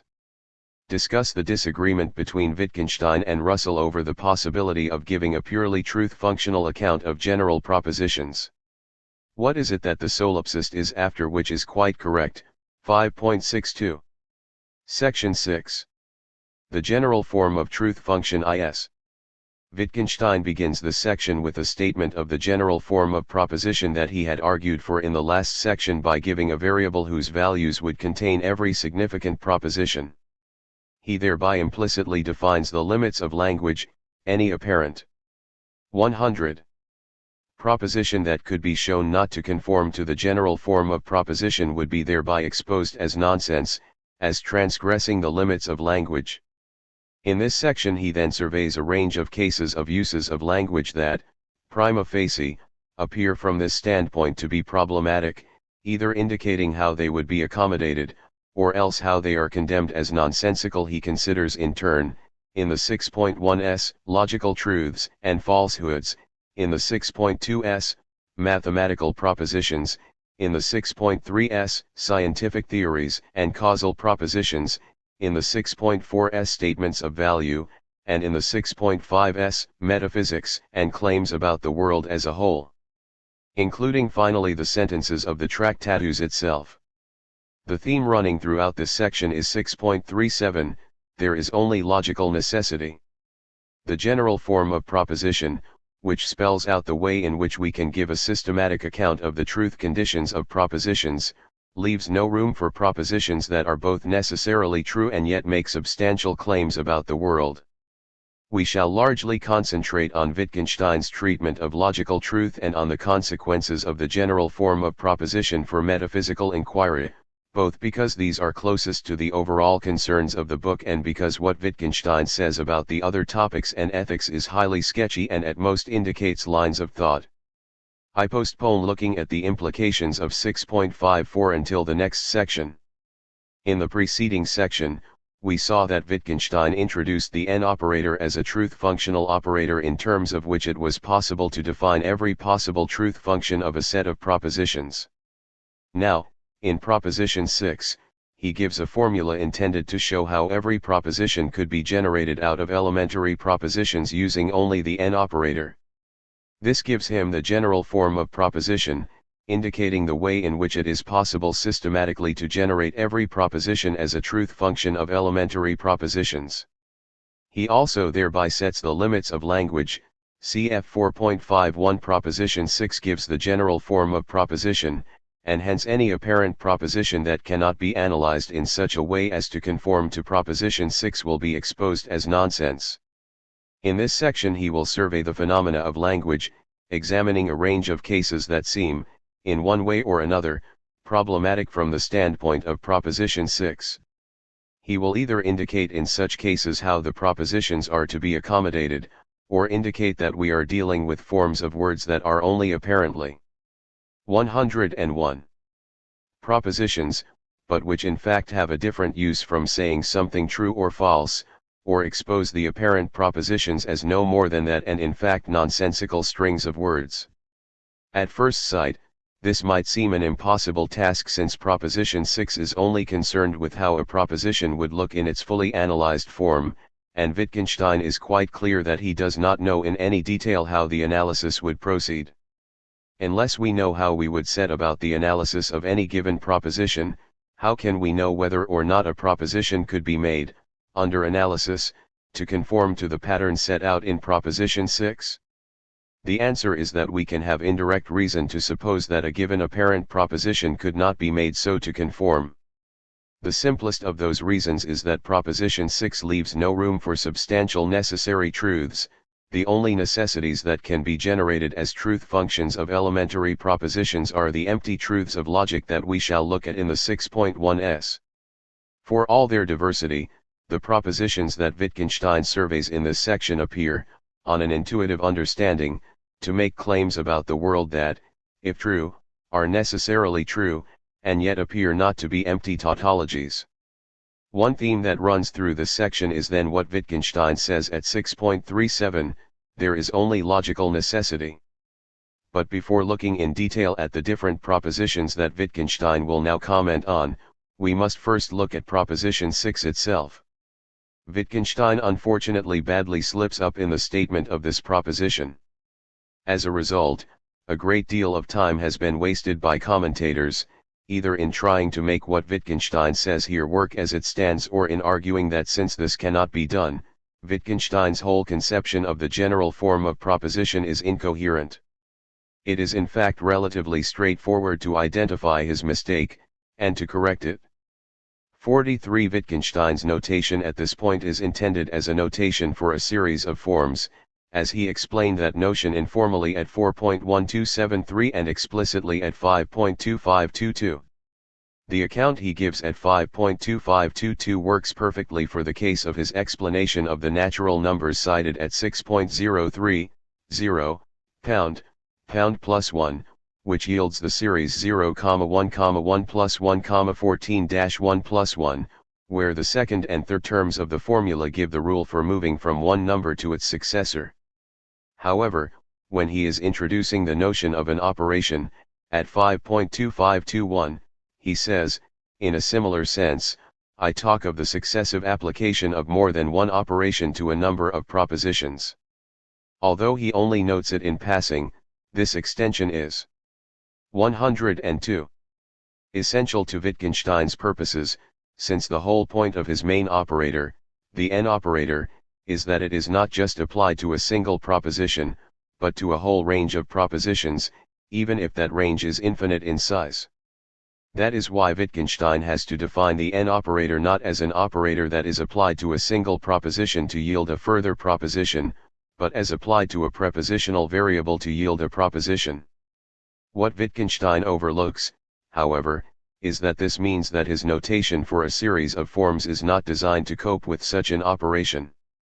In fact, the formula at Proposition 6 is radically incoherent. Since the notation is meant to explain to us an iterable process, it ought to give us a rule for moving from one proposition to the next proposition in the series, where the same rule can be applied to the resulting proposition to yield a third term. But Wittgenstein's notation does not do that. Instead it gives us a rule to move from a prepositional variable to a proposition. Hence, having once applied the rule, we cannot simply apply the same rule to the result, but have to proceed in a stepwise manner. Specify a prepositional variable ranging over some set of the propositions you already know about, apply the n operator to it, yielding a new proposition, specify a new prepositional variable, ranging over a set of the propositions you now know about, and so on. There is simply no straightforward way to reduce that process to the simple series of forms that Wittgenstein presumably envisages in Proposition 6. What he needs instead is a recursive definition of the idea of a proposition, such as the following. 1. If P is an elementary proposition, then P is a proposition. 2. If is a variable ranging over propositions, then N is a proposition. 3. All propositions are given by 1 and 2. Wittgenstein's gloss on Proposition 6 at 6.001 says that every proposition is the result of successive applications of the n operator to elementary propositions. If Proposition 6 represents an abortive attempt to do justice to that idea, then this recursive definition does in fact do justice to it. The basic idea is that we start out with the elementary propositions, we then form a new set of propositions by applying the n operator to sets of the propositions, add this set to the original set of elementary propositions, and repeat the process until we have generated all the truth functions of elementary. 103. Propositions. This, as Wittgenstein indicates at 5.32, can be done in a finite number of steps. 44. In this way the recursive definition does all that Wittgenstein's Proposition 6 was meant, but failed, to do. It presents language as a system within which every possible proposition will find its place, taking as given the elementary propositions, and using only one truth functional operator. Since the system will contain every possible proposition, it thereby implicitly sets the limits of language. Anything not generated within the system will simply be nonsense. Or, at least, it does almost all that Proposition 6 might have been meant to do. It does not generate every proposition in a simple linear series. But it is hard to see what philosophical significance could attach to the possibility of so doing. It is in any case impossible to arrange all the truth functions of elementary propositions in a linear series. If we allow for the possibility of there being infinitely many elementary propositions, there are simply too many such truth functions. The whole philosophy of logic Wittgenstein turns first to the question of the nature and status of the propositions of logic, with the claim at 6.1 that the propositions of logic are tautologies. One of the starting points for the inquiry that was eventually to lead to the Tractatus was dissatisfaction with the answer to this question that had been given by Frege, and, above all, by Russell. The importance of tautology for a definition of mathematics was pointed out to me by my former pupil Ludwig Wittgenstein, who was working on the problem. I do not know whether he has solved it, or even whether he is dead or alive. 45. Russell had characterized a truth of logic as a proposition that was both true and completely general. What was meant by this was a proposition that was void of any particular content, and contained nothing but logical constants and variables, such as 3x by 4 \p 4t9y d \fr x9j 3 \ff x9 . Such a proposition would be a truth of logic, if and only if it was true. Wittgenstein's objection to such a characterization of logical truth was clear and decisive. See June 1231 to June 1233. On the one hand, there is no reason why there should not be completely general, but contingent, true propositions. 104. About the world, on the other hand, there could be propositions with a particular subject matter that would count as truths of logic just as much as any completely general proposition. It is not the case that it is both reigning and not reigning. What was required was a completely different specification of what it was for a proposition to be a truth of logic, one that would explain why truths of logic were necessarily true, why it was possible for us to know them a priori, and why it was unproblematic that they should be necessary and knowable a priori. Wittgenstein proposed that such a specification was given by the concept of tautology. This is a term that he borrowed from rhetoric. indicating a completely vacuous claim, a proposition that said nothing. The propositions of logic purchase their necessity and a priori status, by their complete emptiness, by their failure to give us any information about the world. The argument for this specification is simple. If the propositions of logic are necessary and a priori, then they are true regardless of the way the world is. But if they are true regardless of the way the world is, of what the facts are, then they can tell us nothing about the way the world is, and they require no special logical facts to make them true. They are actually degenerate cases of propositions, part of the symbolism, but emptied of any content. It is worth noting that Wittgenstein seems to have characterized the truths of logic as tautologies prior to giving the truth-functional account of tautologies, the idea of a degenerate truth function, a truth function of a set of propositions that is true, regardless of which combination of truth and falsity you assign to those propositions, is Wittgenstein's way of fleshing out the original idea, that of their complete vacuity. Against this background, the central train of thought of the 6.1s is straightforward. In fact, Wittgenstein goes badly astray in his development of this train of thought, and subsequent developments in logic have shown that what he says at 6.122 is demonstrably false. This is the point at which Wittgenstein's blind spot, his failure to appreciate the radical difference between the finite and the infinite case, has its most serious consequences. As a result, many commentators have concluded that his whole account of logic must be misguided, and that one must seek elsewhere than in a truth-functional explanation of the truths of logic as tautologies for an adequate theory of logic.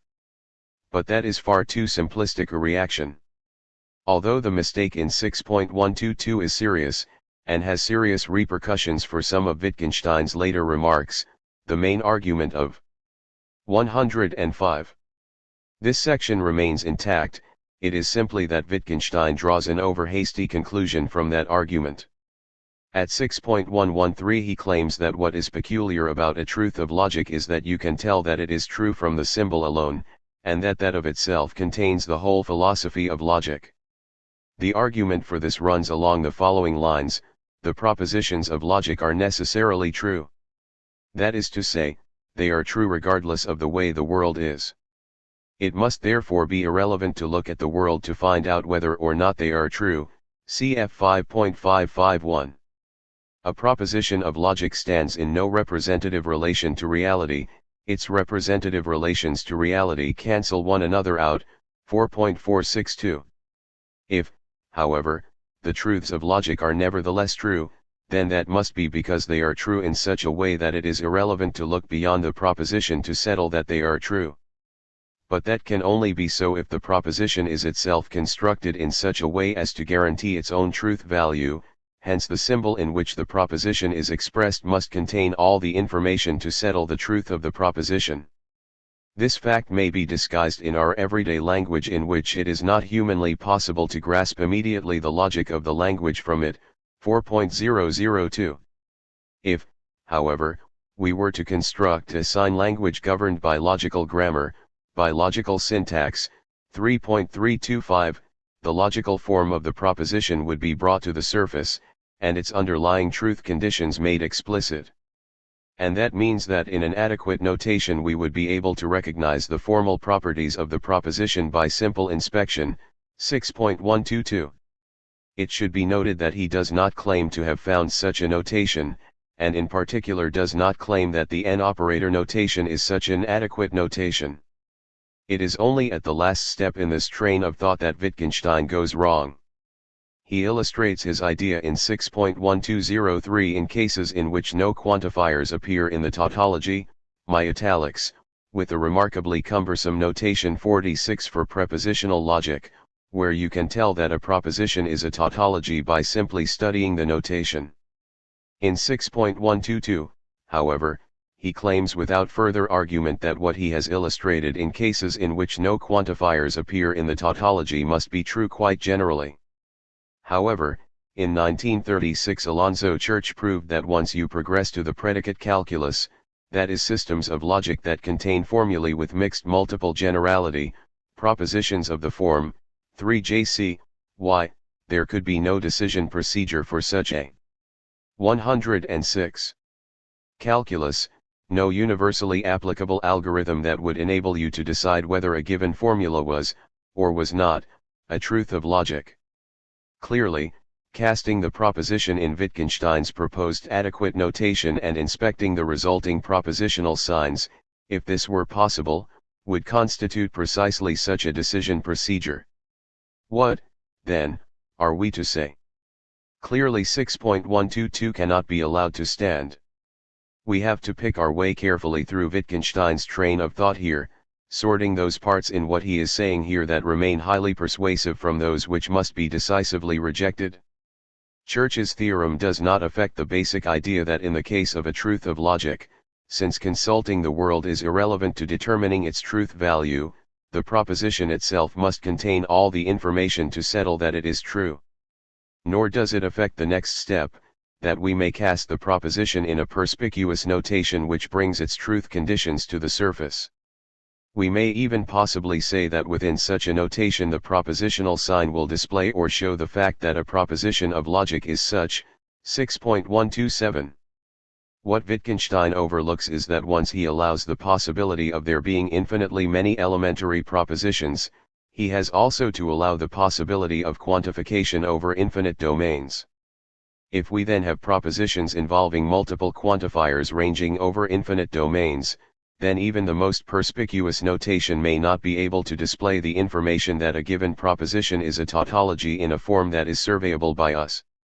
So that even if we continue to say that a tautology shows that it is such, it may not do so in a form that is recognizable by us. We may simply lack any method for extracting the fact that it is a tautology. This means that in this use of the concept of showing at least, showing cannot be treated as a straightforward epistemological concept. Wittgenstein's final target here is at 6.127. This may be an idea that he is ascribing to Frege. According to this conception, there would be basic logical truths, logical axioms, and a proposition would be a truth of logic if it was a theorem that could be derived by logical laws from such axioms. On Wittgenstein's conception there is, however, no privileged set of logical truths, or axioms. All the truths of logic are so in precisely the same way, namely by being degenerate truth functions of elementary propositions. Furthermore, according to that conception every truth of logic is such that expressed in an appropriate notation, the propositional sign itself. 107. Contains all the information necessary to guarantee its truth and so does not gain its status as a logical truth by its being derivable from anything outside itself. Here again, we encounter the difficulty raised by Church's theorem. We may consider 6.1265 to be a half-truth. If it only means that a truth of logic contains within itself all the information necessary to settle its truth value, without using an idea of its derivability from other propositions as a criterion of its being a truth of logic, that can be allowed to stand. If, however, as is natural, we take proof to be an epistemological concept, implying that we can always tell whether or not a proposition is logically true by calculating the logical properties of the symbol, 6.126, we now know that to be false. That implies that axiomatic systems may not be as dispensable as Wittgenstein claims, at least as an epistemological tool. We should conclude this look at Wittgenstein's treatment of logic by considering the question, why was Wittgenstein so convinced from a very early stage that there would have to be a notation that would enable us to tell in every case whether or not a proposition was a proposition of logic? It is not sufficient here to say that that was what it was natural to think at the time that the Tractatus was written, and it is only with hindsight that we regard it as surprising that he should have assumed this. This would not explain Wittgenstein's insistence that this must be possible. I believe that it is issues in the philosophy of mind that have betrayed him here. At 4.024 he said to understand a proposition is to know what is the case if it is true. The way that he seems to have interpreted this was to think that understanding a proposition somehow or other involved a parading before the mind's eye of those situations that would have to obtain to make what is said true. If you think that, then it will be natural to believe that in the case of the tautology, since there is nothing that has to obtain to make what is said true, anyone understanding the proposition will be able to see straight off that it is a tautology. Hence, it will be intelligible that one should make the mistake Wittgenstein makes here, and also that there should be no surprises in Logic 6.1251. The propositions of mathematics are pseudo-propositions in the 6.2s. Wittgenstein turns to the propositions of mathematics, where he seems to have in mind primarily arithmetic and number theory. What he says here looks surprisingly sketchy and inadequate. 106. As it stands, and his remarks would need considerable elaboration to constitute a viable philosophy of mathematics. Proposition 6.21 forms an appropriate starting point. The reason for denying that the propositions of mathematics express thoughts is that a thought is a logical picture of facts, Proposition 3, and we can make no sense of the notion of there being mathematical facts in the sense of fact in which the world is the totality of facts. If to be a significant proposition is to be answerable to the facts, then the propositions of mathematics are not significant propositions. Particularly in view of the opening sentence of 6.2, one might then expect Wittgenstein to advocate some form of logicism, the claim that the truths of arithmetic are disguised truths of logic, and hence, in Wittgenstein's case, tautologies. At 6.22, however, he is clearly differentiating between tautologies and the equations of mathematics. We must therefore turn to his remark about equations. Although it is true that equations are widespread in mathematics, what Wittgenstein says here is simply not true in general. There are also widespread examples of mathematical claims that are neither expressed as equations, nor can in any obvious way be transformed into equations. Consider Euclid's claim that there are infinitely many prime numbers, or, even more simply, inequalities such as 2, 10, 1,000. This is the first major point at which Wittgenstein's remarks would need elaboration to convert what he says into a viable philosophy of mathematics. What would need to be shown would be the way in which an account of equations could be extended in such a way as to imply a treatment of the claims in mathematics that are not equations. Next, we need to consider how Wittgenstein is thinking of equations here. The important point, if we are to make sense of what Wittgenstein says, is to realize that by an equation, Gleichung, he does not simply mean an identity proposition, such as Scott is the author of Waverley. Identity propositions are certainly not pseudo-propositions for Wittgenstein, but are perfectly significant propositions that will be analyzed by Russell's theory of descriptions along the lines we looked at in connection with his treatment of identity at 5.53 to 5.534. Of course, we might say that on Wittgenstein's account, that these are only apparently identity propositions and, under analysis, their real form is not that of an identity proposition at all. To understand what Wittgenstein means by equations, we need to refer back to 4.241 to 4.242. There they are. 109. Wittgenstein's Tractatus Logico ph 1 Philosophicus. Described as only representational devices, and that is what we need to understand if we are to interpret the claim that they are pseudo-propositions. It may be tempting to think that by talking of equations as pseudo-propositions Wittgenstein is making the extravagant claim that they are nonsensical. That, however, cannot be his intention, even apart from the wildly counterintuitive nature of the claim that mathematics is nonsense. It cannot be his intention precisely because he goes on to assign them a significant role in our traffic with the world. They are also said to show the logic of the world, which nonsensical propositions never do. What he must mean is that despite having the apparent form of propositions, being expressed in the indicative mood, they are not true or false, but have a completely different function in our language. What that function is indicated by the earlier passage at 4.241. There he was concerned to explain his use of equations in expressing definitions, which he glossed as rules for handling signs, that is to say A equals B. Def was to be a rule permitting one to substitute the sign of for the sign B9. Now of course, the equations of mathematics are not, or are not all, definitions, but we can extrapolate from Wittgenstein's earlier remarks to understand what he means by a pseudo-proposition in the present context. A definition is typically expressed in the indicative mood and so has the apparent form of a proposition, but is not a proposition that can be true or false, it simply gives us a rule for the use of signs.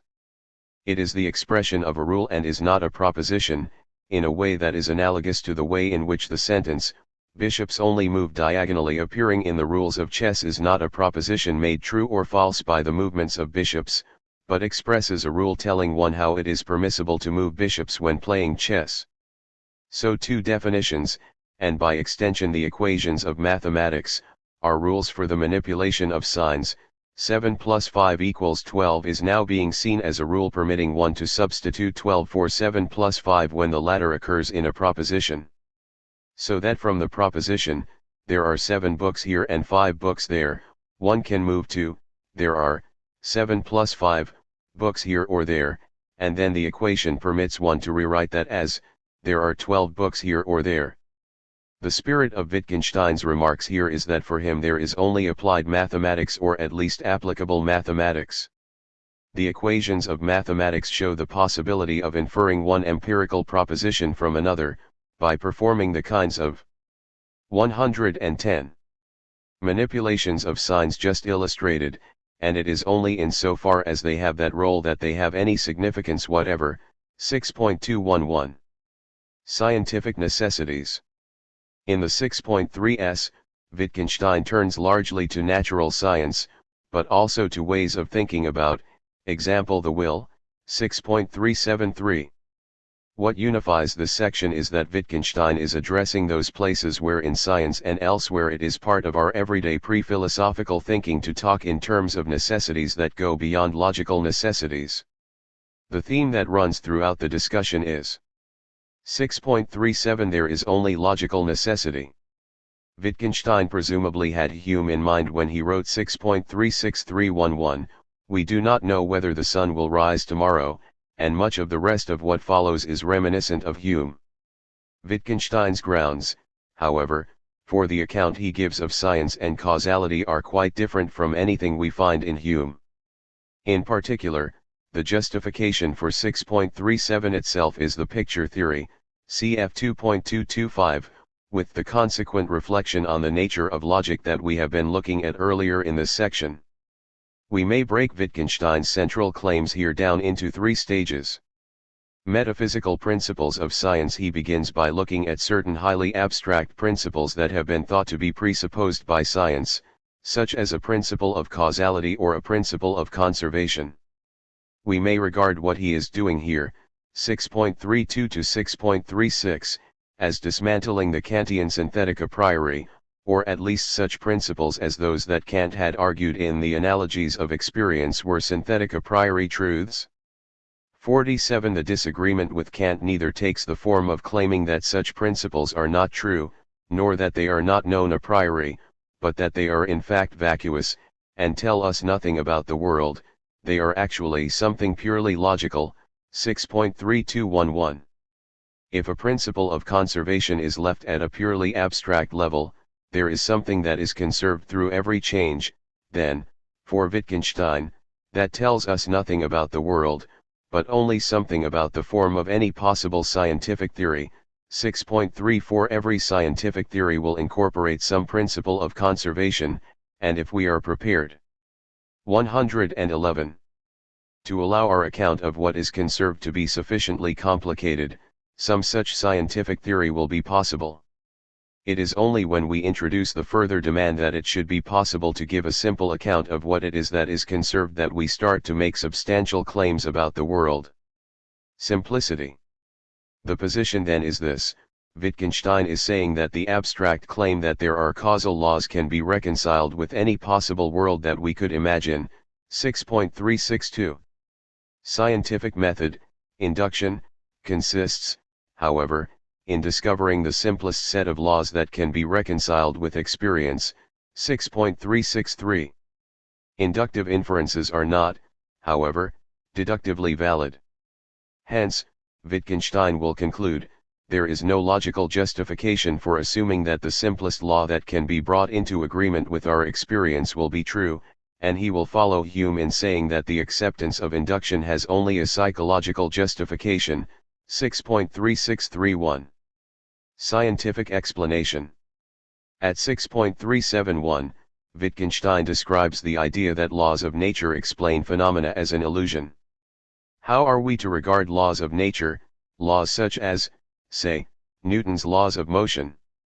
We have on the one hand Newton's claims proposed as laws of nature, and, on the other hand, a vast description, in terms of truth functions of elementary propositions describing all the particular motions of all bodies throughout space and time, where we may imagine that upon examination all these particular motions do indeed conform to these claims. How do these differ? The natural answer is that the laws explain all the particular motions that we encounter. But according to the account that we are considering, that is a pure illusion. Newton's laws once analyzed in accordance with the general form of proposition will simply be an alternative wording of what is presented to us in a chaotic form by the vast truth function. The difference between the two will be that the Newton version will be graspable by us, and that is all. Cf 6.361. Ethics and value. In the 6.4s Wittgenstein turns to questions of ethics and, more generally, of value. Here the reader is particularly strongly advised to read the entries in the notebooks from July 14, 1916 through to the 112. End. 48. The point is not so much that reading these entries makes the position of the Tractatus itself clear as that they bear witness to the desperate struggle that Wittgenstein engages in attempting to hold together two apparently irreconcilable concerns. On the one hand, the central arguments of the Tractatus seem to lead to some form of ethical nihilism, but, on the other hand, Wittgenstein wished to take questions of ethics, value, and religion with full seriousness. The resulting position is difficult to interpret, and it is open to question whether Wittgenstein succeeds in arriving at a coherent position. The initial negative claim that there can be no ethical propositions, 6.42, is relatively easy to understand. It is a version of Hume's intuition, that you cannot infer an ought from an is, translated into the framework of the Tractatus. Suppose that we knew all the facts, the truth value of every elementary proposition, that still would not in any way dictate what we ought to do. Included in all the facts here would be facts about human psychology, human well-being, etc., as much as any other facts. However, what propositions are designed to do is precisely state the facts, and stating the facts is all that the general form of proposition permits us to do with propositional language. It is, however, clear that Wittgenstein does not wish simply to stay with this negative conclusion, since he goes on to talk of propositions being able to express nothing higher, and the sense of the world as lying outside the world. But can any meaning be given to this way of talking? It looks as if Wittgenstein, having rejected transcendental idealism in 5.6 to 5.64, now wishes to reinstate it, locating the ethical in the will but not in the phenomenal will. 6.423. This is highly reminiscent of Kant's positive use of the concept of the noumenon. Consider the following passage from the notebooks. The thinking subject is surely mere illusion. But the willing subject exists. If the will did not exist, neither would there be that center of the world, which we call the I, and which is the bearer of ethics. What is good and evil is essentially the I, not the world. The I is what is deeply mysterious. 49. If this is a form of transcendental idealism, Wittgenstein has placed himself in an even more precarious position than Kant. Kant's noumenal world was beyond the reach of knowledge, not of thought. 113. But there are no facts whatsoever beyond the Wittgensteinian limits, and talk of what lies beyond the limits is simply nonsense. The questions of philosophy. In the 6.5s Wittgenstein finally turns to the range of questions that have typically been thought to be the province of philosophy.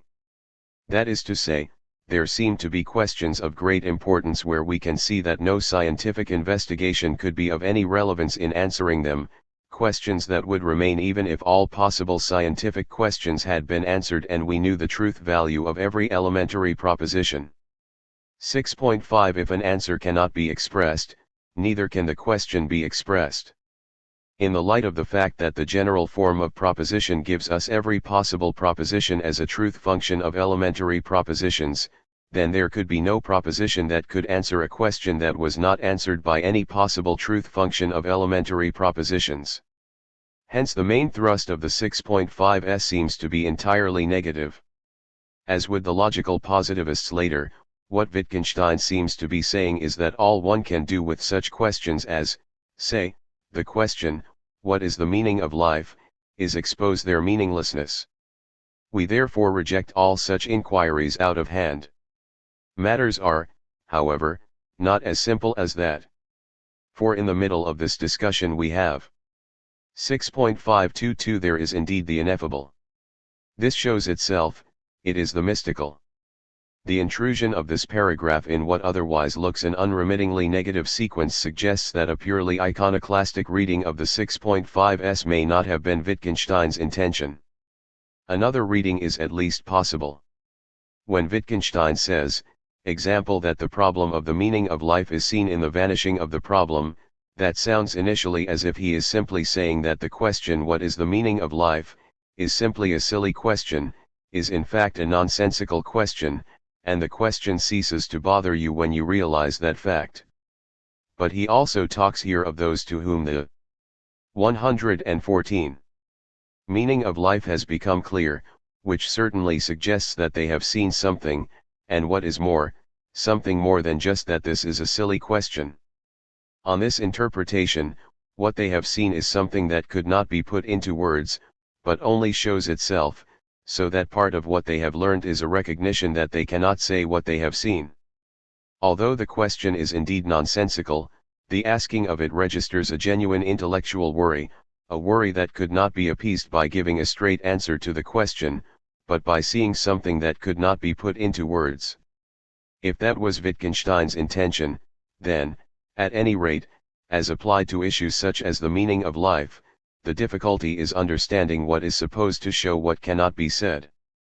In the earlier uses of the showing/saying distinction, he was concerned with what was shown by the way our language worked, and where our mastery of the language showed that we were all implicitly aware of what was shown. It is hard to see what takes the place of our mastery of language here. 50. But maybe Wittgenstein did just intend a purely negative reading of these passages. The paragraph which they lead up to is the one which has attracted most attention. Notoriously, at 6.54 he claims that anyone who understands him will finally recognize that the propositions of the Tractatus are themselves nonsense. This paradoxical claim has understandably been at the center of controversy in recent years. The discussion surrounding this paragraph has largely concentrated on the question, what implication does what Wittgenstein says here have for the interpretation of the whole of the Tractatus? We shall devote the whole of the last section to surveying the possible answers to that question. Here, we shall conclude this section by drawing together from earlier parts of this book the kind of considerations that lead Wittgenstein to make this apparently outrageous claim.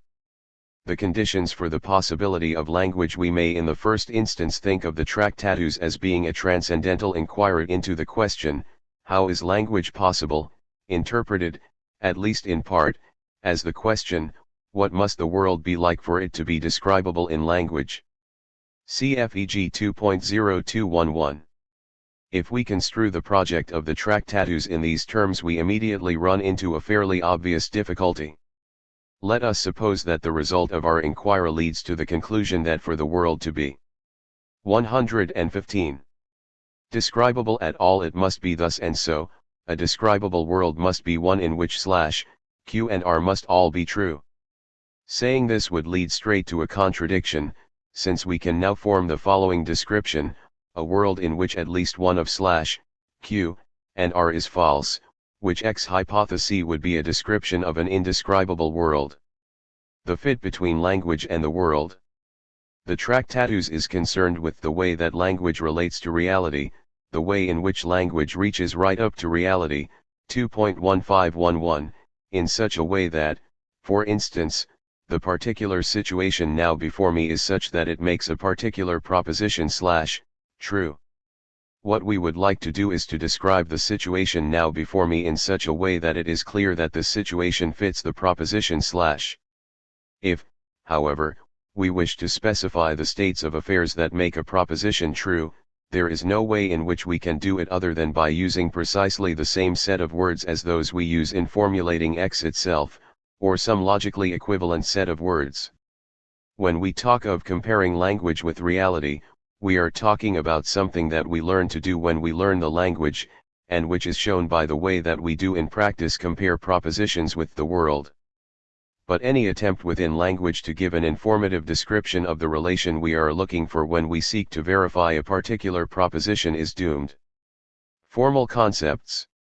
When we looked at 4.26, we examined Wittgenstein's insistence on the difference between formal concepts, object, number, etc., and proper concepts, with his corollary, 4.1272, that we could not use.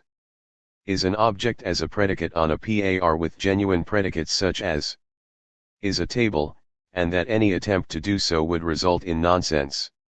However, in setting up the distinction, Wittgenstein found himself obliged to transgress his own prohibition.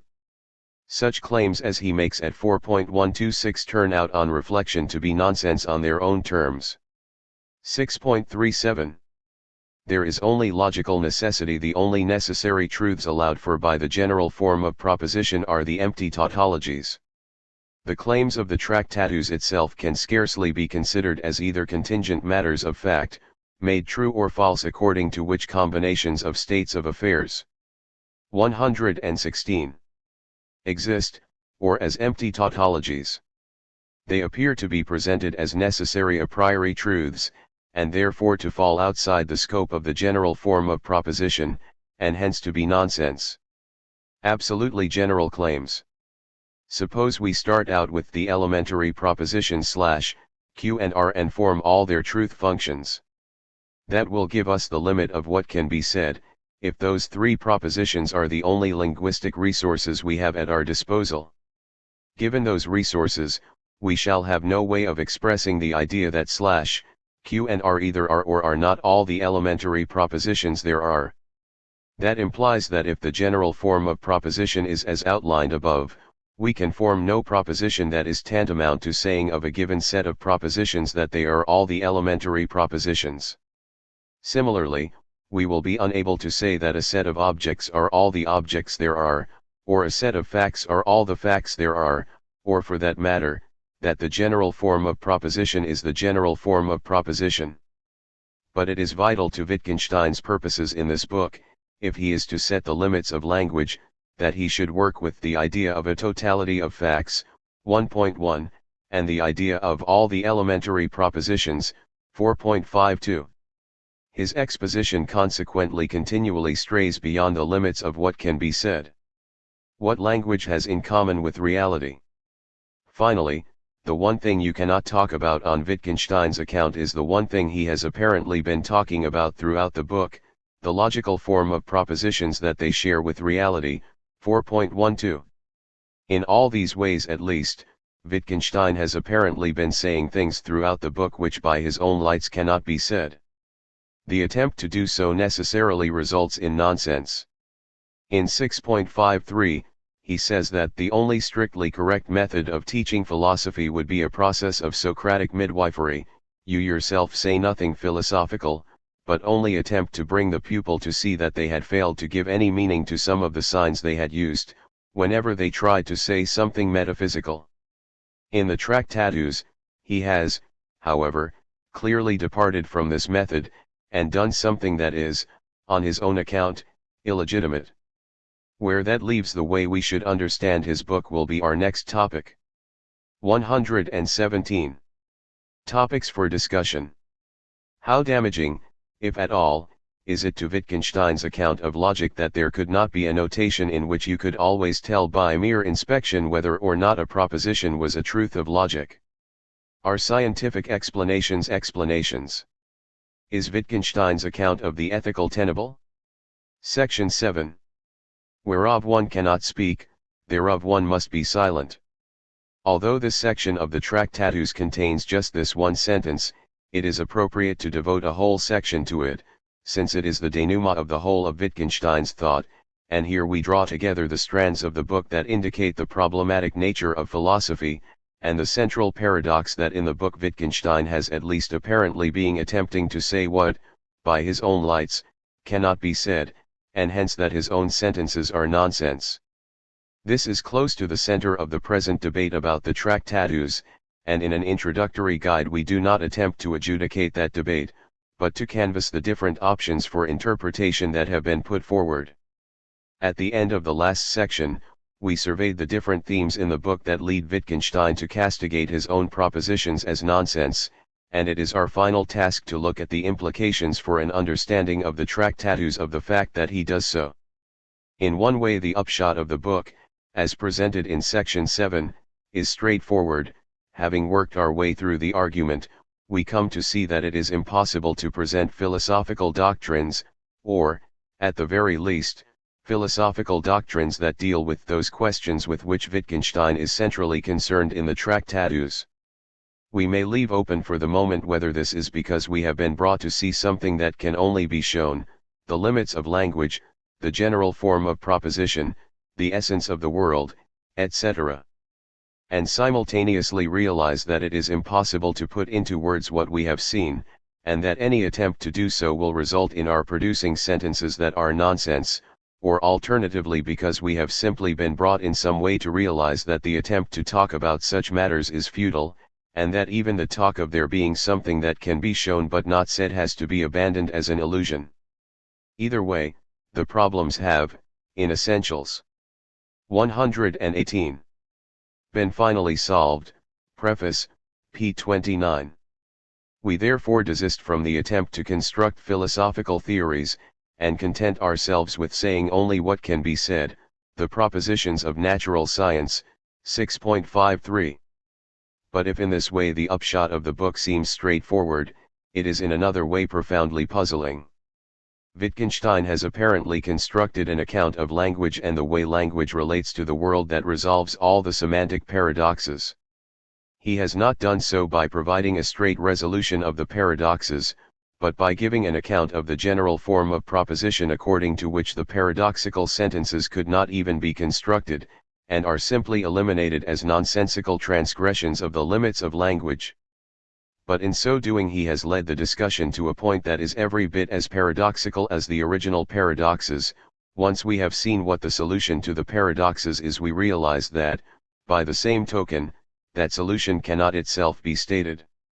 The paradox is clearly exacerbated by the fact that Wittgenstein seems to have been saying precisely what he is arguing cannot be said, and equally we seem to have been able to understand him, and argue for and against the positions he has apparently been putting forward. As Russell says, what causes hesitation is the fact that, after all, Mr. Wittgenstein manages to say a good deal about what cannot be said. 51.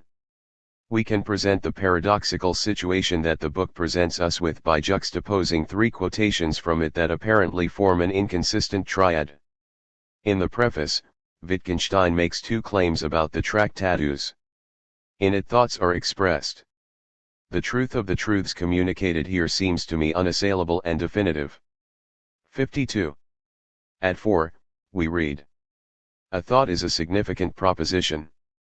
53. And at 6.54, anyone who understands me finally recognizes my propositions as nonsense. 119. The tension between these three remarks is obvious. Equally obviously, Wittgenstein cannot be simply careless here, but must have intended to confront us with this tension. Not surprisingly, there has been considerable controversy as to what to say at this point, and for one group of writers at least, the proponents of the so-called New Wittgenstein, 54, everything of importance about the Tractatus will turn on the answer we give to this question. Although I believe some version of the fifth of the options that we shall be looking at must be the right way of reading the book, it cannot be the purpose of a study guide to the Tractatus simply to present my preferred interpretation. Instead, I shall sketch out the different ways of regarding this paradox, and look at the difficulties that confront each line of interpretation. It is for the reader to decide which is nearest the truth.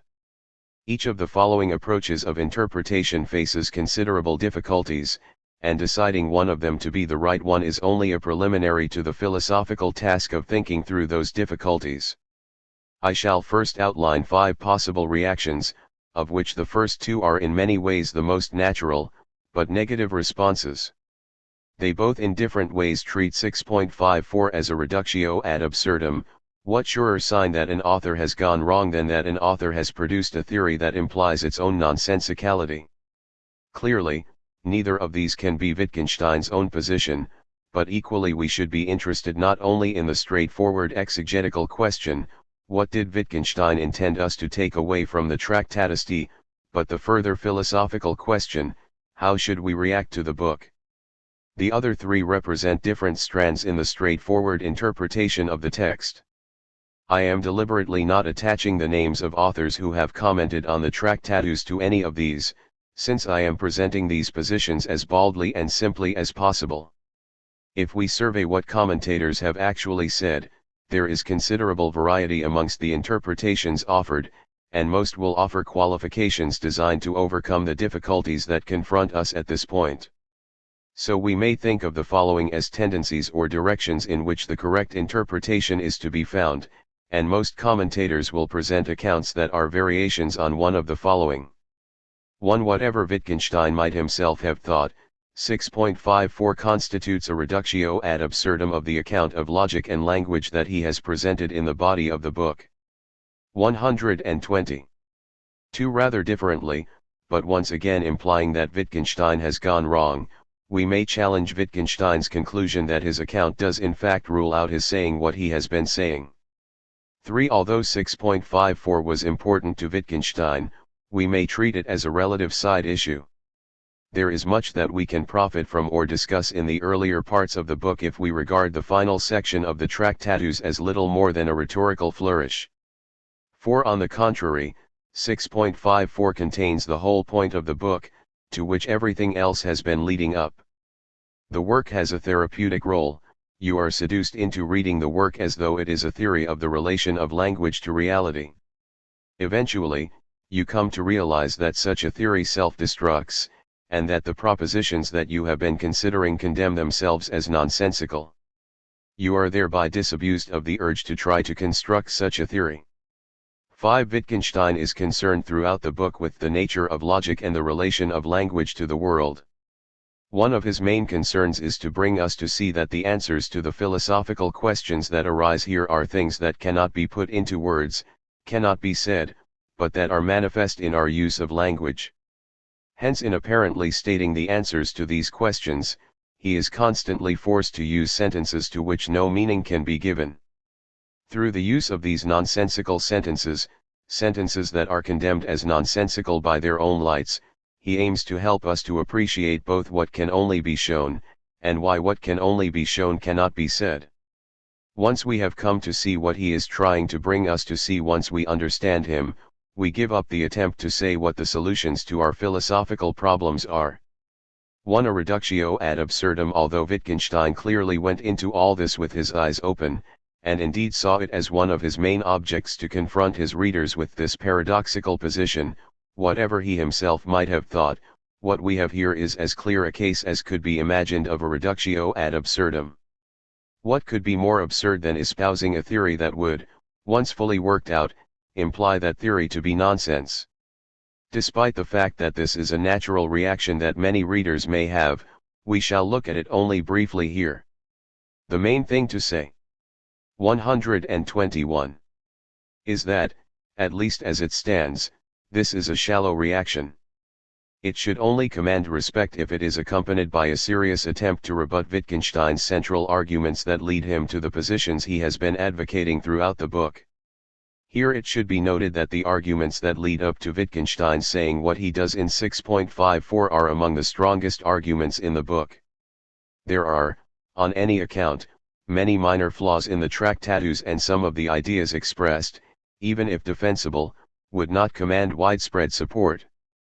The ideas, however, lying behind Wittgenstein's insistence that there was something that could only be shown and not said are not only among those to which he is attaching most importance, they also have a deep philosophical point that cannot be set aside by any superficial objection. Going metalinguistic, here we need primarily to consider a suggestion originally put forward by Russell in his introduction to the Tractatus. Every language has a structure concerning which, in the language, nothing can be said, but that there may be another language dealing with the structure of the first language, and having itself a new structure, and to this hierarchy of languages there may be no limit. 55. No doubt it was in large part because of the suggestion made by Russell at the end of his introduction that Wittgenstein reacted angrily when he read the German translation, and condemned what Russell had written as superficiality and misunderstanding. 56. Even if the suggestion Russell is making is superficial, it is at least a natural one to consider. In the first introduction of the idea that there is something that can be shown but not said, at 2.172 Wittgenstein claims that if a picture must have something, a form, in common with the situation it depicts in order that it should be able to depict that situation, the one thing that it cannot depict is that that situation has that form, since mirroring the form of the situation it depicts is a condition of its being about that situation at all. Instead it mirrors that form. So, in the case of propositions, a proposition will not be able to say of the situation it represents that it has a certain logical form in common with the proposition, but will itself display that form. Russell's idea is, maybe a proposition cannot itself. 122. Say what it must have in common with reality in order to depict it, but why shouldn't another proposition say what the first proposition only shows?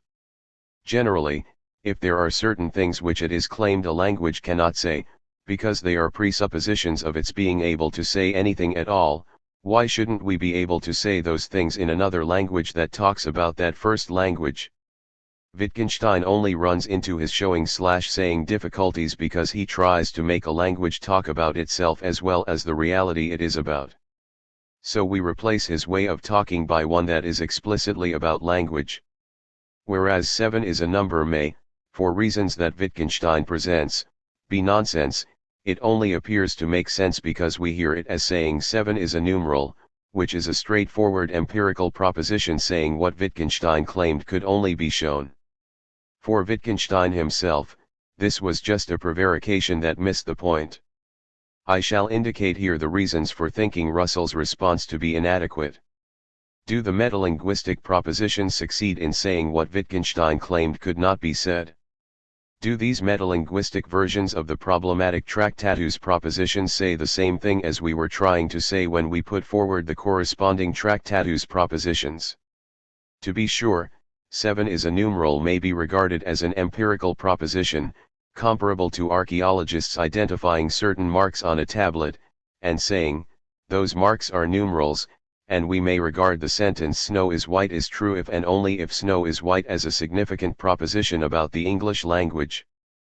But to the extent that such metalinguistic renderings of the kind of sentences that we meet in the Tractatus make perfect sense, it is an illusion to suppose that they say what Wittgenstein was trying to say with his propositions. Taken in such a way that they are straightforward empirical propositions, these are simply trivial propositions about a particular language.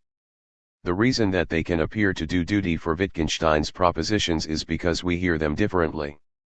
In Wittgenstein's terminology, 3.32, we hear them as not about the sign T, the ink marks on the page, but about the symbol, that sign being used with a specific meaning.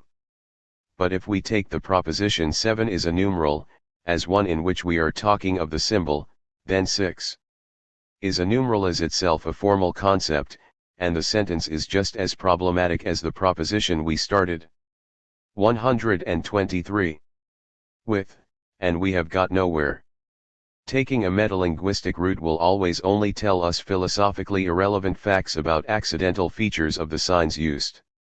Wittgenstein, however, is only interested in the essential logical features of the symbol. Language or languages. Russell talks as if Wittgenstein were concerned with the structure of a specific language, so that it then makes sense to talk about discussing that language in a second language. But Wittgenstein's concerns throughout are different. He is asking, how is language possible, and what conditions must be satisfied by any possible language? In much the same way, when Russell developed his theory of types, and the way in which nonsense resulted if one violated type restrictions, he was not concerned with the type restrictions that were recognized by a particular language, but these were intended as restrictions that would have to be respected by any possible language capable of talking about sets.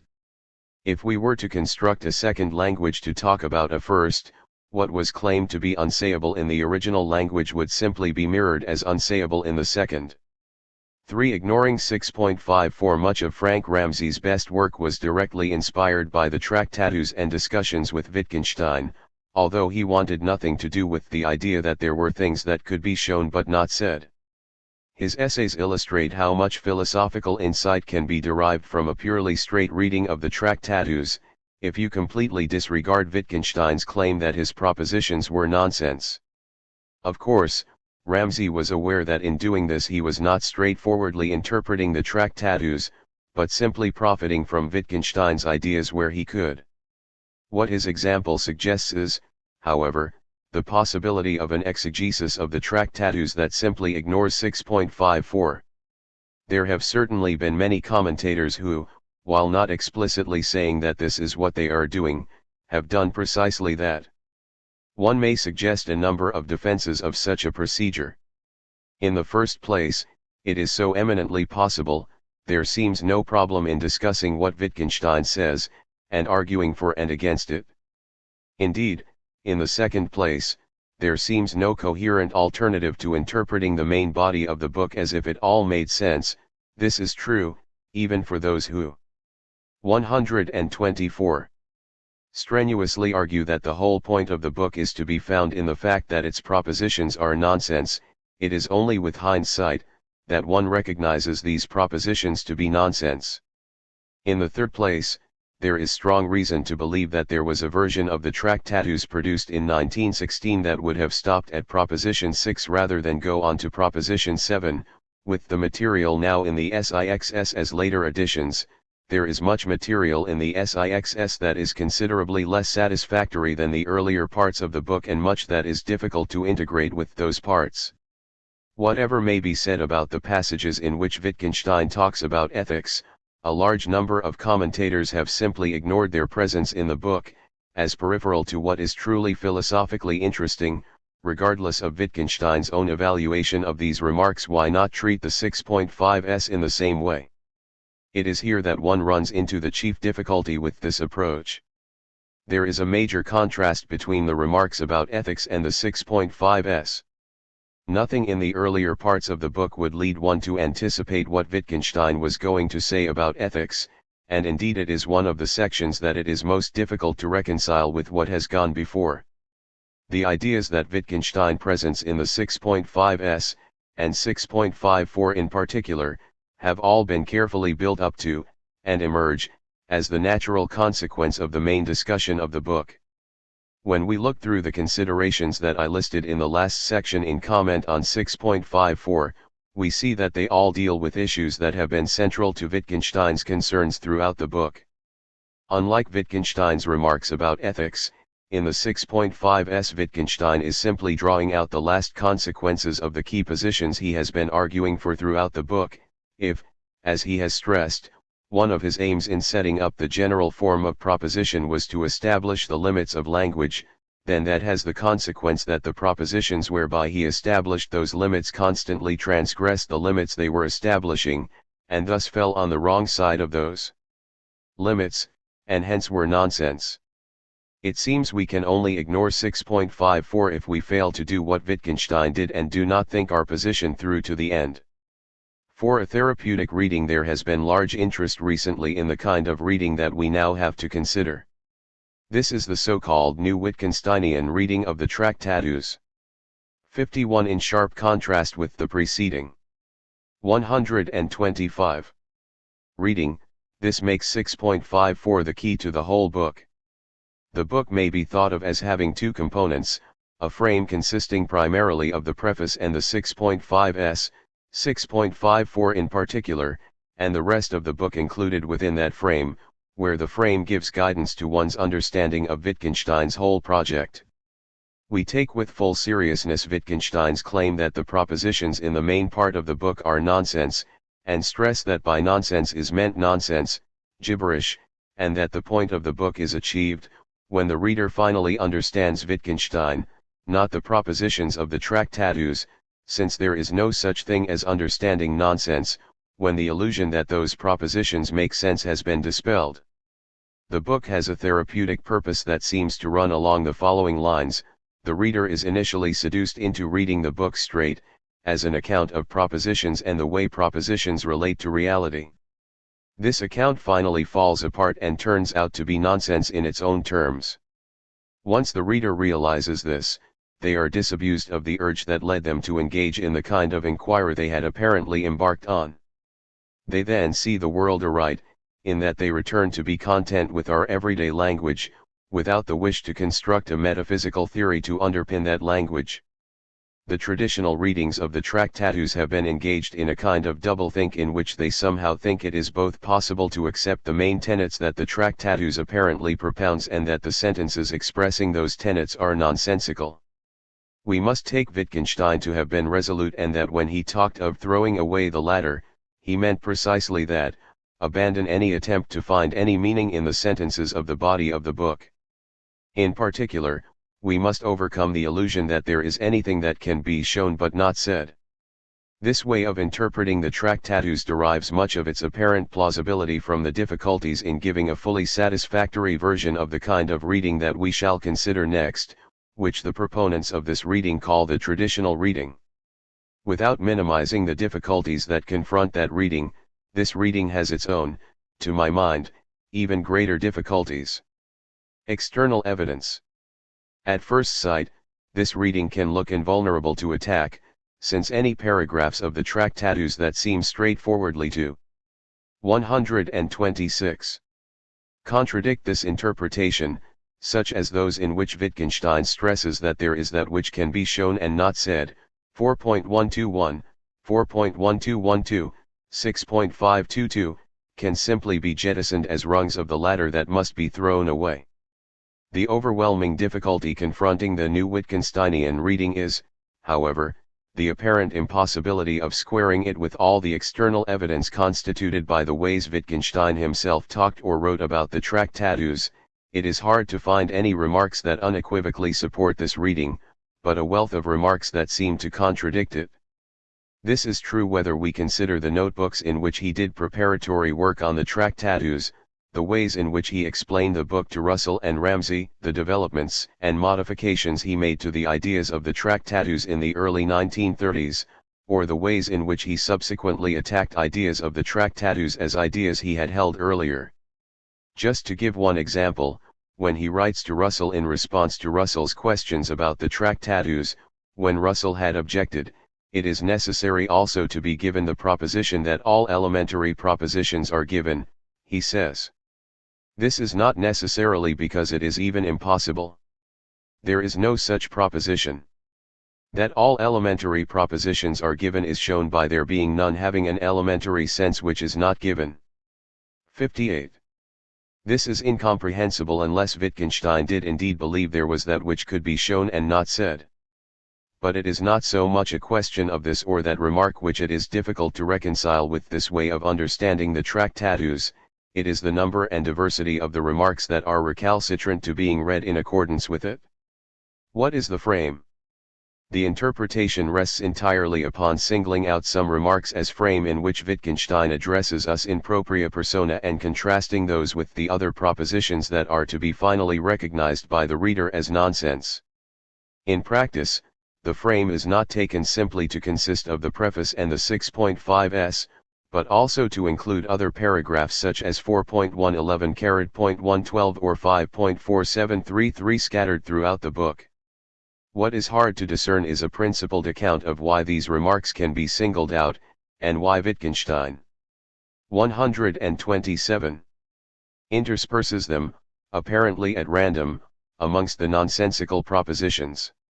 This looks a particularly acute problem with example 4.111 to 4.112, where on a natural understanding of those paragraphs, they appear as part of the development of a train of thought that begins at 4.1, and as the consequence of an argument that contains propositions that are to be rejected as nonsense.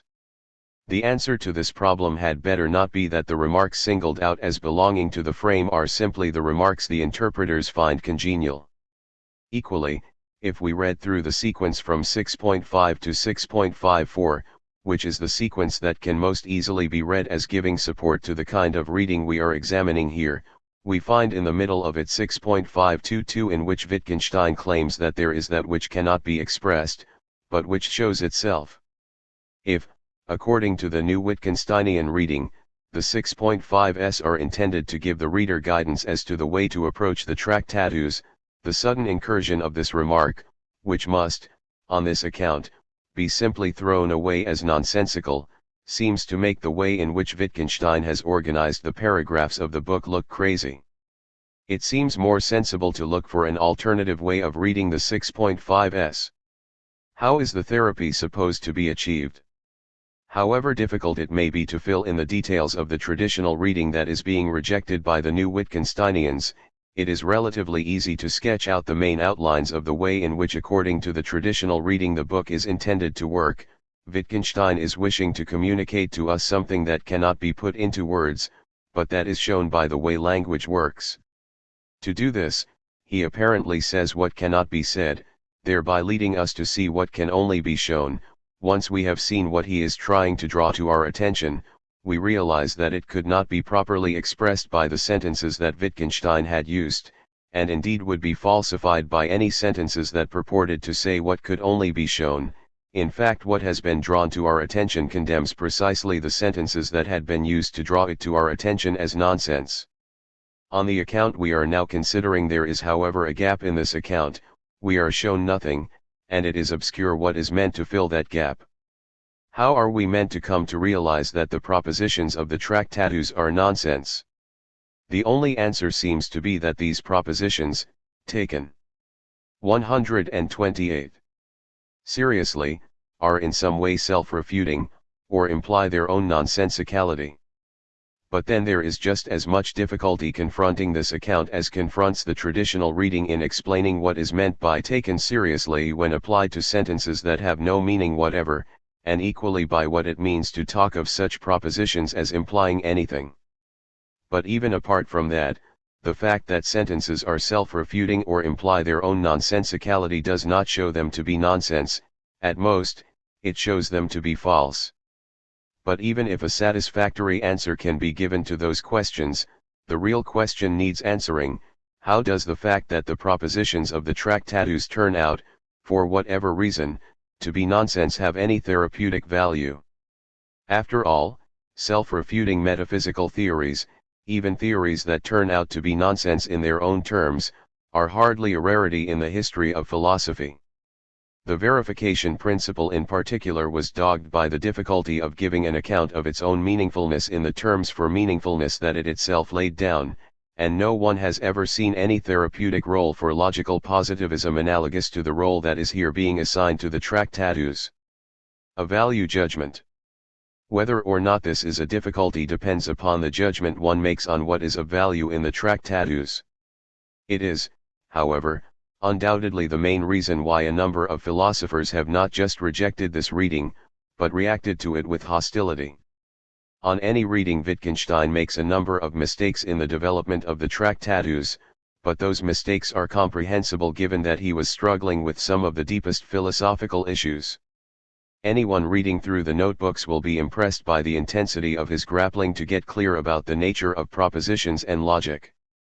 And this struggle issues in a whole range of profound philosophical insights that are embodied in the main body of the Tractatus. To suppose that he invited us simply to throw all that away in the name of a curious therapeutic exercise can appear as if we are asked to suppose that he committed intellectual suicide. Certainly that therapeutic exercise can look remarkably trivial by comparison.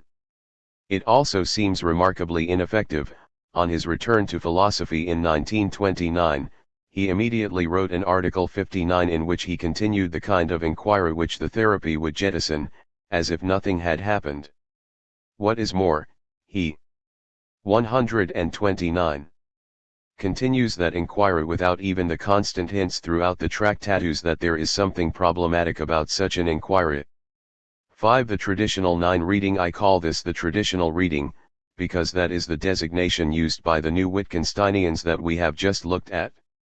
However, this designation should not blind one to the fact that there is considerable diversity among the commentators who propose some version of the position that we are now considering, a diversity that is fully intelligible given the difficulties that need to be overcome to give a coherent account of what needs saying here. Indeed, although this is the most natural reading, and indeed the one that best accords, example with the way that Wittgenstein explained his position in correspondence with Russell, the difficulties that confront us here are enormous. In fact, it is only because of these difficulties that the other four ways of reading the Tractatus have arisen. They are various ways of cutting the Gordian knot that Wittgenstein presents us with here. It would be wrong to think that Wittgenstein had himself a neat resolution to the problems that arise here. It is far more likely that he is wanting to confront his readers with a paradoxical situation that he finds just as puzzling as we do. According to this reading, there are for Wittgenstein things that cannot be put into words, things that can be shown, but not said. These are things that are manifest in the use we make of language, but which are presupposed to that use of language and cannot be said within language. A major part of the purpose of his book is both to bring us to see what cannot be said, and at the same time to see why it cannot be said. Once we have grasped his point, we will throw away the latter, that is to say, we will recognize that what we have grasped cannot be cast in the form of a metaphysical doctrine, and will recognize that Wittgenstein's own apparent casting of his position in the form of a series of metaphysical doctrines was only a stage that needed to be overcome. He had himself continually been transgressing the limits of language that he wanted us to recognize, and as a result producing sentences that were condemned by those limits as nonsense. Once we understood him, we would give up the temptation to try to say what couldn't be said, and follow his injunction to be silent. I shall consider two difficulties that confront this reading. These two difficulties are often run together, but they are different, and it is 130. Well to treat them separately. The new Wittgensteinians have most frequently urged the first, but it is actually the second that presents the more acute difficulties. Nonsense is nonsense. If we recognize the sentences of the Tractatus as nonsense, how can we claim to have more than the illusion of having understood them?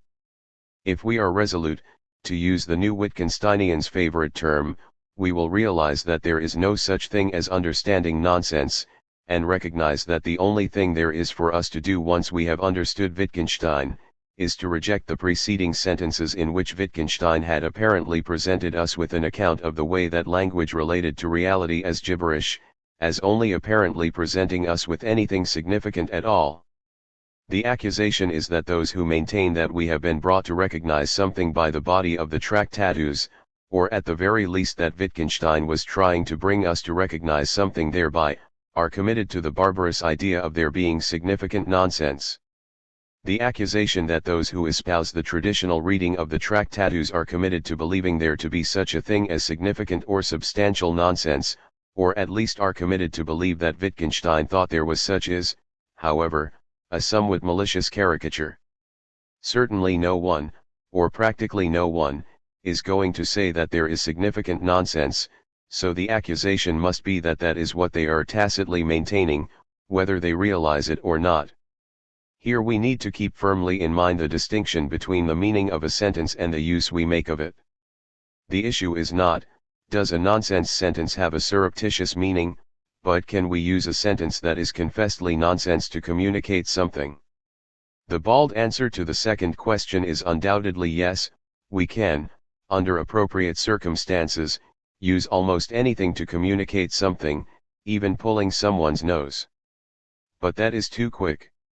What we are dealing with is verbal communication, and what is more, if we learn anything from such communication, it is surely only by virtue of the words used, and at least by our apparently understanding what is being said. How is that possible? How can we use nonsense sentences to communicate? The beginnings of an answer at least are to be found in the fact that we do it all the time. There are 131. Countless examples of the figurative use of language where the sentences used are void of any literal sense whatever. To choose an example at random, Consider Wemmick's summary of Jaggers in Great Expectations. Deep said Wemmick, as Australia. Pointing with his pen at the office floor, to express that Australia was understood, for the purpose of the figure, to be symmetrically on the opposite of the globe. If there was anything deeper, added Wemmick, bringing his pen to paper, he'd be it. 60. It may be objected that in this case Wemmick is using words with special figurative meanings, and so is not using nonsense sentences, or that when someone speaks figuratively we could, in principle, say what they meant in other words. But both objections rest on crude theories of the possibilities of figuration, and certainly the second objection is question-begging.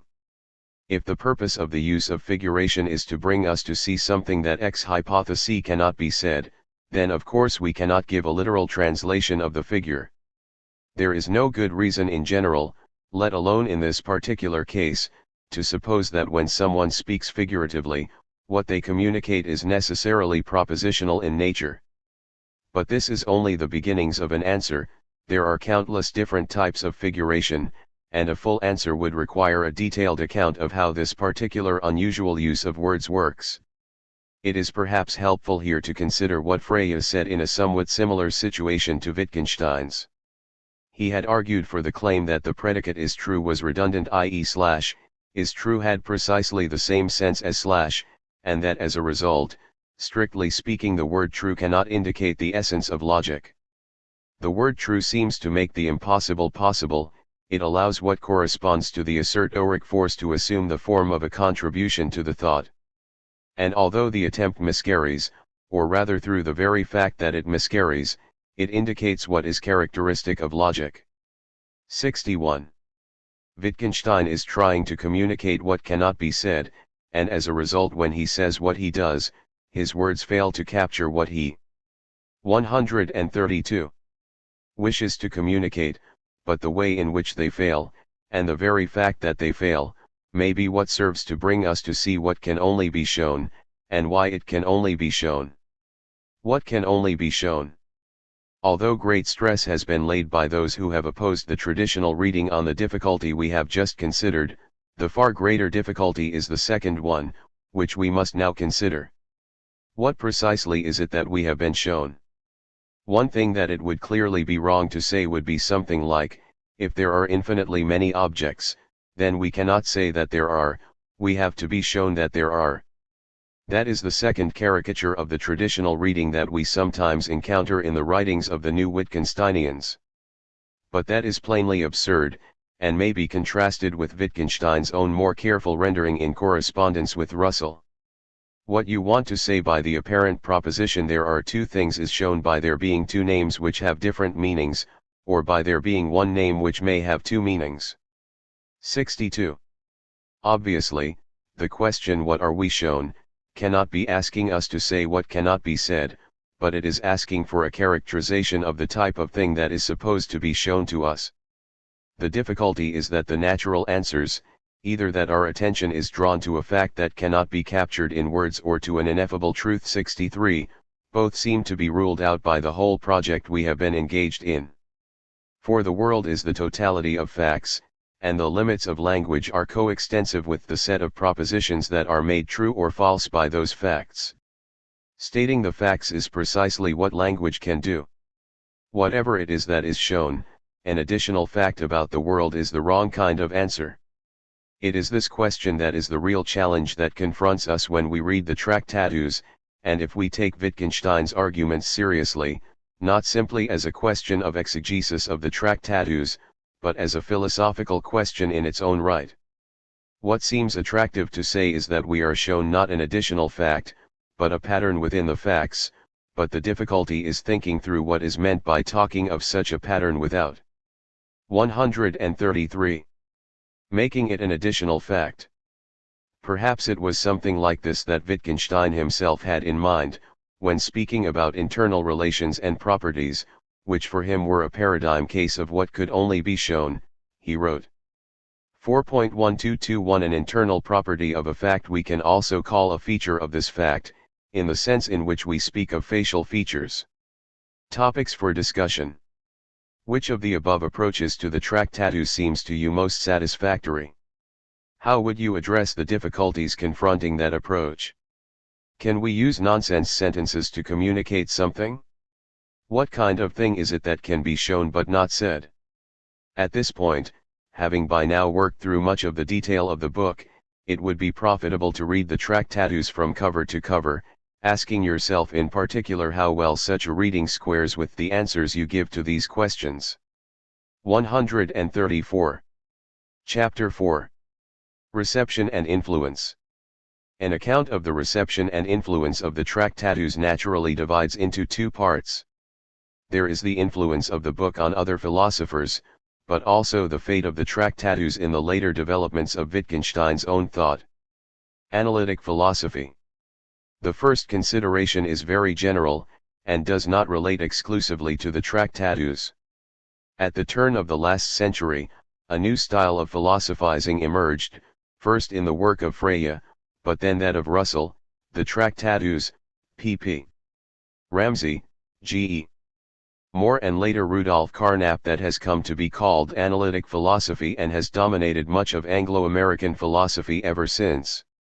One important way of considering the Tractatus is to regard it as one of the founding documents of analytic philosophy.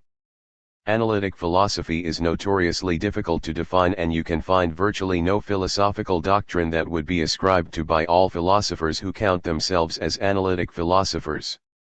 Certain trends recur, such as the fundamental importance of logic to philosophy, the need to analyze the language we use in talking about a certain subject matter when approaching the philosophical questions to which that subject matter gives rise, but it is better to consider analytic philosophy more as a tradition of influence and a habit of mind than a set of philosophical doctrines, where rigorous argument, precise statement of the positions being argued for, and attention to the language used in formulating philosophical questions are given preeminence over the building of large philosophical systems.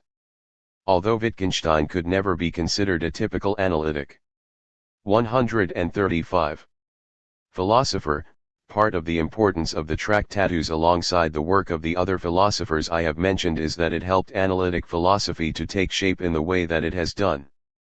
Frege. Connected with the previous paragraphs is another consideration, which at first sounds like a backhanded compliment to the Tractatus. It was in large part through the Tractatus that many of the key doctrines of Frege came to be known to the philosophical community at large. Although Frege is now widely recognized to have been one of the most significant figures in the history of philosophy, for a long time he was generally unknown. It is only after the Second World War, in large measure through the work of Peter Geach and Michael Dummett, that Frege's current reputation became established. During Frege's lifetime, he had a strong influence on many of the most significant philosophers of the time, Husserl, Russell, Wittgenstein, and Carnap, but otherwise scant attention was paid to his work. As a result, for a long time Frege's influence on philosophical thought was largely indirect, his ideas becoming known through their adoption by these, then much more famous, philosophers. Many key Fregean doctrines are given central significance in the Tractatus, and in large measure it is through their appearance in the Tractatus that they initially came to have wide philosophical currency. I may mention here the context principle, 3.3, compositionality, the idea that the meaning of a proposition is a function of the words it contains together with the way they have been put together, 4.03, the explanation of the sense of a proposition in terms of its truth conditions, 4.431, and what has been called the linguistic turn in philosophy, the idea that the right approach to the question, say, what are numbers, was first to ask, how do numerals function, and to answer the first question, in the first instance at least, by answering the question, what kind of contribution do numerals make to the meanings of sentences in which they occur? Each of these Fregean ideas has been widely influential throughout the 20th century. They also all have central significance and are given high prominence in the Tractatus, even though sometimes Wittgenstein develops these ideas in ways that is different from the way in which Frege himself used them, and, indeed, sometimes in ways with which Frege would have been unhappy. Given that Frege's 136.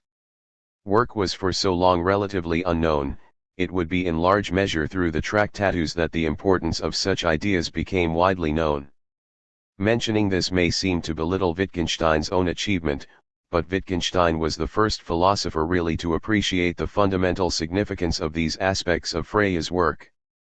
It does not diminish Wittgenstein's own stature, but helps us to understand his genius and the nature of his work, to see him as taking up a range of Fregean ideas in this way and then putting his own interpretation on their significance. The Tractatus as setting agenda for philosophy. Before turning to the specific influence of the Tractatus on particular philosophers, such as the logical positivists, there is one aspect of the influence of the Tractatus that it is easy to overlook, since it may operate unconsciously on philosophers who otherwise had little in common with Wittgenstein, and who would have rejected much of what he said in the Tractatus. The Tractatus may be seen as having set a new agenda for philosophy, since the importance of the questions raised by the book were recognized even by those who would have been dissatisfied with Wittgenstein's own answers, such questions as the meaningfulness of ethical propositions, 6.4f, the account that could be given of causal necessity, 6.37, the possibility of giving an extensional analysis of intentional language, 5.541, and, most significantly, the problematic nature of the language of metaphysics. Many of these questions were, in a different guise, already familiar. Most obviously, Hume's skepticism about causal necessity was well known. What was new in the Tractatus was that these questions were posed in linguistic terms, directed towards the difficulty in explaining certain uses of language. Specific influences: Russell, Ramsay, and logical positivism. When we turn to the specific influences of the Tractatus, we may begin with the two philosophers with whom Wittgenstein had closest dealings during and immediately after the period when he was writing the Tractatus. In the case of Russell, there is no doubt that, at any rate, at this stage in their thinking, Wittgenstein and Russell each had a significant impact on the other's thinking. 137. Because much of that impact would have been through direct discussion and conversation, it is frequently difficult to know in which direction the influence ran. We do know that it was under pressure from Wittgenstein that Russell eventually came to accept that the truths of logic were tautologies, but even there it is unclear whether he understood that in precisely the same way as Wittgenstein. Perhaps the most significant case of mutual influence was the development of logical atomism. The interested reader should compare and contrast the Tractatus with Russell's account in a set of lectures he gave in 1918, The Philosophy of Logical Atomism, which he presents as very largely concerned with explaining certain ideas which I have learned from my friend and former pupil Ludwig Wittgenstein. In the case of Frank Ramsay, the influence of Wittgenstein and the Tractatus is clear and profound. Ramsay, who died at the tragically early age of 26, had extensive discussions with Wittgenstein and adopted many of Wittgenstein's logical insights into his own work. Many of his best papers owe a clear debt to Wittgenstein and the Tractatus, and his major 1925 paper The Foundations of Mathematics is explicitly presented as an attempt to reconstruct Principia Mathematica in such a way as to rid it of the defects that Wittgenstein had identified. In 1927, Moritz Schlick persuaded Wittgenstein to attend discussions being held by members of the Vienna Circle, the founders of logical positivism. For a time, Wittgenstein had a strong influence on the direction in which logical positivism was developed and on the thought of Schlick and Carnap in particular. In this case, however, it is as important to stress where the positivists disagreed as much as where they agreed with the Tractatus. First, I should mention the major divergence. The Vienna Circle gave an epistemological gloss on the central ideas of the Tractatus. The Tractatus itself displays virtually no interest in issues of epistemology, cf 4.1121. In effect, an explanation of meaning in terms of truth conditions is now replaced with one in terms of verification conditions, and Wittgenstein's elementary propositions are replaced by basic observation sentences. Although this has major repercussions throughout one's reading of the Tractatus and many of Wittgenstein's main arguments no longer go through, This misreading was perhaps comprehensible since by that time Wittgenstein had himself come to accept the verification principle, and this would certainly color his own explanations of the ideas of the Tractatus. The effect of this shift was 138. That in many ways the version of logical atomism that was adopted by some members of the Vienna Circle in many respects had more in common with Russell's account than that of the Tractatus. The other big disagreement was over what they regarded as Wittgenstein's mysticism. Cf 6.522. They were appalled by the idea of there being anything that could be shown, but not said. They not only found such an idea completely antipathetic, but also suspected, rightly or wrongly, that metaphysics was thereby being smuggled in by the back door. However, despite these differences and despite the fact that their whole approach to philosophical issues was different from Wittgenstein's, we may note the following ideas as influential among at least some of the members of the Vienna Circle. Firstly and most importantly was the rejection of the possibility of metaphysics. The radical empiricism of the positivists already made them deeply suspicious of metaphysics, but what the Tractatus gave them was the idea of ruling it out on linguistic grounds. Considerations from the theory of meaning would show metaphysical claims to be nonsensical.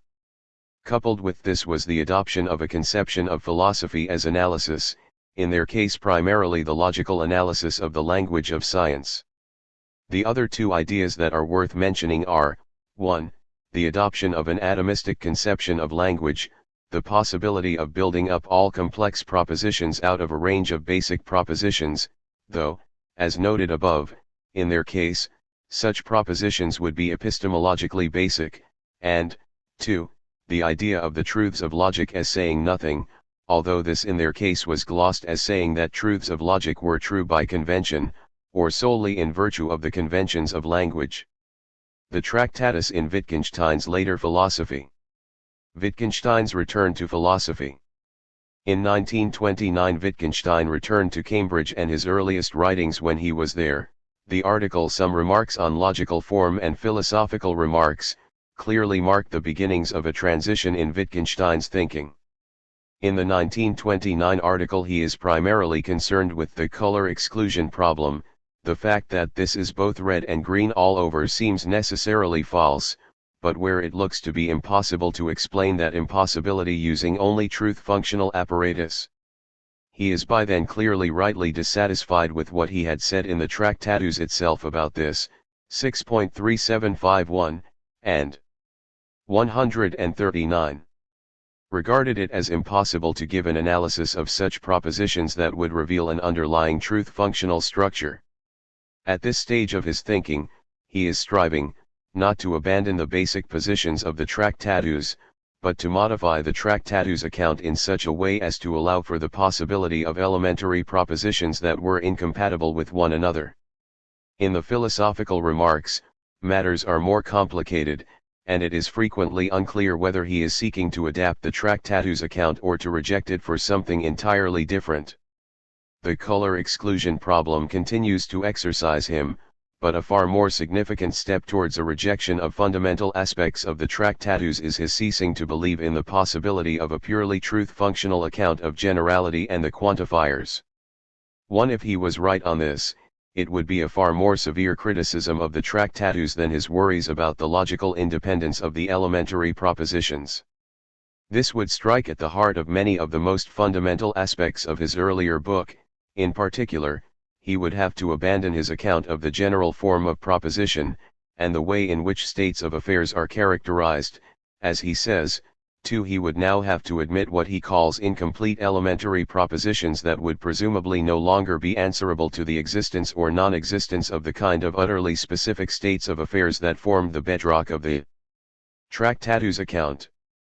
By comparison, worries over the color exclusion problem are a relatively minor matter, which could be coped with either by finding a more convincing way of giving a truth-functional analysis of color propositions, or by modifying the letter but not the spirit of the Tractatus account of logical truth. In the opening paragraphs of the philosophical remarks he writes, "I do not now have phenomenological language, or primary language as I called it, in mind as my goal. I no longer hold it to be necessary.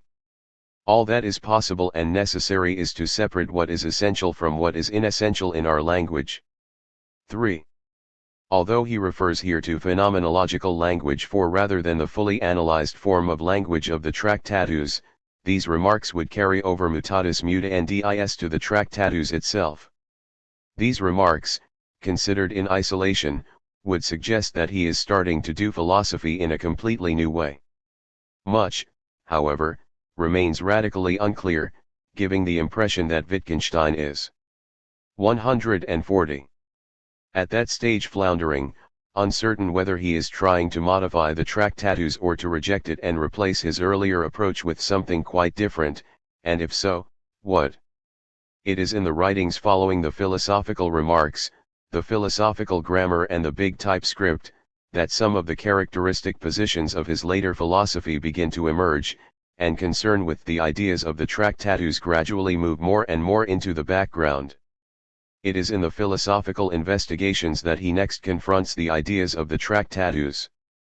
The Tractatus in the philosophical investigations. When the philosophical investigations first came out, it had a disastrous effect on the reputation of the Tractatus. In the preface, Wittgenstein says, "For since beginning to occupy myself with philosophy again, 16 years ago, I have been forced to recognize grave mistakes in what I wrote in that first book." 5. He then, in the early paragraphs of the book, subjects a series of doctrines of the Tractatus to sustained criticism. Although the Tractatus is only occasionally mentioned explicitly, 6. These paragraphs certainly read like a dismantling of the most characteristic ideas of his earlier book.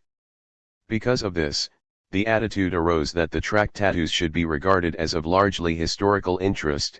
What worse advertisement for a book than that its own author disowned its basic positions? And insofar as there were continuities between his earlier and later work, they would be better preserved in the later work once they had been freed from the now discredited accompaniments. However, things are much more complicated than this would suggest, and in the process many of the deepest insights of his early work were in danger of being completely overlooked and lost. Let us first consider the question of the continuities and discontinuities in his philosophy. Here one can discover the whole gamut of interpretations, from those who see the investigations as simply rejecting his earlier philosophy as an example of the kind of mythological fantasy that philosophers are prone to produce, to those who stress deep continuities. I myself used to believe the discontinuities to be less than I now do. The following seems safe. Wittgenstein continues to believe that philosophical problems arise because we misunderstand. 141. The way language works, and that those problems are dissolved by careful attention to the way that language does in fact work. However, his conception of language has undergone a radical change, and as a consequence, discovering the way language does in fact work can no longer be a matter of uncovering an underlying logical structure to that language, but instead takes the form of a far more piecemeal examination of the language involved in particular philosophical disputes. Above all, he explicitly rejects one of the most crucial features of the Tractatus, the idea of there being a general form of proposition. Investigations, 65.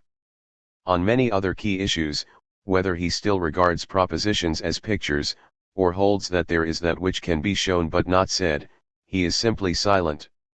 The criticisms of the Tractatus in the early paragraphs, if they are indeed intended as such, are highly puzzling, they so frequently look so weak. The actual positions of the Tractatus seem to be caricatured, and the actual arguments he had presented for those positions either simply not considered, or again presented in the form of a crude caricature. The arguments he then presents against those positions typically only work against the caricature. Consider one of the worst examples.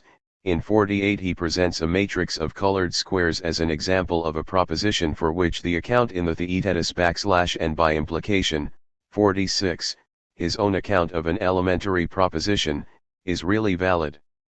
But this matrix satisfies none of the conditions he had actually laid down for an elementary proposition. 7 and his subsequent discussion of the example only presents criticisms that work against the example in ways in which it differs from the way an actual elementary proposition would be. Such passages give the strong impression that, over 20 years after the event, during which time he had been thinking along such different lines, Wittgenstein could no longer fully recover what he had said earlier, or why he had said it. It may, however, be that for the most part Wittgenstein was more interested in discussing a position than in the question whether that was in fact his earlier position. There is, however, one case where this is not so. This is his rejection of there being a general form of proposition, 65. Once again, he does not address the argument he had presented in the Tractatus for the existence of a general form, 4.5, but seems to treat it as if it were an unthinking assumption he had made earlier. What he does in the Investigations is simply parade before us the extraordinary diversity of uses of language that there 142 are, and invites us to ask whether it is credible that they should all conform to a simple underlying pattern, such as he had envisaged in the Tractatus, 1823. Here it seems to me a strong case can be made out for saying that his first thought may be nearer the truth than his later one. This is not the place to argue this in full, but I will indicate two considerations to think about. Firstly, Wittgenstein in the Investigations makes no distinction between what a sentence means, and the use to which we put it, and much of the diversity he illustrates in 23 is diversity, in use not meaning. Secondly, it is more than arguable that unless there was a simple underlying system to the language, it would lack the flexibility necessary for it to be capable of being put to such diverse uses. Whether I am right or wrong about Wittgenstein's criticisms of the Tractatus here, the reader should not simply assume that in every case where they disagree, the later philosophy is right and the earlier philosophy wrong. No one will believe that Wittgenstein got everything right in the Tractatus. But if you simply assume that his earlier work is superseded by the Investigations, you are in danger of losing many deep insights that are not done full justice in his later work. It is, in any case, important not to treat Wittgenstein as infallible in the interpretations of the Tractatus he gives in the Investigations, but to test what he says against the actual text of the Tractatus itself. It may be that it is in fact in the later parts of the Investigations, when the Tractatus is not explicitly referred to, that there is the deepest and most penetrating engagement with the Tractatus. In the Tractatus, Wittgenstein seems to have assumed a simple philosophy of mind, wherein to understand the claim that was to have in one's mind, maybe unconsciously, a parade of the situations that would make true. Although this is very much in the background, it is, I believe, necessary to assume this to make sense of some of the things that he says, including possibly his assumption that there must be a decision procedure for the whole of logic, cf 6.122. It may be this way of thinking of understanding that is one of the targets of such remarks as, try not to think of understanding as a mental process at all. Notice the final paragraph of 81. At least one profitable way of viewing the later discussions of mental phenomena, including the private language argument, is to see Wittgenstein as seeking to free himself from a way of thinking about the mental that he had adopted earlier. 143. Chapter 5. Guide to Further Reading. For bibliographical details of works that follow, see Bibliography. One notes on the Tractatus and its translations. There are two translations available of the Tractatus. The first of these was undertaken by C.K. Ogden, published by Routledge and Kegan Paul in 1922. But although Ogden was the official translator, a major part of the translation was actually the work of Frank Ramsey, and Wittgenstein himself made extensive comments on the translation as it progressed. Some of the translations, particularly at some of the places where the translation is very free, such as at 4.023, are derived from Wittgenstein's own suggestions. See Wittgenstein, Letters to C.K. Ogden for details. This translation is certainly not flawless, and dissatisfaction with some aspects of it led D.F. Pears and B.F. McGinnis to produce a second version, published in 1961, also by Routledge and Kegan Paul. Both translations are serviceable, and to a large extent it is a matter of personal preference which translation one uses. Despite the fact that it contains some mistakes that have been corrected in the later version, I myself prefer the Ogden version as better capturing the spirit of the original, and as containing a number of particularly happy renderings. The following specific points about the two translations should be borne in mind. Although the Ogden translation has the authority derived from the fact that Wittgenstein made extensive comments on it, and even contributed to it, it should be remembered that although Wittgenstein was fluent in English, he was not a native speaker, and had only been resident in England for a relatively short time, so that his appreciation of the nuances of English will not have been perfect, so that even if Wittgenstein's approval of a certain translation is to be taken seriously, he is not to be regarded as necessarily infallible. The translation of one pair of terms in particular should be noted. Ogden translates *Sachverhalt and Sachlage as atomic fact and state of affairs respectively. Of these, atomic fact is derived from Russellian terminology, but is potentially misleading, since although one cannot speak of a non-existent fact, a Wittgensteinian Sachverhalt may or may not exist. Wittgenstein himself dislikes state of affairs, but could not suggest any better.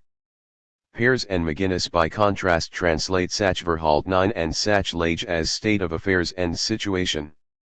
There is obviously a potential source of confusion here, and the only thing that the reader can do about it is to be aware of this divergence when reading the different translations or commentaries on them. In this book I have, in common with most commentators, followed Pears and McGuinness here. There is one particular respect in which the Ogden translation is definitely at fault. There are certain words that Wittgenstein uses as semi-technical terms throughout the Tractatus. In these cases, what matters is not so much which English words are adopted for their translation, as that the translation should be consistent. There are two pairs of terms where this is especially important, Darstellerf and Abelden / and Sinlos * and Unsinnig / in each case. Wittgenstein clearly differentiates these concepts.